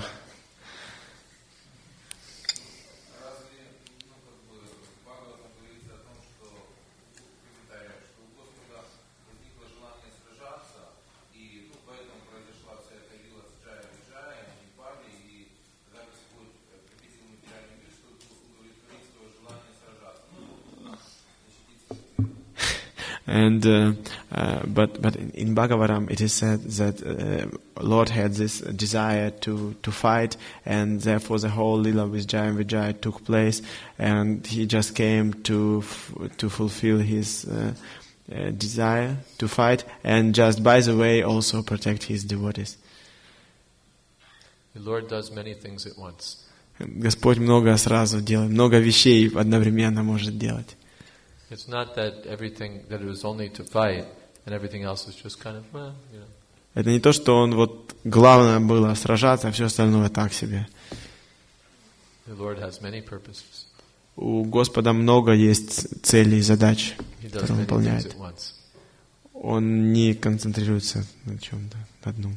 But Prabhupada said killing Hiranyakashipu was secondary. The main thing was to favor Prahlad. Но Прабхупад говорит, что убийство Хираньякашипу это было вторичным, но первичным было защитить Прахлада.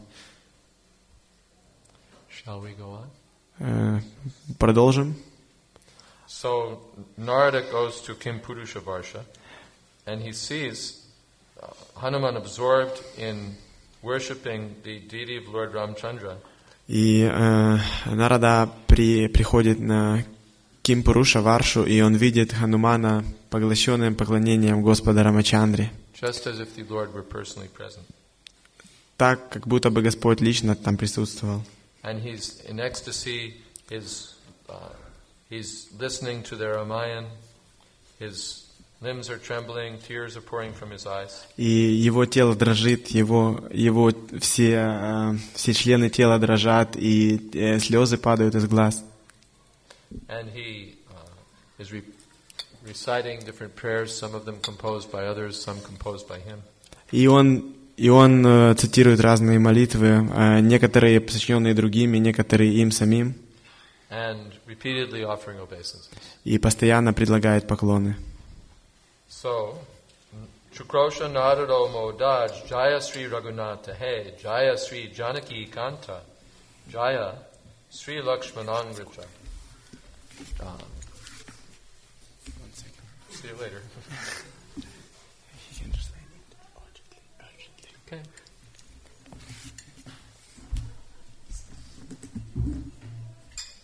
Are you switching places? Is that what's happening? Okay. Was he translating while you're doing it? Yes. No, that was my question. Okay.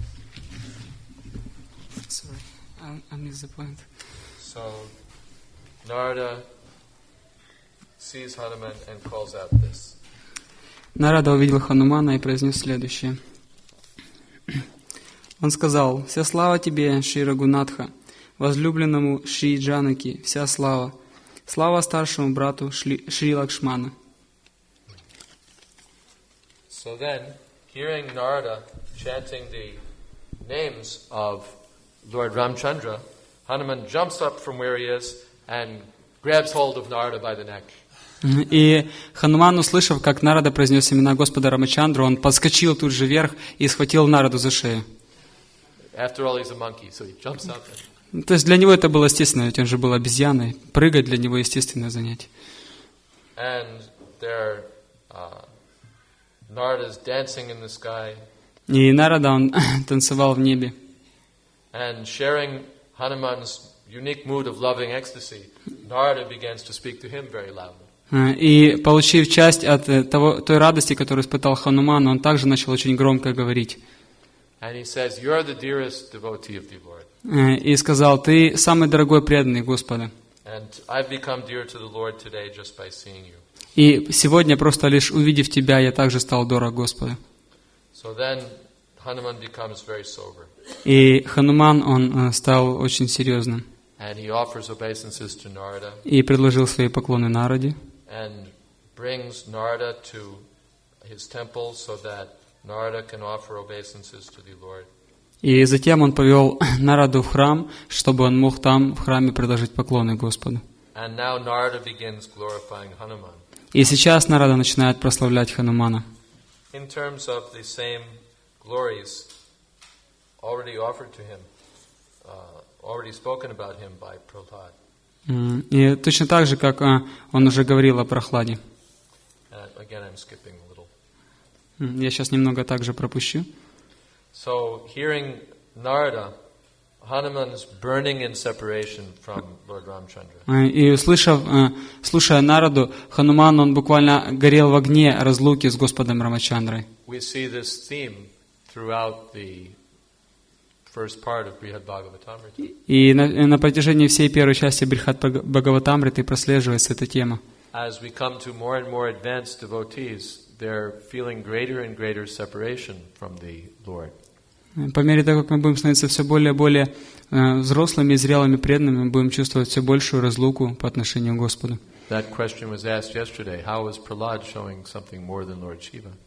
И вчера задали вопрос, как это Прохлад, он больше, чем Господь Шива, выше, чем Господь Шива. When you go through read through the book, you'll see how the feelings of separation of Prahlad Maharaj are very acute.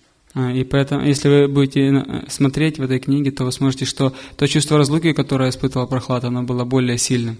And the feelings of separation described in relation to Hanuman are even more intense. И то чувство разлуки, которое было у Ханумана, оно было даже еще более сильным. Thank you.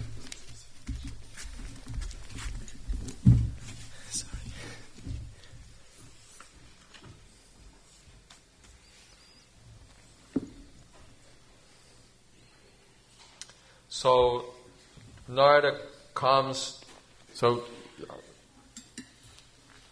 then Hanuman begins to cry, and then Narada calms him down. И затем Хануман начинает плакать, и Нарада его успокаивает. And Hanuman says, "Why are you doing this to me? И Хануман говорит: зачем ты это все со мной делаешь? Why do you make me cry by reminding me of how the Lord has neglected me?" Зачем ты заставляешь меня плакать, напоминая мне, как Господь пренебрег мной?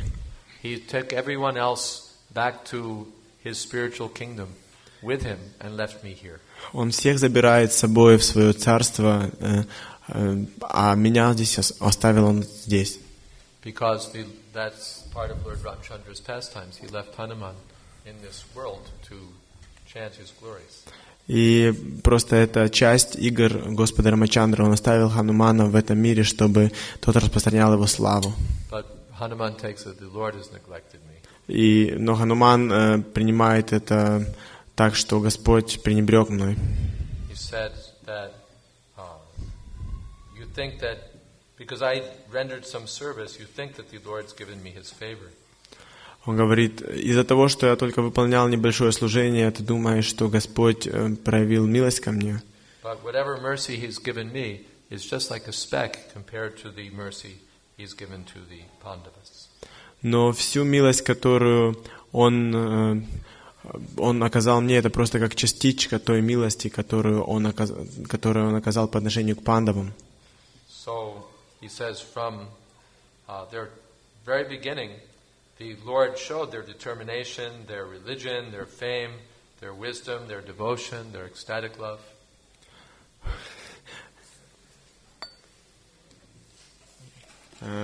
С самого начала Господь показал их решимость, их религиозность, их славу, их мудрость, их преданное служение и их экстатическую любовь.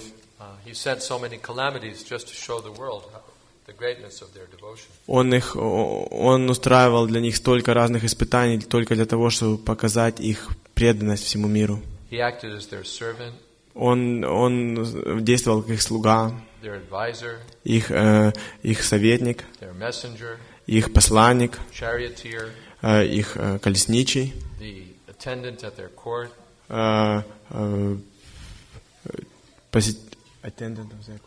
посетитель их дворца,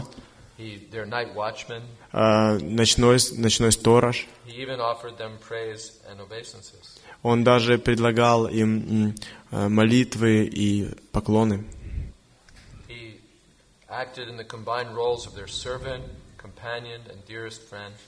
Он вместил в себя роль их спутника, их близкого друга и dearest friend. And they took the same roles for him. И они ту же роль выполняли по отношению к нему. И это что-то, чего мы еще до сих пор не видели. Господь так обязан этим преданным, что Он становится как будто бы их слугой.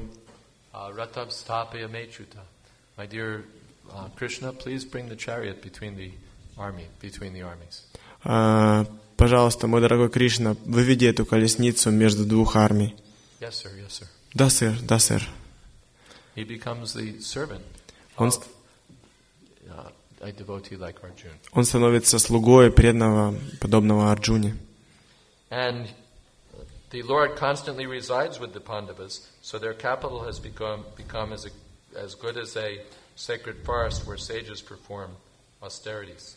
И Господь постоянно живет с пандавами, и таким образом их столица стала так же хороша, как священный лес, где святые совершают жертвоприношения. И просто живя в этом городе, человек получает ту же самую милость. So now Narad becomes eager to go and visit the Pandavas.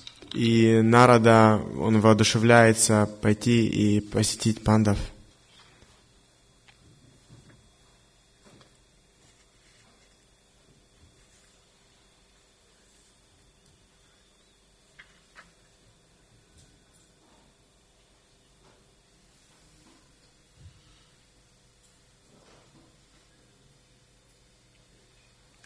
Narada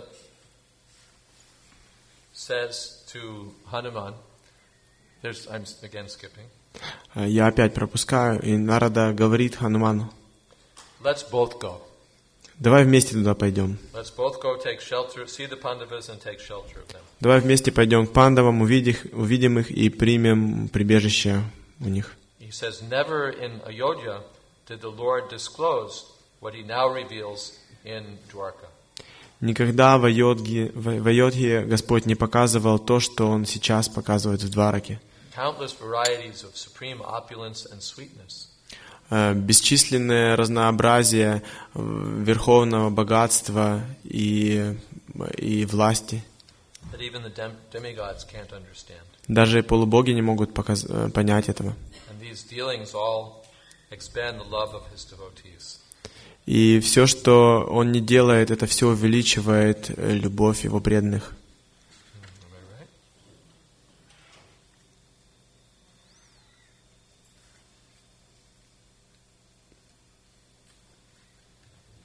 So actually Hanuman is saying that. He says, let's both go. Ага, на самом деле это Хануман говорит: давай вместе туда отправимся. So then Narada becomes enthusiastic. He says, something not seen even in Ayodhya. He says, this isn't even seen in Vaikuntha. Let's go. И тогда Нарада тоже становится энтузиастичным и говорит: то, что не видано было в Айодхе, это значит, что то, что не увидишь и на Вайкунтхе, давай пойдем. So they're both eager to go. Они вместе очень настроены пойти. But then Hanuman thinks for a moment.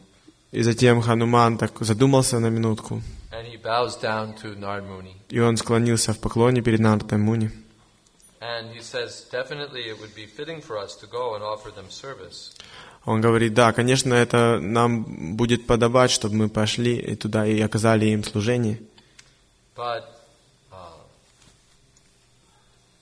and the Lord is showing uncommonly intense mercy and sweetness. И Господь проявляет совершенно необычную интенсивность, любовь и сладость. These pastimes of the Lord that He shows in Dwarka are so sweet that they bewildered even your father, Lord Brahma. Эти игры Господа в Двараке, они настолько сладкие, что они вводят в заблуждение даже твоего отца, Господа Браму. And what to speak about a foolish monkey like me. И что ж говорить о такой глупой обезьяне, как я. So I'm afraid that if I went, I'd just commit offenses. И я просто боюсь, что если я туда отправлюсь, я просто буду совершать оскорбления. And he glorifies the pastimes of Krishna. И он прославляет игры Кришны. He says, still I'm more attracted to the Lord in his feature as Lord Ramchandra. Говорит: все-таки я более привязан к Господу в его форме Рамачандра. And by hearing the pastimes of Krishna, my devotion to Lord Ramchandra has increased. И слушая повествование о Кришне, моя любовь к Господу Рамачандре увеличивается. This is a quality of devotional service that each devotee is attached to the Lord in a particular form. Это качество преданного служения, что каждый преданный, он привязан к Господу в определенной форме. Even hearing the glories of Krishna, Hanuman is not going to switch. И даже слушая о славе Кришны, Хануман не собирается переключиться. His pure love and attachment are for the Lord in the form of Ramchandra. Его чистая любовь и привязанность к Господу в форме Рамачандры. So I think I'll stay here, constantly seeing him in this form and drinking the eternal nectar of his pastimes. И он говорит: я думаю, что я, пожалуй, останусь здесь, наблюдая Господа в его форме и постоянно буду пить нектар его игр. And when the Lord sometimes calls me for some purpose, then I may have the transcendental happiness of serving him. И если иногда Господь будет меня звать для выполнения служения, тогда я смогу получать трансцендентный экстаз, служа Ему. Я должен быть готовым служить Ему, куда бы Он меня ни позвал.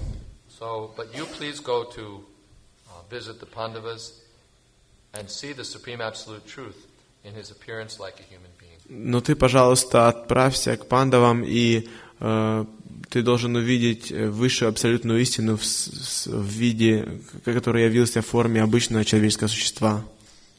And he says, please don't let your intelligence be bewildered by the idea that you and I are staunch celibates and that they're simply householders involved in politics. We're strong celibates. И, пожалуйста, не позволь своему уму быть смущенным тем, что ты считаешь меня и себя такими строгими брамачари, теми, кто соблюдает целибат, а их просто обычными домохозяевами. Они постоянно заняты служением лотосным стопам Господа. И затем он прославляет Юдхиштхиру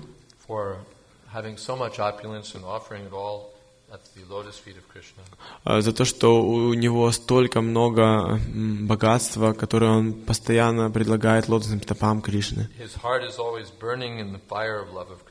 Его сердце всегда сгорает в огне любви Кришны. То есть он не заботится ни о каком материальном благополучии. His wife is Draupadi, and his brothers are Bhima, Arjuna, and the others. Его жена Драупади и его братья Бима, Арджуна и другие.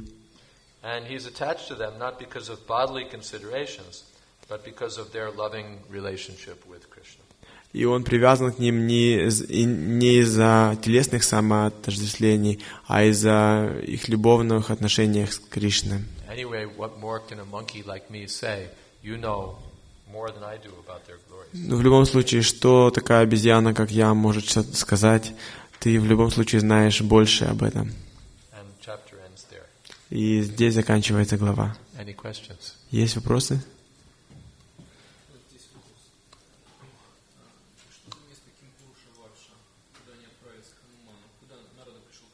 What kind of place is this Kimpurusha Varsha? Kimpurusha Varsha is mentioned in the fifth canto of Srimad Bhagavatam. В 5 главе Шримад Бхагаватам она упоминается.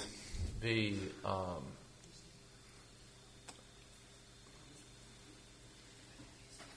Jambudvip, am I right? В 5 песне, в 5 главе.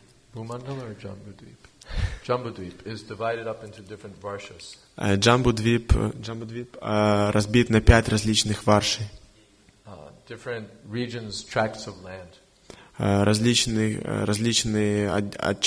части земли, участки земли. And these are in each one of them there's a leading devotee who's glorifying the Lord. И на каждом из них живет преданный, который прославляет Господа. Hari Varsha, Lavrita Varsha.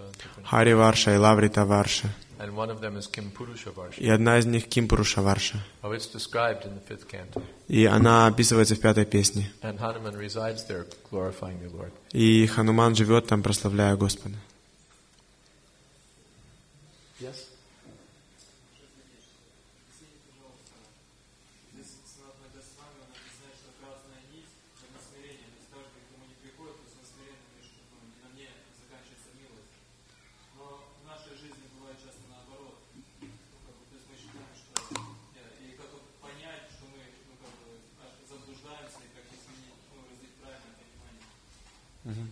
The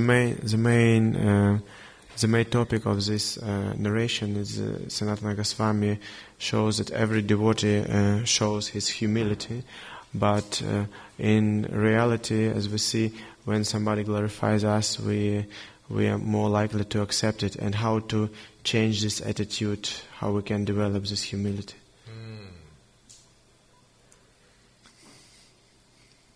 Well, one way is by seeing the example of these great devotees.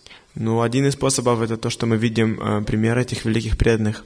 If they have such an opinion of themselves, who are we to have such an opinion of ourselves? Если у них такое мнение о себе, что же мы должны о себе думать тогда? Another is just by factual consideration. Другой способ это просто посмотреть фактам в лицо.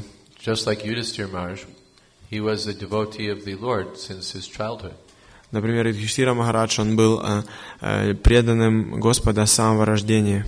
he spent his whole life in devotional service to Krishna. И он всю свою жизнь провел в преданном служении Кришне. Before we came, what were we doing? Прежде чем мы пришли в сознание Кришны, что мы делали? What were we eating? Что мы ели? And what were we thinking of? И о чем мы думали? And what were we doing? И что мы делали? And what was our purpose in life? И какова цель нашей жизни была? And even now, if we consider our state of advancement, how advanced are we? И если даже сейчас мы рассмотрим свой уровень продвинутости, насколько мы продвинуты? Are we free from material desires? Неужели мы свободны от материальных желаний? Are we free from the tendency to criticize even other devotees? Свободны ли мы от тенденции критиковать даже других преданных? Do we engage all of our time in the service of the Lord and not waste any of it? Занимаем ли мы все свое время в служении Господу без того, чтобы тратить его понапрасну? So just by factual consideration, we can bring ourselves down a Просто few notches. нужно посмотреть фактам в лицо, и мы сможем немножко себя остудить, опустить.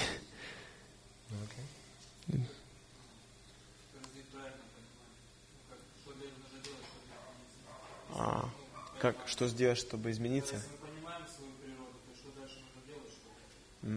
And as soon as we understand our real position, what should we do to develop humility? Well, if we really understand our position, we'll be pretty humble. Если мы действительно понимаем то, где мы находимся, мы уже будем довольно смиренными. Our lack of humility comes from not understanding our position. Весь недостаток смирения только исходит от того, что у нас нет истинного понимания своего положения. We meditate on what we think are our great qualities, and in this way we spoil our Krishna consciousness.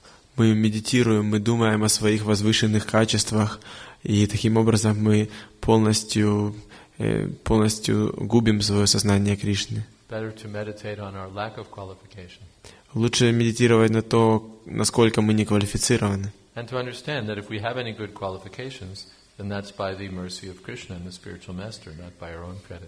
И мы должны понять, что если у нас есть какая-то квалификация, какие-то хорошие качества, то это только по милости Кришны и духовного учителя, но не по нашим, не наше собственное достижение.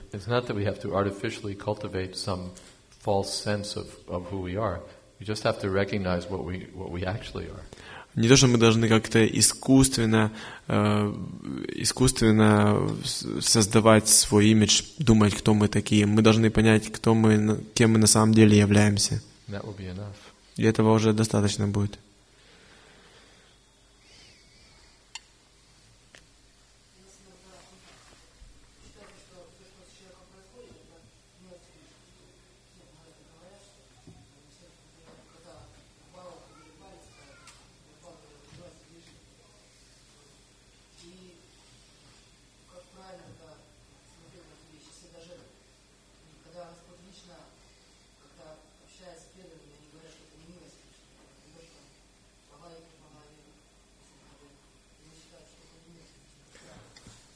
We've been taught that whatever happens to us, it is Krishna's mercies, and if you cut off your finger, it is Krishna's mercy.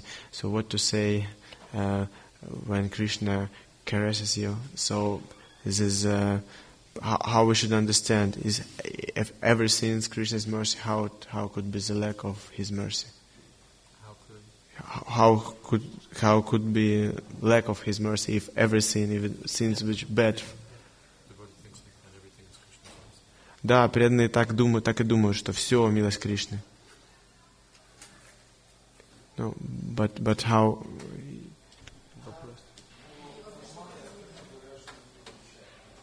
Yeah, but these devotees, they say that we don't get Krishna's mercy. This is something we get. Что-то мы получаем. Krishna came and got rid of Bali Maharaj, but it was just to satisfy the prayers of my parents. Aditi and Kasha. Кришна пришел и забрал.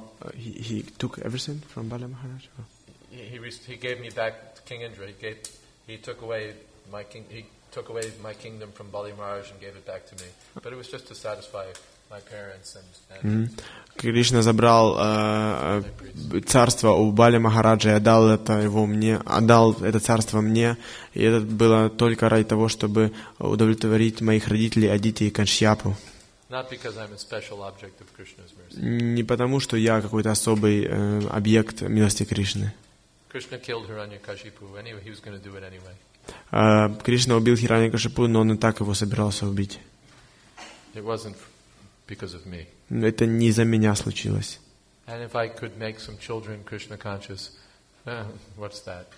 И если я каких-то детей научил сознанию Кришны, ну и что? Я просто не мог никаких кукол сделать сознающими Кришны. Ну, какую милость я получил? Что-то там немножко.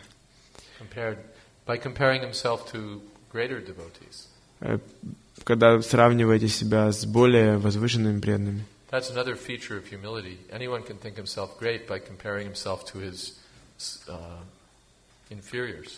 есть это еще один признак смирения. Каждый может думать о себе как о великом, сравнивая с кем-то более незначительным.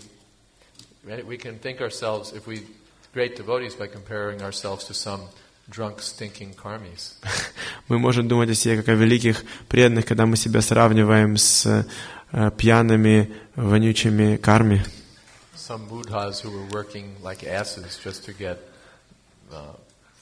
С какими-то мудхами, которые работают как ослы, чтобы получить просто еду. И тогда мы думаем, что мы очень великие. Ха-ха.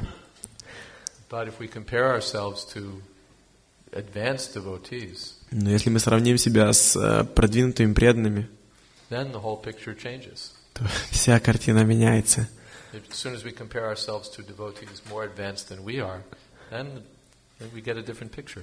Как только мы сравним себя с теми преданными, кто более продвинут, чем мы, у нас сразу появляется другая картинка. Тогда...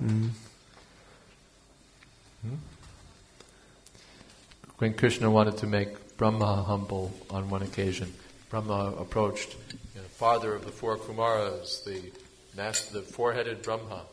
Когда Кришна однажды захотел принизить Брахму и сделать его смиренным, когда Брахма сказал: «Это я, отец 4 кумаров, 4-головый Брахма». So Krishna brought him down to size. Which Brahma?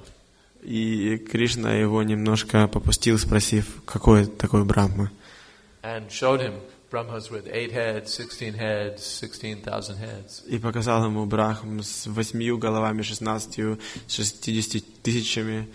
Countless Brahmas. Бесконечное количество Брахм. Then the four-headed Brahma also. И 4-головый Брахман такой: ого, понял. He thought he was the chief living entity in the universe, but then all of a sudden there's millions of guys like him. Millions of Brahmas like him. Он думал, что он высшее живое существо Вселенной, но неожиданно столько парней, подобных ему, появилось. And bigger and more powerful. И еще более возвышенных, и еще больших. More heads. И больше голов у него было. So then he became И тогда он немножко понял.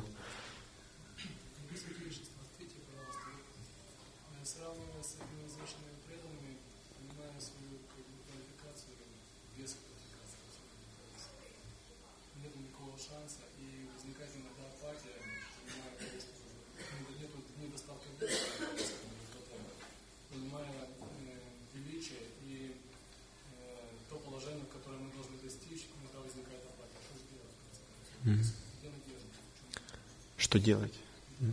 Your Holiness, when we see more advanced devotees and we realize our actual position, sometimes we get apathy. So, and what to do in this situation? we become discouraged. We become discouraged. Мы разочаровываемся, да, у нас пропадает кураж, да, желание.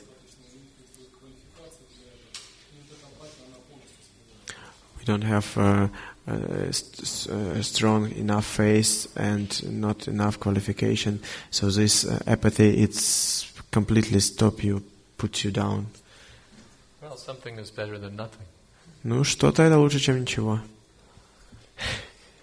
That's another kind of self-indulgence. Это еще один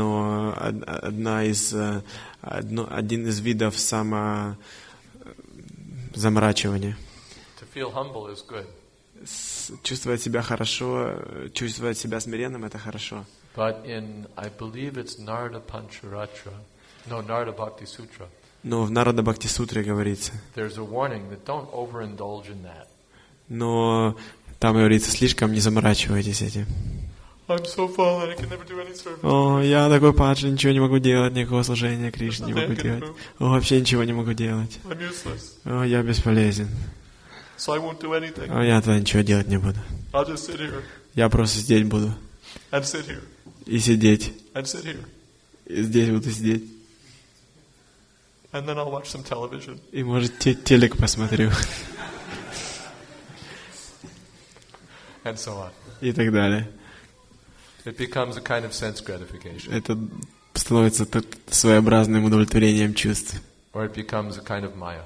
И это становится определенной майей. That humility should be helpful to our devotional service. Смирение должно помогать нам развиваться в преданном служении. Not that we become so humble that we stop chanting Hare Krishna. Но мы не должны становиться настолько смиренными, чтобы перестать повторять Харе Кришна. My rounds are so offensive. What's the use of chanting? Я такой оскорбитель, зачем вообще повторять? I might as well stop. Лучше остановиться. No, Jiva Goswami says, if your rounds are like that, if your chanting is so offensive, you have no alternative but to go on constantly chanting Hare Krishna. Наоборот, говорится, что если вы настолько оскорбительны, если вы постоянно совершаете оскорбления при повторении, то нет другого пути, как постоянно повторять Харе Кришна. И молиться Кришне, пожалуйста, будь милостив ко мне. Удовлетворяет вас?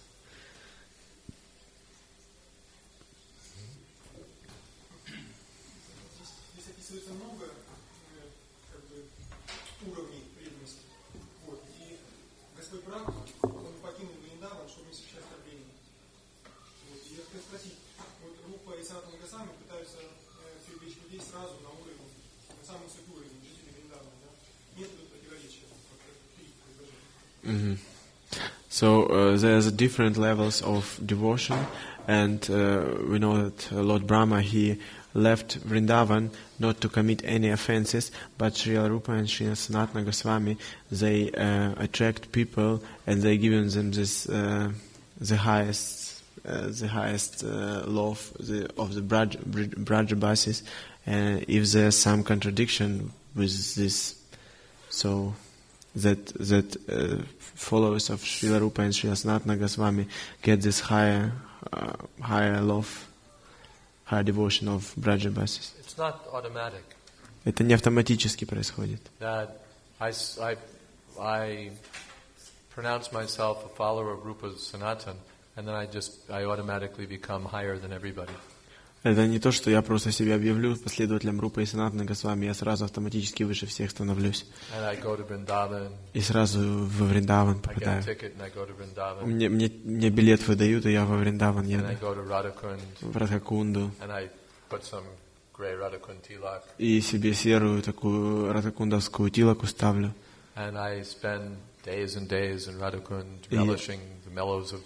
И я дни за днями провожу на Радхакунде, наслаждаясь вкусами преданного служения. Немножко бороду отращу.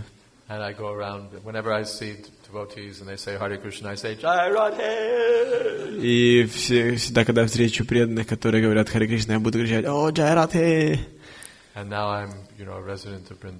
Теперь я стал обитателем Вриндавана. It's not such an easy thing. Это не так-то легко. To actually be a follower of Srila Rupa Sanatan, Rupa Goswami, Sanatan Goswami is not such a small thing.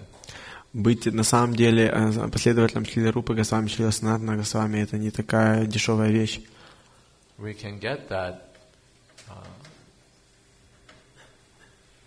very exalted devotional service by the mercy of Sri Chaitanya Mahaprabhu and the Goswamis. Мы можем получить это самое возвышенное преданное служение по милости Шри Чайтаньи Махапрабху и Госвами. But not just by buying a plane ticket and putting on some Radhakund tilak. Но не просто купив билет, не просто это достигается тем, что мы покупаем билет на самолет и ставим себе серую тилаку на Радхакунде. Nityam Bhagavata Sevaya. By constantly serving the spiritual master. Постоянно служа духовному учителю и слушая Шримад Бхагаватам. Not just boom, automatic. Не просто так, бум, автоматически. I heard there's some devotees, they wanted, when am I going to get to the good stuff, the later chapters of this book. Я слышал, что некоторые преданные хотели, когда же я доберусь до самого интересного места в этой книге Брихад Бхагаватамрите, самые последние главы. But deliberately we're going step by step. Но мы как бы преднамеренно идем шаг за шагом. Sanatana Goswami also went step by step. Санатана Госвами тоже шаг за шагом шел. He's given all of these chapters for a reason. Он все эти главы приводил с определенным умыслом. Or Sukadeva Goswami, he gave so many cantos of Srimad Bhagavatam for a reason.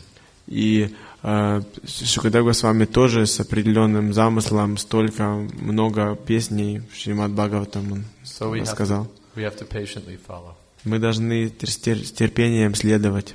And not become imitation followers of Rupa Sanatana. Но не становиться просто теми, кто имитирует Рупу и Санатану. There are two words, anukar and anusar. Есть два слова анукар и анусар. Anukar means a person who follows by taking the outward position, by imitating the outward position of the Goswamis. Анукар — это тот, кто просто имитирует внешнее положение Госвами. And anusar means those who follow by taking the essence and understanding it and following. А анусар — это значит те, которые следуют сути наставлений Госвами. Anyabhilashita shunyam jnana karmadhyam avratam anukuliyena krishna anukshilana bhaktiruttama. In the remaining few minutes, I'll briefly tell you what happens in the rest of this first half of Brihad Bhagavatamrite. В оставшиеся пару минут я расскажу вам вкратце, что там случается дальше в Брихад Бхагаватамрите. Only in the briefest outline. Просто кратко. Narad Muni goes to visit the Pandavas. Нарада Муни идет, чтобы посетить пандавов. And the Pandavas very touchingly describe their own separation from Krishna. И пандавы очень трогательно рассказывают их собственную разлуку с Кришной, описывают. They consider themselves not at all the recipients of Krishna's mercy. Они себя совершенно не считают получателями милости Кришны. And they're absorbed in that feeling of separation. И они погружены в это чувство разлуки с Господом. So they say that Krishna, he stayed with us, but then he left us. И они говорят: да, Кришна был с нами, но затем Он нас оставил. So how could we be the recipients of Krishna's mercy? Ну, то есть как же мы можем быть получателями милости Кришны? The real recipients of Krishna's mercy are the Yadavas. Настоящие получатели милости Кришны — это ядавы. Because Krishna always stays with the Yadavas. Потому что Кришна всегда остается с ядавами.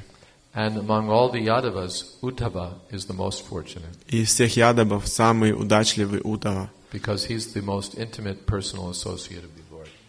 Потому что он самый сокровенный личный спутник Господа. So the Narad Muni goes to the Dwarka. И Нарада Муни, он отправляется в Двараку. And he sees the exalted situation of the Yadavas. И он видит возвышенное положение ядавов. And he becomes overwhelmed with ecstasy. И его охватывает экстаз. And he's particularly eager to meet Uddhava. И он в особенности очень желает встретиться с Уддхавой. So, but he finds when he reaches of course, Uddhava also says that I'm a very small person. И, конечно же, Уддава также говорит, да я просто очень незначительная личность. But he comes across Uddhava, and Uddhava's with Baladev and Devaki and Rohini and the queens like Rukmini. Но когда он встречается с Уддавой, Уддава находится с Баладевой, Рахини и с королевами, такими как Рукмини. And Krishna that day was feeling disturbed, and he wasn't getting up from his sleep. И Кришна был в этот день очень обеспокоен, и он не мог проснуться. And there's some discussion about that. И там обсуждается эта тема. And what comes of it is that they find that Krishna is feeling extreme separation from the inhabitants of Vrindavan. И все приходят к выводу, что Кришна, он чувствует очень глубокую разлуку с обитателем Вриндавана. And the queens also admit that the love that Krishna feels for the residents of Vrindavan, especially the gopis, is far beyond the love that the Lord feels for them.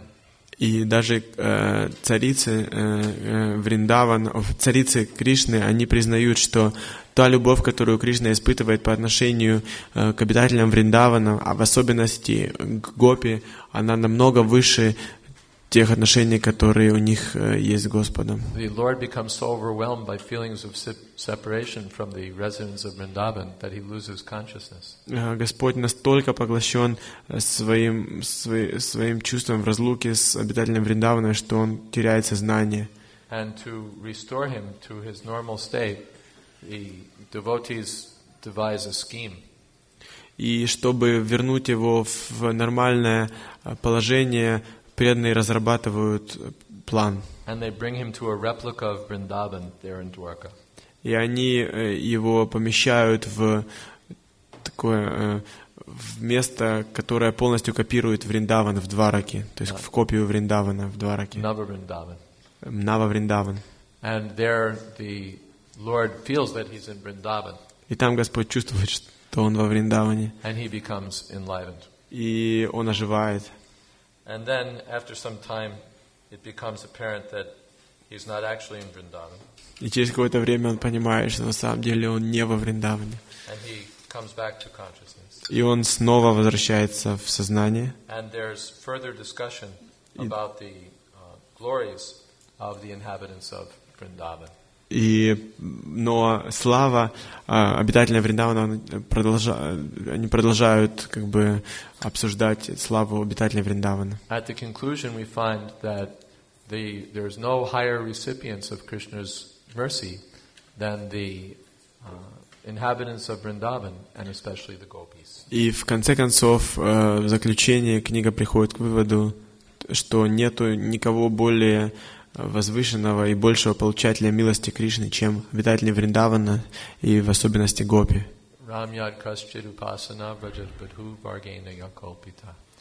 Chaitanya Mahaprabhu also taught that there's no higher devotional service than that which was performed by the gopis. И Шри Чайтанья Махапрабху, он также учил, что нету более возвышенного служения Кришне, чем то, которое выполняют гопи. So then everything is settled up. И все там устраивается. And Narad Muni has a very happy lunch with Krishna. И у Нарада Муни состоялся очень чудесный обед с Кришной. With Rukmini and the queens serving. Рукмини и все царицы, они служили им. And the Lord explains again that all the devotees are dear to him. И Господь снова объясняет, что все преданные очень дороги Ему. And he grants blessings to Narada Muni. И Он дает благословение Нарады Муни. In pure devotional service. Благословение чистого преданного служения. And the conclusion is И заключение следующее. That with the help of this most excellent narration about the Supreme Lord, с помощью этого самого прекрасного повествования о Господе, which shows who has received the essence of the Lord's mercy. которое показывает, кто получил всю сущность милости Кришны. One can understand him for certain. Человек может понять Господа вне всяких сомнений. Anyone who for any reason takes shelter of this narration with faith И тот, кто по той или иной причине принимает прибежище у этого повествования с глубокой верой, will quickly attain love for Lord Sri Krishna. очень быстро получит любовь к Господе Шри Кришне. So we've very briefly gone in summary. Actually, what I just summarized is half of this То есть portion, мы half of очень this part one of the book. Мы очень кратко изложили содержание, но то, что я сейчас кратко изложил, это как раз половина всего этого тома, всего повествования. So there's a lot there. Там много всего. So we expect that after some time it will be translated and published in Russian also, and then you'll have full access to this wonderful book. Мы ожидаем, что вскоре это будет переведено на русский и также будет издано, и вы сможете насладиться этой прекрасной книгой. As I mentioned, I'm leaving today. Как я уже упомянул, я сегодня уезжаю. So tomorrow you'll be able to spend this hour and a half more profitably. И завтра вы эти 1,5 часа с большей пользой можете провести. And thank you all very much for your very good association. Спасибо вам большое за ваше общение. Шрила Джайадвайта Свами Махарадж ки джай. Джай. Джай. Риво.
Jaya Radha Madhava Kunja Bihari Jaya Radha Madhava Kunja Bihari Jaya Radha Madhava Kunja Bihari Jaya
Jai Om Vishnuvad Bhagavan Supari Vrajacharya Ashto Tadasatashi Shrimad A.C. Bhakti Vedanta Swami Maharaj Prabhupada Ki Jai ISKCON Samsthapakacharya Srila Prabhupada Ki Jai Adanta Koti Vaishnavrinda Ki Jai Namacharya Srila Haridas Thakur Ki Jai Prem Shakaho Shri Krishna Chaitanya Prabhu Nityananda Shri Advaita Gadadhar Shri Vashadi Gaur Bhakta-vrinda Ki Jai Sri Sri Radha Krishna Gopinath Sham Kund Radha Kunigiri Govardhan Ki Jai Vrindavan Dham Ki Jai Navadip Dham Ki Jai Jagannath Puri Ki Jai Gangamai Ki Jai Jamanamai Ki Jai Tulsi Devi Ki Jai Bhakti Devi Ki Jai Samaveta Bhakta-vrinda Ki Jai.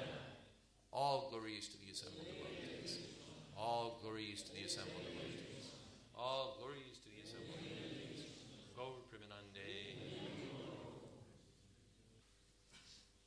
Om Namo Bhagavate Vasudevaya. Om Namo Bhagavate Vasudevaya.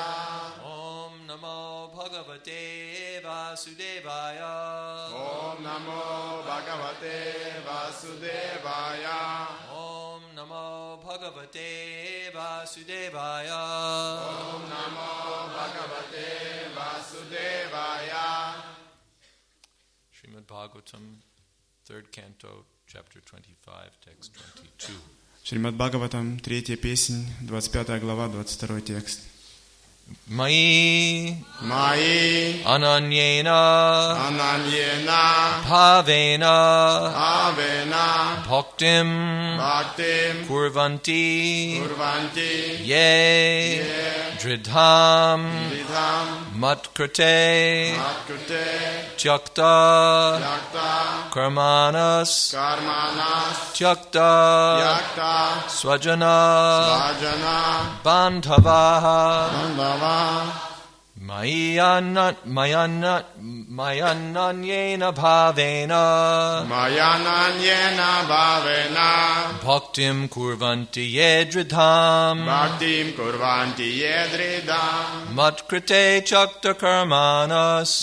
Matkrite Chakta Karmanas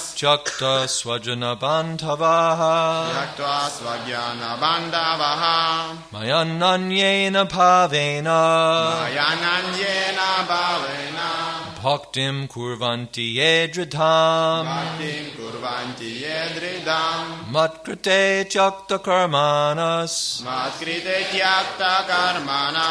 Chakta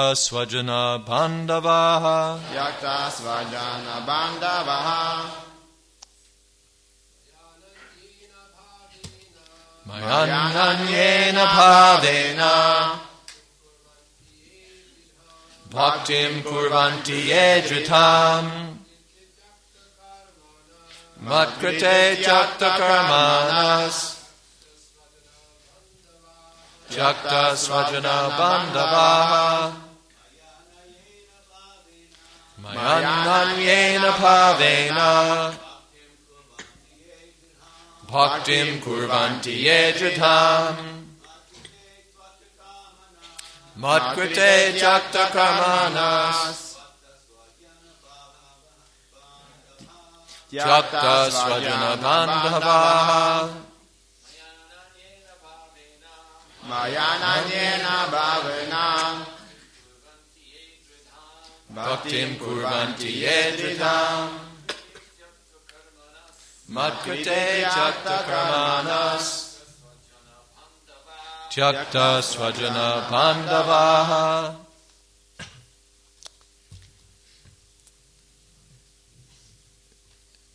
Anyone else? Ladies? Кто-нибудь еще? Матаджи? Mayananyena Bhavena Bhaktim Kurvanti Yedridham Matkrite Chakta Karmanas Chakta Swajana Bandhavaha Mai unto me. Ко мне. Ananyena Ananyena Bhavena with undeviated mind. с непоколебимым умом. Bhaktim, devotional service. Преданное служение. Kurvanti, Курванди, perform. совершай. Yea, those who. Те, кто Dridham, Дридхам, staunch. Staunch. напрягаются. Matkrite, Открыты for my sake. для меня. Jakta, Это renounced. отреченный.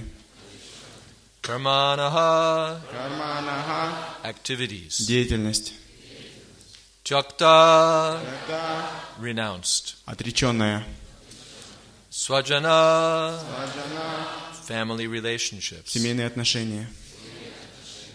Bandhava, friendly acquaintances. И знакомые друзья. Staunch means firm.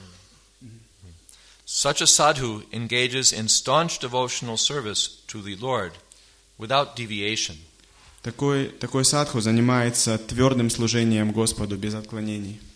For the sake of the Lord, he renounces all other connections, Для Господа он отрекается от всех других связей, such as family relationships and friendly acquaintances within the world. такие как семейные отношения и дружба в пределах этого материального мира. Purport. A person in the renounced order of life, Человек в отреченной жизни, a sannyasi, саньяси, is also called a sadhu его называют также садху, because he renounces everything, потому что он отрекается от всего, his home, от своего дома, his comfort, от комфорта, his friends, от друзей, his relatives, от родственников and his duties to friends and to family. и от своих обязанностей по отношению к семье и друзьям. He renounces everything Он отрекается от всего for the sake of the Supreme Personality of Godhead. для Верховного Господа. A sannyasi is generally in the renounced order of life, Саньяси обычно находятся в отреченном укладе жизни, but his renunciation will be successful но его отречение будет успешным, only when his energy is employed in the service of the Lord, только когда его энергия будет занята служением Верховного Господа with great austerity. с великой аскезой. It is said here, therefore, И здесь поэтому говорится Bhaktim kurvanti ye dridham. «Бхактим курванти едридхам». A person who seriously engages in the service of the Lord Тот, кто серьезно занимается служением Господу and is in the renounced order of life, и находится в отреченном укладе жизни, is a sadhu. является садху. A sadhu is one who has given up all responsibility, Садху — это тот, кто отрекся от всей ответственности to society, по отношению к обществу, family, семье and worldly humanitarianism, и мирской благотворительной деятельности, simply for the service of the Lord. просто для того, чтобы служить Господу.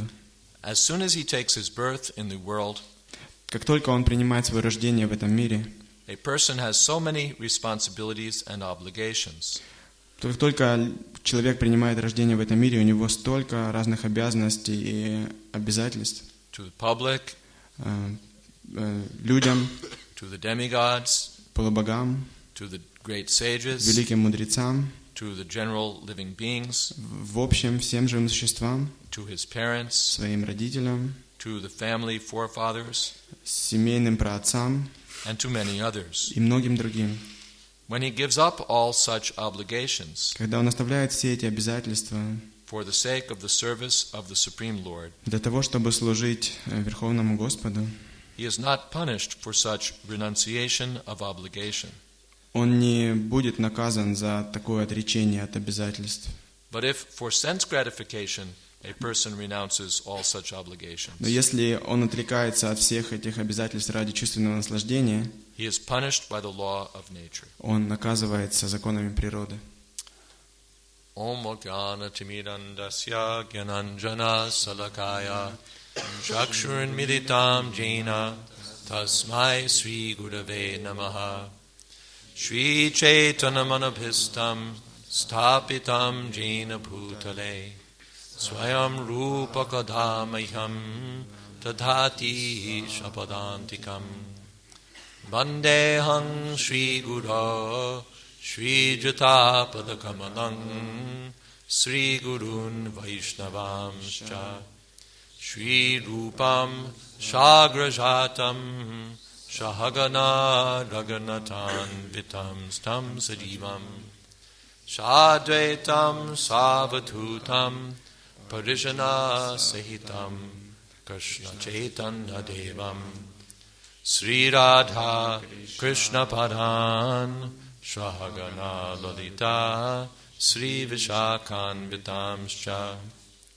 He Krishna Karana Sindho Dina Bandho Jagatpate Gopesha Gopika Kanta Radha Kanta Namostate Tapta Kamshana Gaurangi Radhe Vrindavaneshwari Vrishabhanu Sute Devi Pranamami Hari Priye Vansha Kalpatarubhyascha Kripa Sindhobhyeva cha Patitanam Pavanebhyo Vaishnavebhyo Namo Namaha Shri Krishna Chaitanya Prabhu Nityananda Shri Advaita Gadadhara Shri Vasadi Gaur Bhakta Vrinda Hare Krishna Krishna Krishna Hare Hare Hare Rama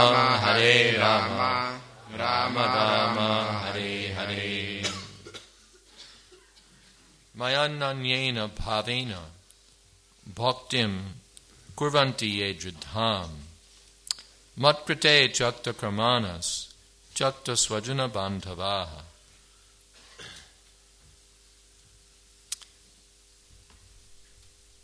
These are symptoms of a saintly person. Это признаки святой личности. As stated about Sri Chaitanya Mahaprabhu, как утверждал Шри Чайтанья Махапрабху, Vairagya Vidya Nija Bhakti Yoga. Vairagya Vidya Nija Bhakti Yoga. The Lord came to teach three things. Господь пришел, чтобы научить трем вещам. Vairagya, renunciation. Vairagya, отречение. Vidya, transcendental knowledge. Vidya, трансцендентное знание. And Nija Bhakti Yoga, devotional service to the Lord.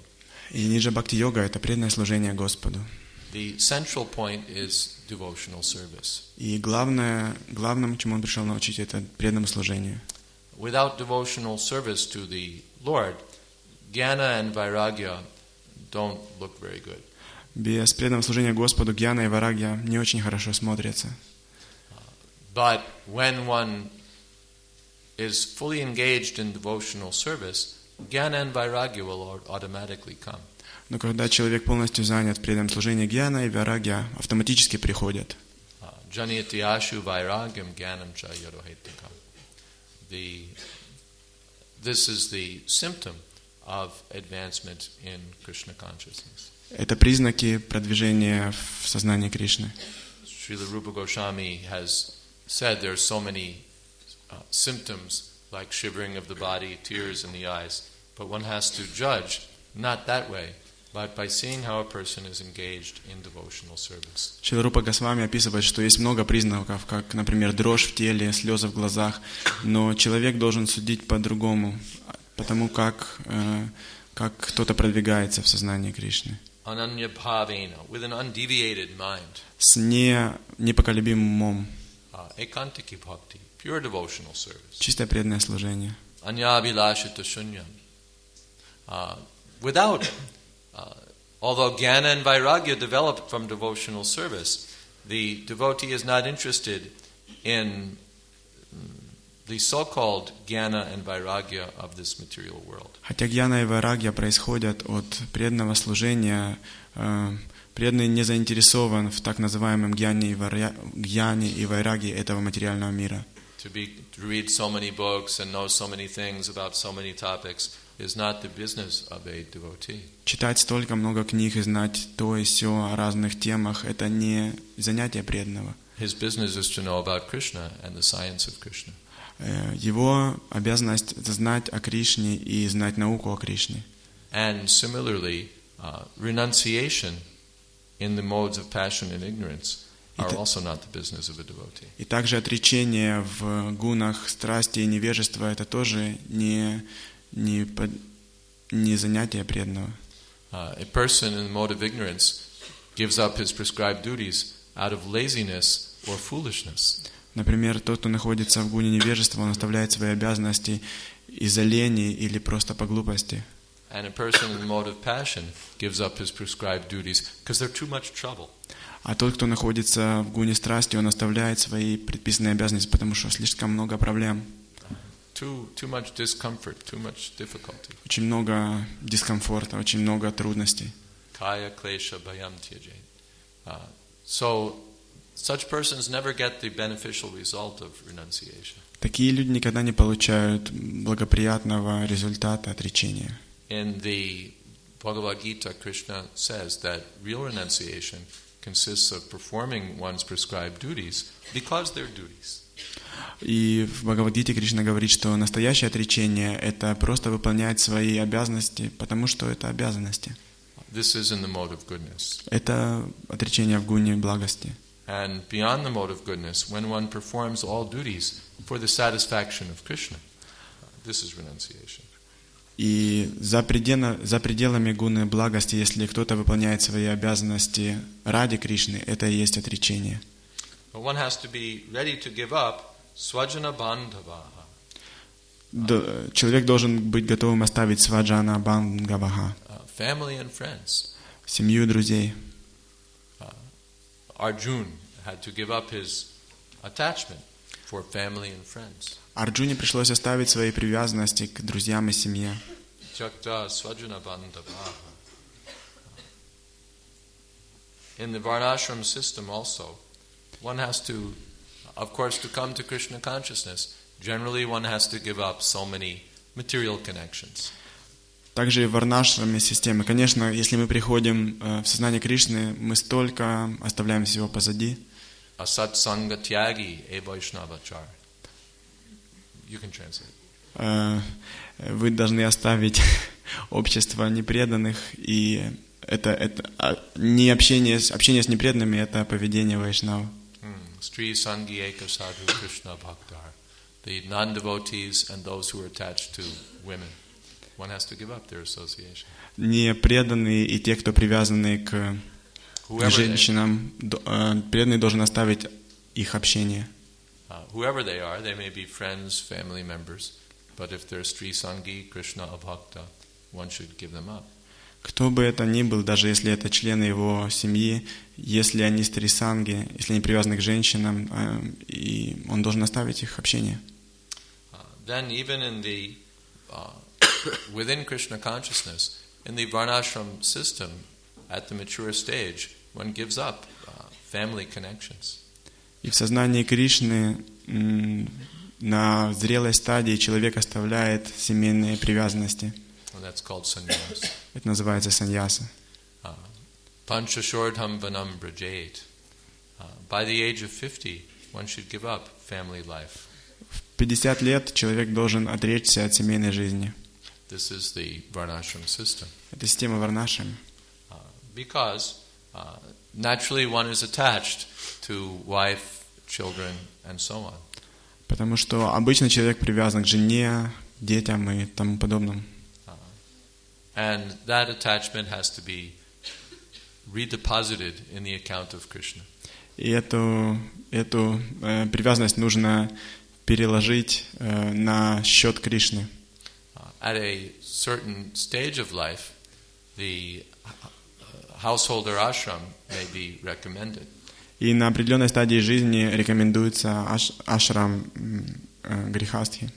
For the sake of detachment. Для того, чтобы развить отречение. For the sake of peaceful life and advancement in Krishna consciousness. Для того, чтобы развить мирную жизнь и прогрессировать в сознании Кришны. So, but that arrangement should not be for one's whole life. Но это не должно быть тем, что будет полностью сопровождать вас всю жизнь. By the age of 50, one should enter the Vanaprastha ashram. И в 50 лет нужно принять ашрам ванапрастхи. In the Vanaprastha ashram, husband and wife may stay together, but they don't stay together in home, in family, society, social affairs, business. В ашраме ванапрастхи муж и жена могут оставаться вместе, но они не остаются вместе в доме, в обществе, в отношениях с обществом, с другими людьми. They give up these things. Они оставляют это все. And they give up sex life. И они оставляют секс. And the husband and wife may travel to different holy places for developing advanced Krishna consciousness. И они вместе могут путешествовать по разным святым местам для того, чтобы развиться в сознании Кришны. And detachment. И развить таким образом также отречение. Detachment means detachment from matter and attachment to Krishna. И отречение, это значит отречение от майи и привязанность к Кришне. And then in the still further stage of maturity, the wife returns home to the protection of the grown sons, and the man takes sannyas. И на еще более высокой стадии продвижения жена возвращается домой под защиту своих старших детей, а мужчина принимает саньясу. Naturally, that's a little difficult to do. Конечно же, это немножко трудно сделать.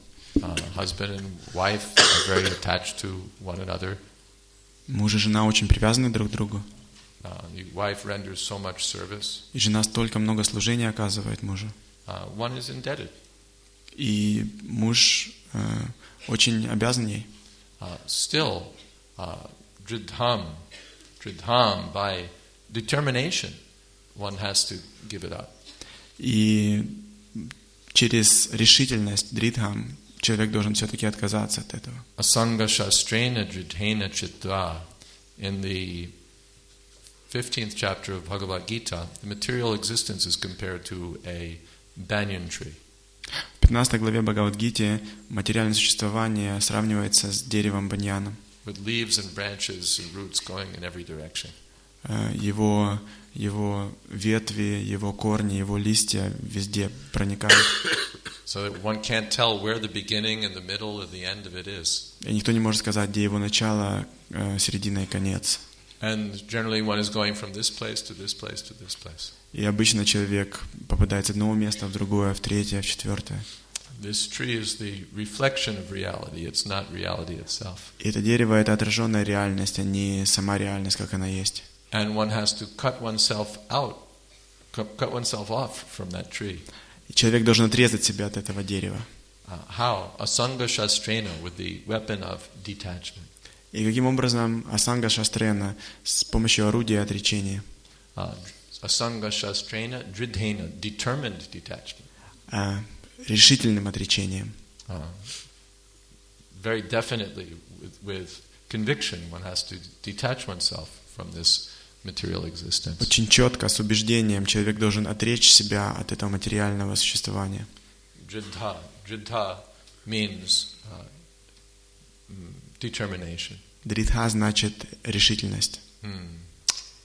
Bhajante mam dridha vrataha in the Bhagavad Gita, that those who are on the transcendental platform engage in devotional service with determination. В Бхагавад-гите говорится, что те, кто находятся на трансцендентном уровне, они занимаются преданным служением с решительностью.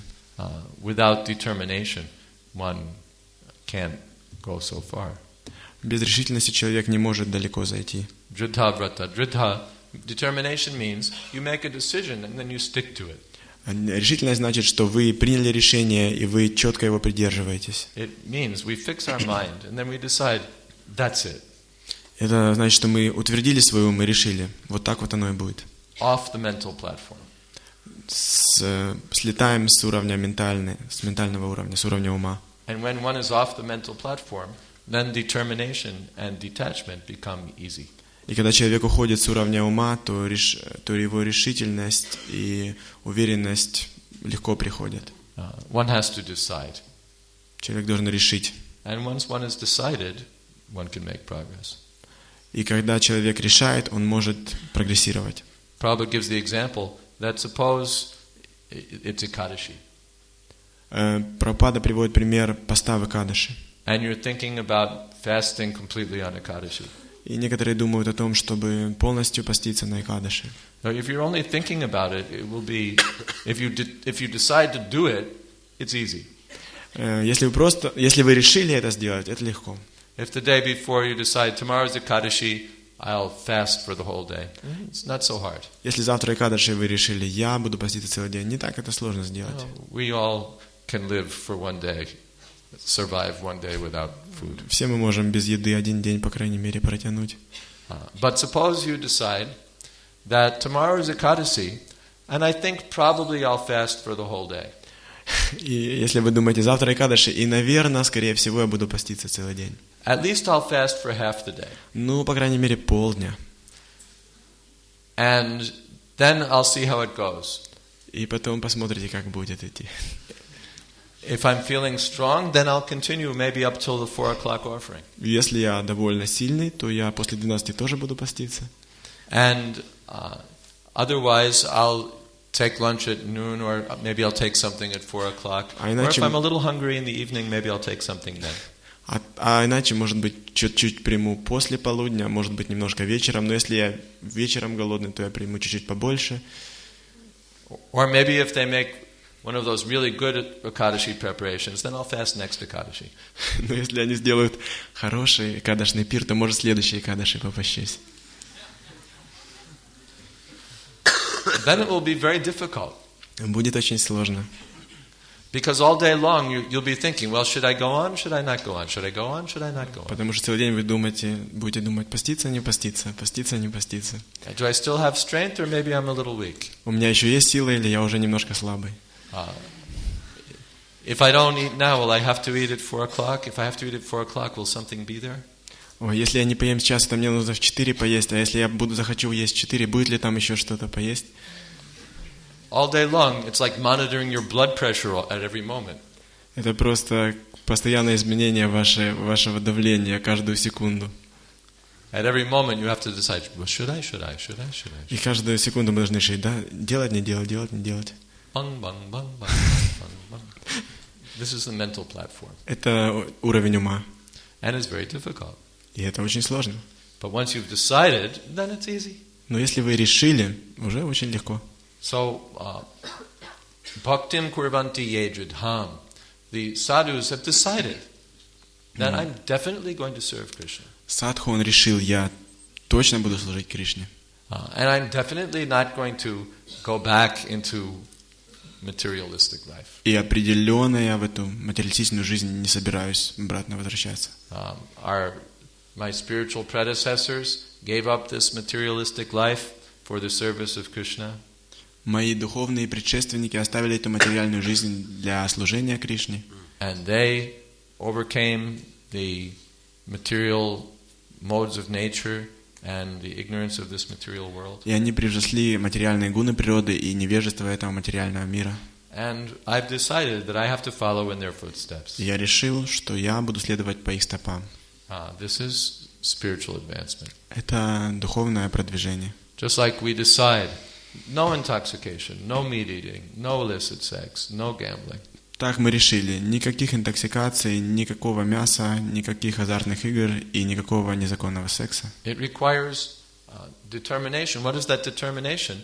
A decision, that's all. И это требует решительности. И откуда эта решительность? Мы сделали решение, вот и все. I won't do it. Я сделаю это. Period. Full stop. Все, полностью остановка. Not, well, little, Krishna will understand. Не то, что, по чуть-чуть, Кришна даст немножко. Well, it wasn't so much, maybe a little more. Не так много было, может быть, немножко, чуть-чуть побольше. Krishna is very merciful. Кришна очень милостив. No. One has to decide. 0. Человек должен решить 0. Anyabhilashita, shunyam. 0. Anyabhilashita шуньям 0. This is determination. Это решительность. And therefore this is required. At initiation, one promises. One makes a vow. И во время инициации, поэтому при принимаете решение, вы обещаете, вы даете обет. Dridhavrata. Дридаврата. Determined vow. Решительный обет. Otherwise, he can be a friend, he can come to the programs just visiting. А иначе можно оставаться другом, приходить на программы, просто посещать. When one is determined, then he has to seriously promise. No, zero, finished. Но если человек решителен, то он должен серьезно пообещать: все, 0, окончено. Ananya bhavya, no other business. Ананья бхава, никаких других занятий. Prabhupada translates ananya bhav as undeviated mind. Прабхупада переводит ананья бхава как непоколебимый ум. Bhava also means emotion. А бхава также значит эмоции. Not that we're carried away by some other emotion. Не то, что нас будет уносить какими-то эмоциями от сознания Кришны. But I feel like it. Но я чувствую, что вот так нужно. I can't suppress my desires. Я не могу подавить свои желания. I have to act naturally. Я должен действовать естественно. That naturally means according to the contamination of the three modes of material nature. Но естественно это значит, что действовать под загрязнением материальных гун материальной природы, гун материальной природы. To try to suck some sense enjoyment out of this dead matter is not the natural position of the living being. Попытаться высосать какое-то чувственное наслаждение из этой мертвой природы — это неестественное положение живого существа. His swabhav, his natural position, his natural feeling is for the service of Krishna. Его свабхава, его естественное положение — это естественное чувство, чувство в служении Кришне. So Krishna consciousness means to cultivate that feeling. И сознание Кришны значит культивировать это чувство. And to give up other the feelings of this material world. И оставить другие чувства этого материального мира. The feelings based upon this body. Чувства, которые основаны, которые имеют своим источником это тело. This is my wife, these are my children. Это моя жена, мои дети. These are my friends, this is. Мои друзья, это. Because that's temporary. Потому что это все временно. This is my wife, these are my children for 5 minutes, according to the time of the demigods. Это жена и дети мои только на 5 минут по времяисчислению полубогов. We're going through lifetime after lifetime, changing from so many, one family to the next. И мы жизнь за жизнью меняем одну семью на другую. In Bhagavatam, the example is given that some travelers check into a hotel and they spend the night together in the same hotel, and then the next morning everybody goes off in different directions. Bhagavatam приводится пример, что путешествующие по дороге, они приезжают в мотель, и они проводят ночь вместе, и потом разъезжаются в разные стороны. So we come together like that as family and friends and countrymen for a few moments, and then we go. И вот это похоже на то, что мы приходим вместе в семью на несколько моментов, семья, родственники, и потом расходимся. And meanwhile I'm thinking, this is my life, this is everything. А в это время мы думаем, вот это моя жизнь, вот это все, вот это вот моя жизнь. So this is Maya. Это Майя. And one has to get beyond that illusory concept of life. Человек должен подняться над этой иллюзорной концепцией жизни. And if one does it, one conquers the supreme personality of Godhead. И если человек это делает, он может покорить верховную личность Бога. Jayadvaiта, like that. That if one, let's see, I'll find it. Сейчас я посмотрю.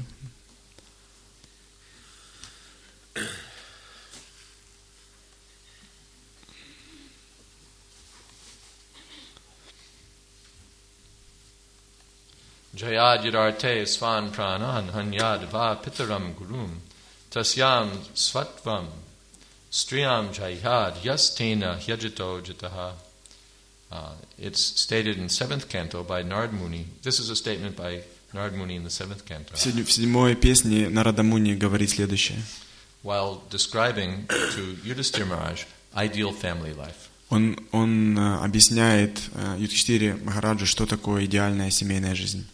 One so seriously considers one's wife to be his own that he sometimes kills himself for her or kills others.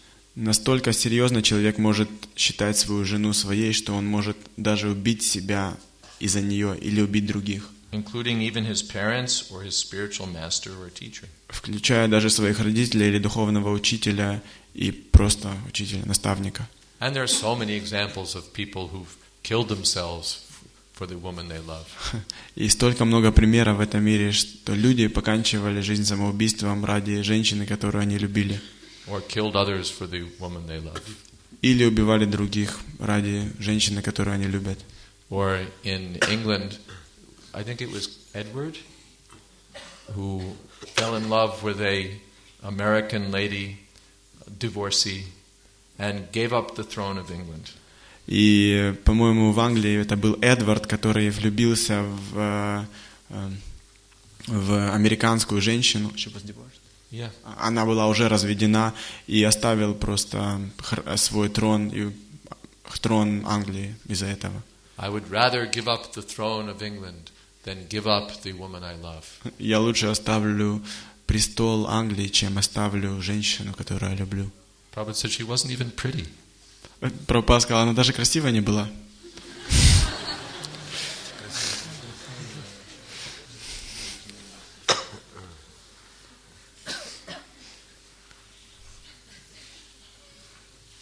So this is the strength of such attachment. Это сила привязанности. Jayad, therefore, tasyam svatvam striyam jayad yastena hyajato jitaha. If one can give up such strong attachment, then one can conquer even Krishna, who's ajita, unconquerable. Поэтому тот, кто оставит эти очень сильные привязанности, он может покорить даже Кришну, который аджита, непокоримый, непобедимый. Because it's hard. Because it's difficult. Потому что это сложно. To give up something that you don't want anyway is no great thing. Потому что отречься от чего-то, чего вы и так не хотите, это не сложно. To give up something that we don't like anyway. Оставить что-то, что нам и так не нравится. No, that's easy. Это легко.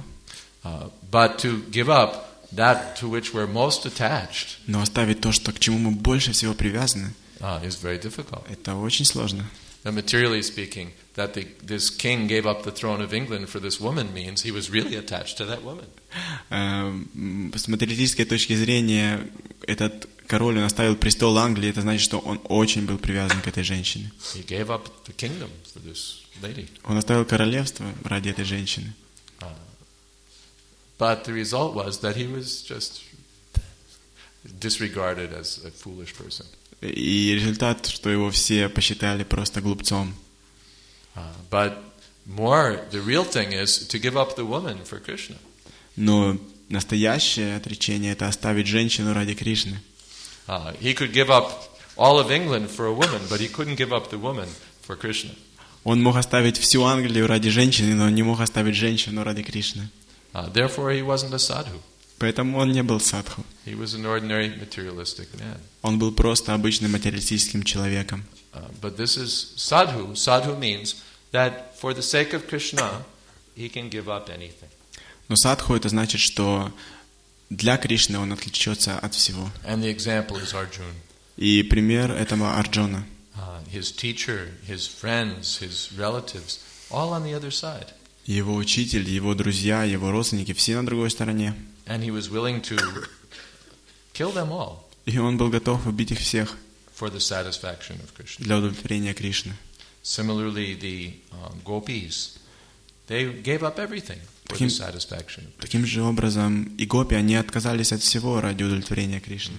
Similarly, Chaitanya Mahaprabhu, he gave up everything for the satisfaction of Krishna. Также и Господь Чайтанья Махапрабху, он также оставил все ради удовлетворения Кришны. He had his beautiful wife, his dependent mother.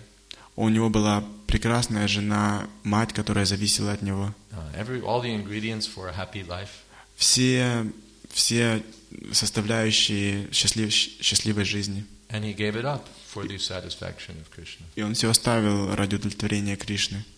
Goswamis also tyaktva turnamashesha mandalapati shranim sada tuchjavat they had so much, and they gave it all up. И Госвами, они также, они имели столько много всего в этом мире, и они все оставили. Tuchtavat, as something insignificant. Тучават, как что-то совершенно незначительное. Why? Почему? Rasavarjam rasopyasya param drishtva nivartate. Oh, they had such something so much better in the lotus feet of Krishna. Почему? Расаварджам расопьясья парамдриштавани вартате. У них что-то было гораздо более значительное в виде лотосных стоп Кришны. The privilege of serving Krishna, the pleasure of serving Krishna is so much greater. Привилегия служить Кришне настолько более великая вещь, That they gave up all other considerations. что они просто все остальное оставили. So this is ananya bhav. Это есть ананья бхава. At the time of death, one has to remember Krishna in that way. И в момент смерти человек должен помнить о Кришне таким образом. Chaitasa ananyagamina paramam purusham divyam yati partana chintya. What's the beginning? 8th chapter. Beginning of that verse? Кто-то знает, как переводится этот стих?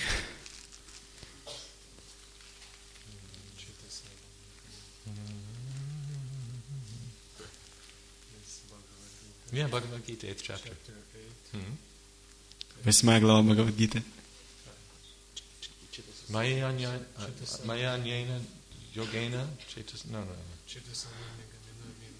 Yeah, I know what it means. But what's the beginning of the verse? Начало. Кто знает начало этого стиха на санскрите? Maya anyena yogena chetas ananyagami. All right, hold on. Ну хорошо. Abhyasa yoga yuktena chetasa. Thank you.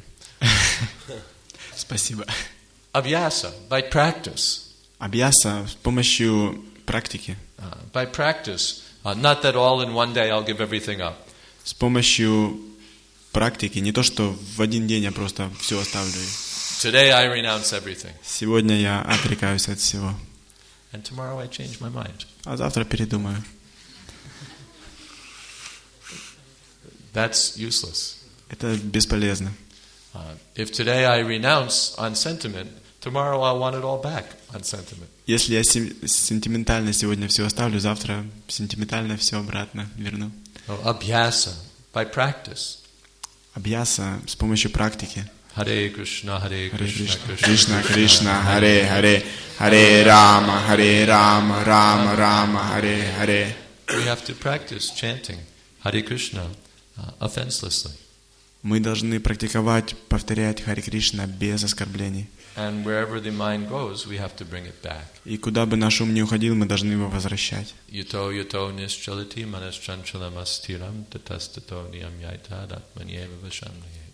One has to practice fixing the mind on Krishna. Человек должен практиковать, утверждать свой ум на Кришне.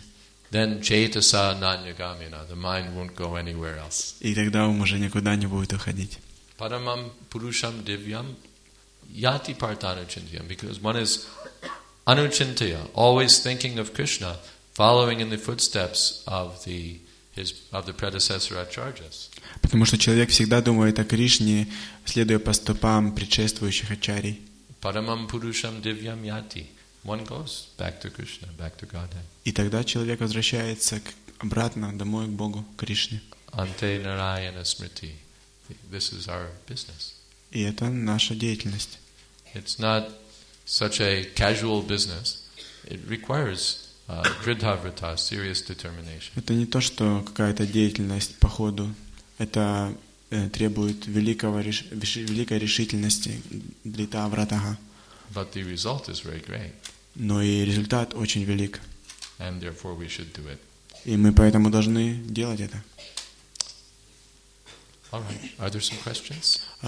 Есть какие-то вопросы? Oh, that's water. Question. Okay. Question.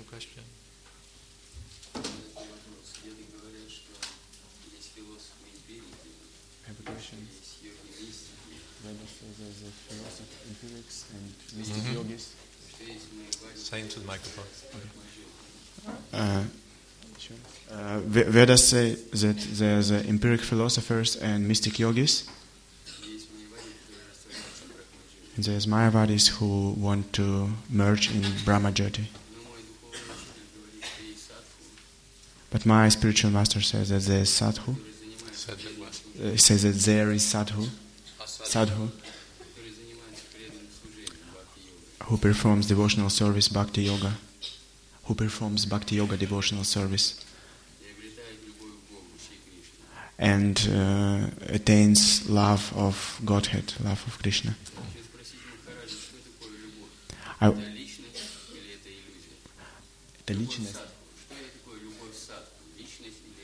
I want to ask, what is this love of sadhu? Is this personality or this is illusion? What is this love of sadhu? Yeah, sadhu's love. What is this sadhu's love? What is this sadhu's love? The love of this sadhu, what is it? Is it personality or is it illusion? It's how The impersonalist sadhus? Understand the question fully and then ask me. Okay. Is this love любовь в личность?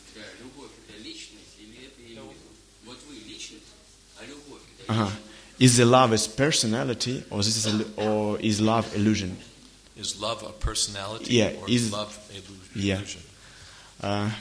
Я повторю вопрос. То есть Прабху спрашивает, что есть мистические йоги, есть имперсоналисты, философы, но деятельность садху — это достичь любовь к Господу. И он спрашивает, является это любовь личностью или это иллюзия? Love requires personality. Любовь требует личности.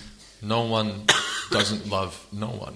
Нет кого-то, где никто любит никого.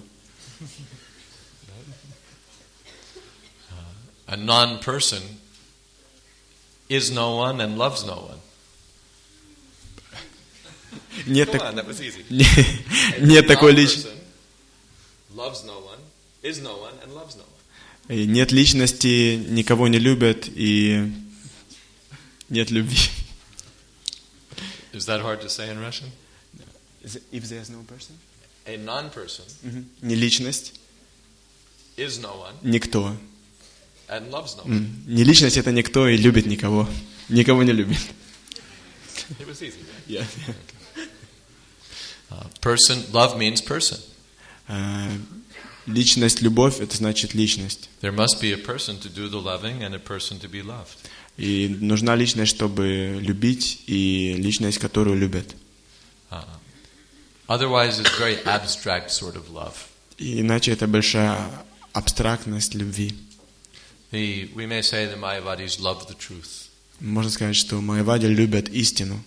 But their idea of truth is something vague. Но их представление об истине — это что-то размытое. They can't even fix their mind on what they love. Они не могут даже свой ум сосредоточить на том, что они любят. Their object of love has no name. Их объект любви, у них нету у него имени, No form, нету формы, no qualities, нету качеств, no activities, нету деятельности, no location, нету определенного места, no nothing. ничего нет. So, what is the object of their love? И что же является объектом их любви? It's very difficult. Это очень сложно. Klesho tikataras tesham avyakta sakta chetasam. To fix one's mind on such an object of love is extremely hard. Сосредоточить свой ум на подобном объекте любви очень сложно. A man falls in love with a woman because of her qualities. Мужчина влюбляется в женщину из-за ее качеств.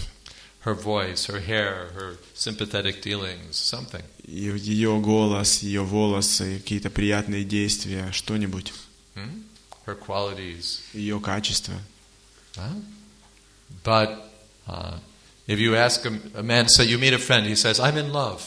Ну, если кто-то встречает своего друга и говорит, я влюбился. Who are you in love with? А в кого ты влюбился-то? A girl who has no name. У девушки нет имени. What does she look like? Как она выглядит? She has no form. У нее нет формы. Well, tell me something about her. Скажи что-нибудь о ней. She's beyond description. She can't be described. А ее нельзя описать. Well, what should I think about her? И что же я должен думать о ней? She's beyond thinking of. Она за пределами мыслей. Вау.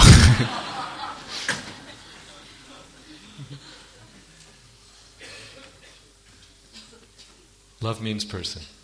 Любовь — это значит личность. Еще вопросы? Громко можно?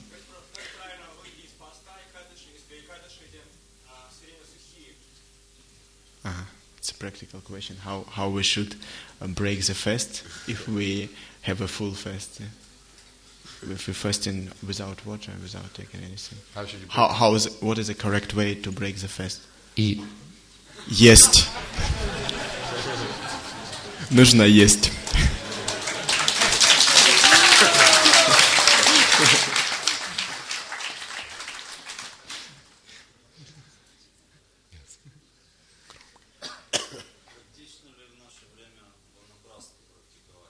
Is it practical to practice vanaprastha in our age? Oh, yes. О, да.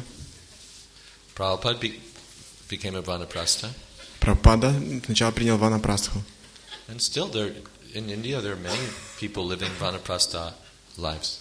И в Индии многие люди до сих пор живут жизнью ванапрастхи. When our Padayatra was traveling on Prabhupada's centennial year, 1965, Когда мы путешествовали в Падаятре, they started in Gujarat.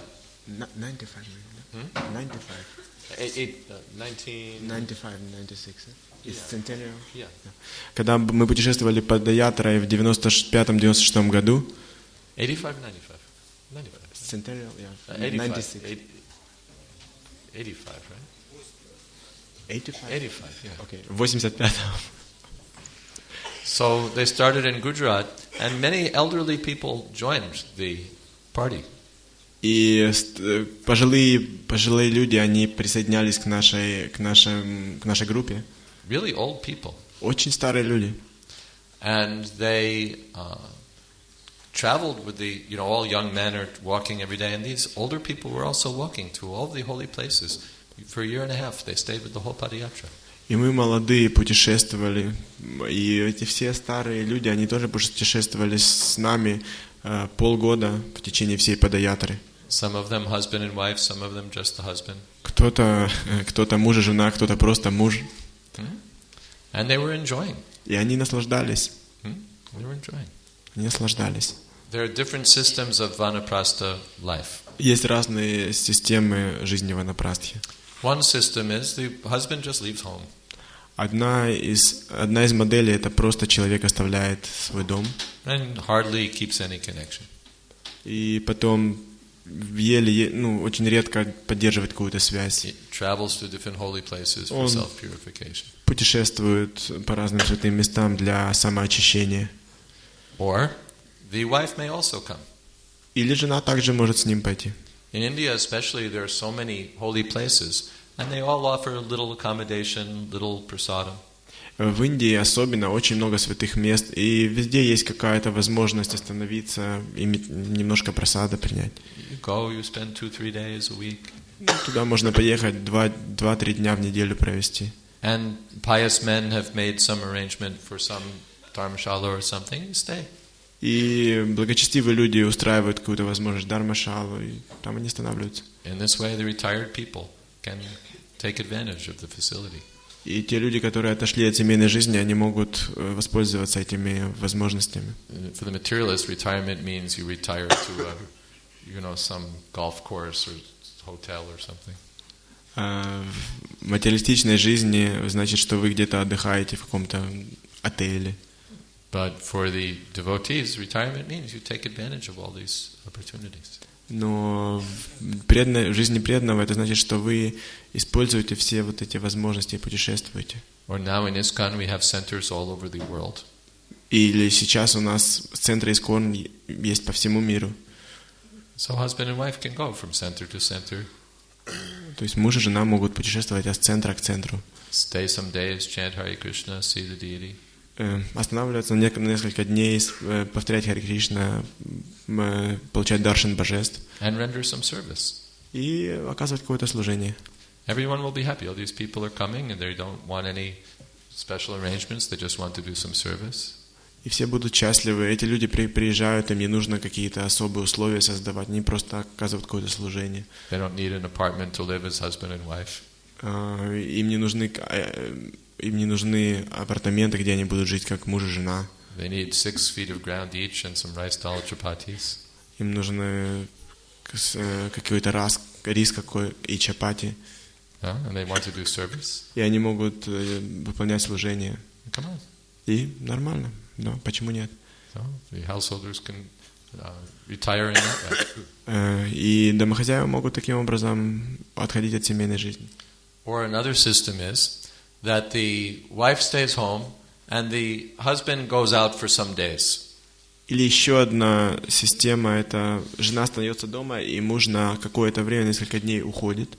And then he comes back. И затем он возвращается. He sees how things are going, how the finances are, how the children are doing.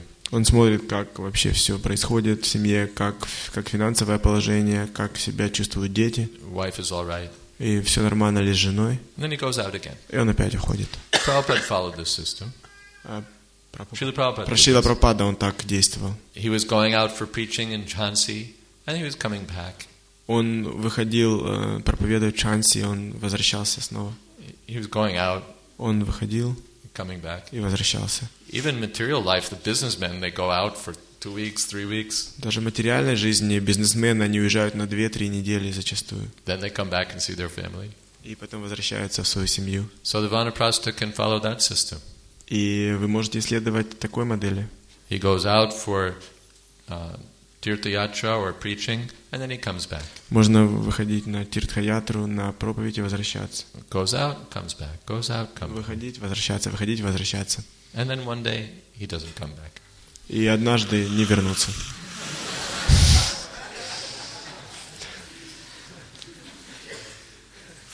This is practical. Это очень практично. And this is enjoyable also. И это также приносит наслаждение. In older age, 50, 60, simply working hard and going on with the family affairs is troublesome. В 50-60 лет просто работать тяжело и заниматься семейными делами – это очень проблематично. The body is no longer fit, the mind no longer has the patience for those things. Тело уже не справляется с этим, и уму очень сложно, нет терпения, чтобы справляться с этими вещами. So it's actually a relief. Это на самом деле отдохновение. I don't have to do that for my whole life. О, наконец, мне больше не надо это делать всю мою жизнь. So it's a great happiness to be able to go on to the next stage, and it's practical. Это очень счастливый момент, когда вы сможете перейти на другую стадию жизни, и это очень практично. The materialists are trying to do something impractical. А материалисты делают что-то абсолютно непрактичное. They want to go on enjoying sex when they're 50, 60, 70. Они хотят заниматься сексом, когда им 50, 60, 70 лет. Trying all sorts of different ways. Эти уже по-разному пытаются этим заниматься. This drug, that surgery, this, that. Это лекарство, та инъекция, небольшая операция. Huh? With great difficulty, they're trying to be 30 when they're 60. И очень тяжело, очень с большим трудом они пытаются остаться 30, когда им 70. Is that practical? Неужели это практично? But that's what they're doing for enjoyment. Ну, вот то, что они делают для наслаждения. A happiness. Это сейчас счастье, так называемое. So this is practical. You're too old for this stuff. Give it up. Это практично. Ты уже слишком стар для этих вещей. Оставь просто это. Do something better. Делай что-то более великое. There's more to life than just having sex and patting the grandchildren on the head. Есть что-то в этой жизни большее, чем просто заниматься сексом и гладить своих внуков по голове. Okay. Yes. Скажите, пожалуйста, в Бхагаватамрите упоминается о преждевременном отречении также. Как понять, это недостаток решимости, либо это преждевременное отречение? То есть отречение должно быть основано на вкусе уже духовном, либо человек должен отказаться Your Holiness, in Bhagavad Gita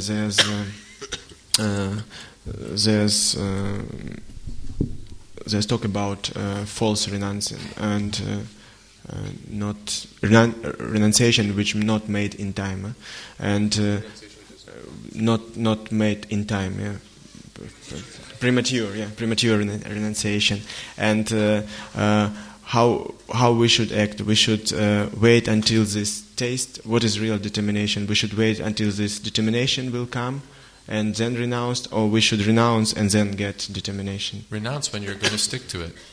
Мы должны отказаться и потом придерживаться этого. Not today I renounce and tomorrow I miss my wife. Не то, что я сегодня отрешусь и завтра буду уже скучать по своей жене. So generally 50. Но обычно это 50 лет. Otherwise, if one is strong, then earlier is all right. Но если вы достаточно сильны, то раньше тоже можно. But not whimsically. Но не самостоятельно, не под диктовку своего ума. I got married, but then I didn't realize how much hassle it is. Я женился, и теперь я понимаю, как это тяжело. How much the wife expects from me. Сколько жена требует от меня. How much trouble it is to maintain the children. Сколько проблем содержать детей. How I have to work so much. Сколько нужно работать. Non-devotee association. И столько общения с непреданными. I'm going to renounce. Окей, я ухожу. Kaya klesha bhayam tyajet. It means because he doesn't like it anymore, he wants to renounce. Это значит, что если ему это не нравится, это он хочет оставить. So he doesn't get the results of renunciation, he gets the results of irresponsibility. И он получает не результаты отречения, а результаты безответственности. But seriously, in the mature stage, one is determined to give up everything for the satisfaction of Krishna. Then he should renounce. Но на зрелой стадии человек готов оставить это все ради служения Кришне, и тогда он может отречься. And Prabhupada said, by 50 must. Но Прабхупада говорит, в 50 должен. Panchashordham vanam vrajay. One must do it. Человек должен это сделать. Just like a business, at 5 o'clock it closes. Как на работе, в 5 часов все закрывается. Not that, maybe a few more customers will come. Не то, что подожду, может еще пару покупателей придет. Closes the doors. Все, закрыли двери. So one should close the doors at 50. В 50 вы должны закрыть двери. Or at least close the windows at 50. Или хотя бы закрыть окна в 50.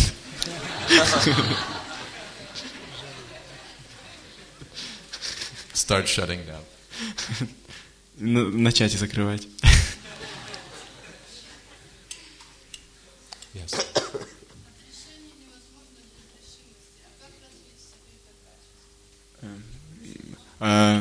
Матаджи говорит, отрешение невозможно без решимости, но как развить эту решимость?